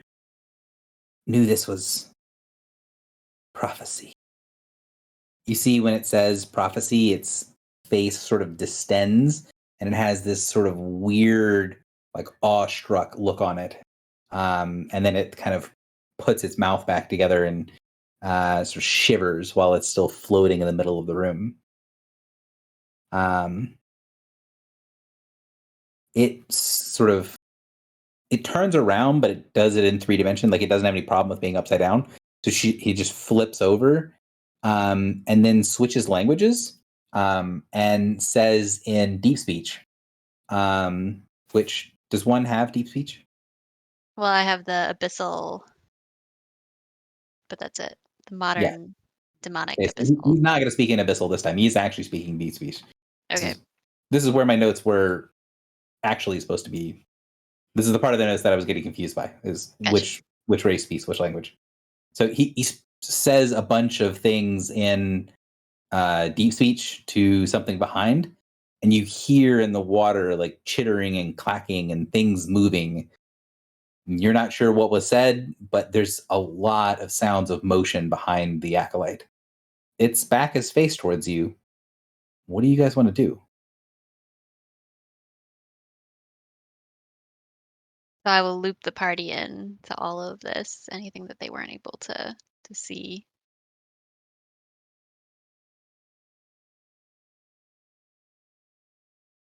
I guess we could attack right in this moment.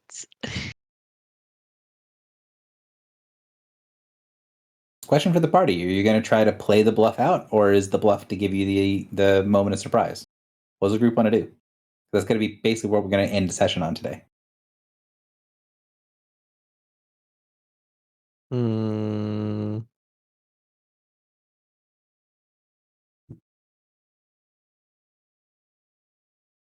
What does Drock think? Does he want to keep the deception going and see if they can I'm really torn, because once the deception ends, it could mean we're fighting everything at once versus just this guy and whatever's behind him. Right? It's like, if we get the deception all the way into the master's room, we have more to fight. But it'd be so cool at the same time. So I don't know. I'm torn.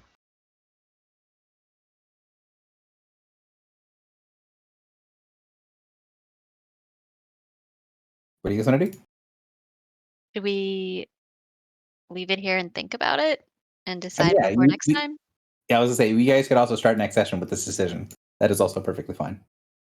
Yeah. It'd also be good to have Gareful there as well. Yeah, let's do that. Cool. I like that idea. I will say that while there's definitely disruptions today, this was much more successful than I expected it to be. Yeah, that was totally not bad at all. Kudos to the kiddos. Yeah. The combat went way smoother than I expected. Oh, yeah. Oh, yeah. That first hit made me think we were all going to die, and then somehow no big hits came after that. Yeah. Took a pretty Well, big hit. I think Iron to Glass blocked like 30 plus damage or something. Oh, yeah. more. That was way beautiful. more than damage. He could triple attack every standard action, and he connected several times. So Yeah. For I negative mean, he 4 did negative damage. damage a lot. Yeah, he did negative damage a lot. No, that was beautiful. That was everything today. The ideas, the battle, all went super smooth. My rolls were still shit, but everything Hey, you else. got that clutch one at the you end, got though. you got the one that counted. Exactly. Yeah. Actually, that was actually extremely helpful. It was. Because We would have been very with low. 20 plus less health, I'd be very sad right now. Yeah, Yeah. not a lot of healing surges left in the party, I feel. I guess No. it's something you'll have to talk about the next time, right? You still have the group still has Comrade Suker, so you guys can rearrange your healing surges again. We have Uh, what? Sorry? Wait, what? Comrade Suker, I'm pretty sure someone has that ritual. No? I don't know what the heck that is. Really? Never heard of it. Yeah.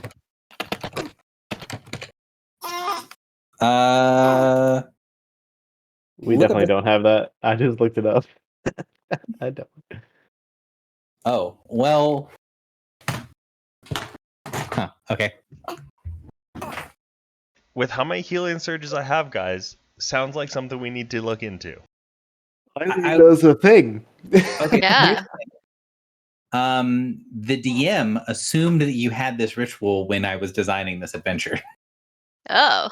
Oh no. Maybe is we'll find toxic. a So if we ritual do not- scroll somewhere. If we do not retcon this, do you pick this up in town someplace? Because this is a fairly common ritual to get. When you guys went shopping in like Hardhome, you guys could have bought this ritual if you guys want to retcon that. Because the DM assumed that this is one of the rituals you guys had. And if you do not have this, Gary, I think you assume our knowledge of this game is much larger.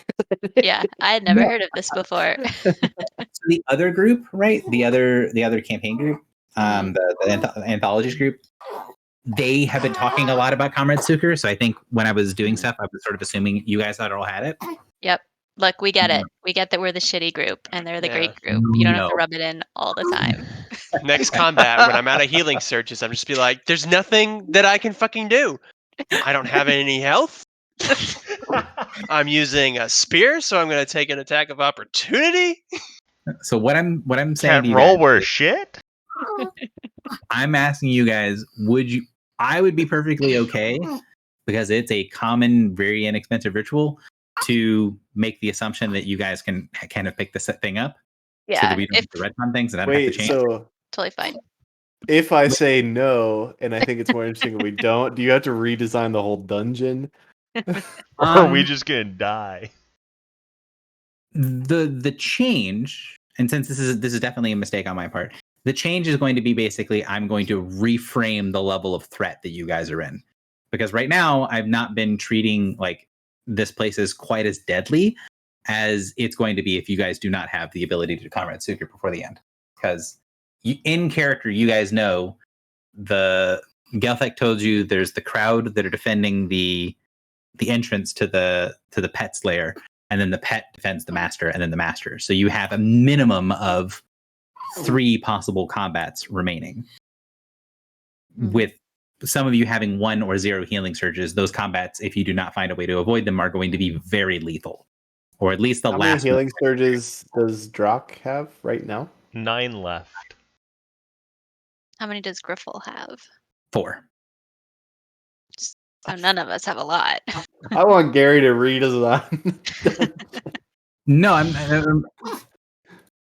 having like 2 or 3 left at this point. My assumption is that everyone would have like 1, 2, 3 here. Gotcha. If you had the ability to redistribute Drock's healing surges, I think that would sort of put you guys at the power level or at the level of attrition that I expect you to be at this point. If you don't have the ability to do that, you're going to have to play very smart in order to not die. When have we never played smart? When have we ever played smart? Both great questions. Yeah, I had no clue that ritual existed or that it was a common one that would make sense to have. So, had I known that, sure, I would have This is the picked it up. question, right? Like, yeah. So the question for you guys is, when you read the ritual, is that like, if I knew that existed, I would 100% would have picked that up? or is it like I probably wouldn't have taken that unless? I Like- don't have my compendium handy at the moment. Can someone just paste in like the main part of the ritual in the chat? Yeah. It basically says you can choose You just- people to suck healing surges from and give them to other people. You just redistribute the party's healing surges. Oh, I mean, with how many healing surges I have and how few other people have, I think absolutely this would be something we would have. Oh, and all it's the always time. you're also net -1 because someone. Yeah, has- you lose 1 healing surge overall, but it you take all your surgery, you put it into a pool. The group says, okay, well, instead of having what we have, we've got 11 healing surges to spend. Bump one off for the ritual. We have 10 healing surges to divide among the 4 of us or 5 of us, whatever. Yeah, I mean, still, like, I have Where's- 15 on a normal day, right? Like, it's a stupid You guys have number. It's good. to 14 surges to divide 5 ways. Exactly. Pretty- Yeah. Yeah. Like, I definitely handy to have that ritual around. We would have bought many of those. Okay, so I'm gonna see if it's one of the ones on the ship, because that might be where I'm thinking of it, or it might just be just wrong. I So- don't think so, because I've never heard of this before, and I know I looked at the ones on the ship, but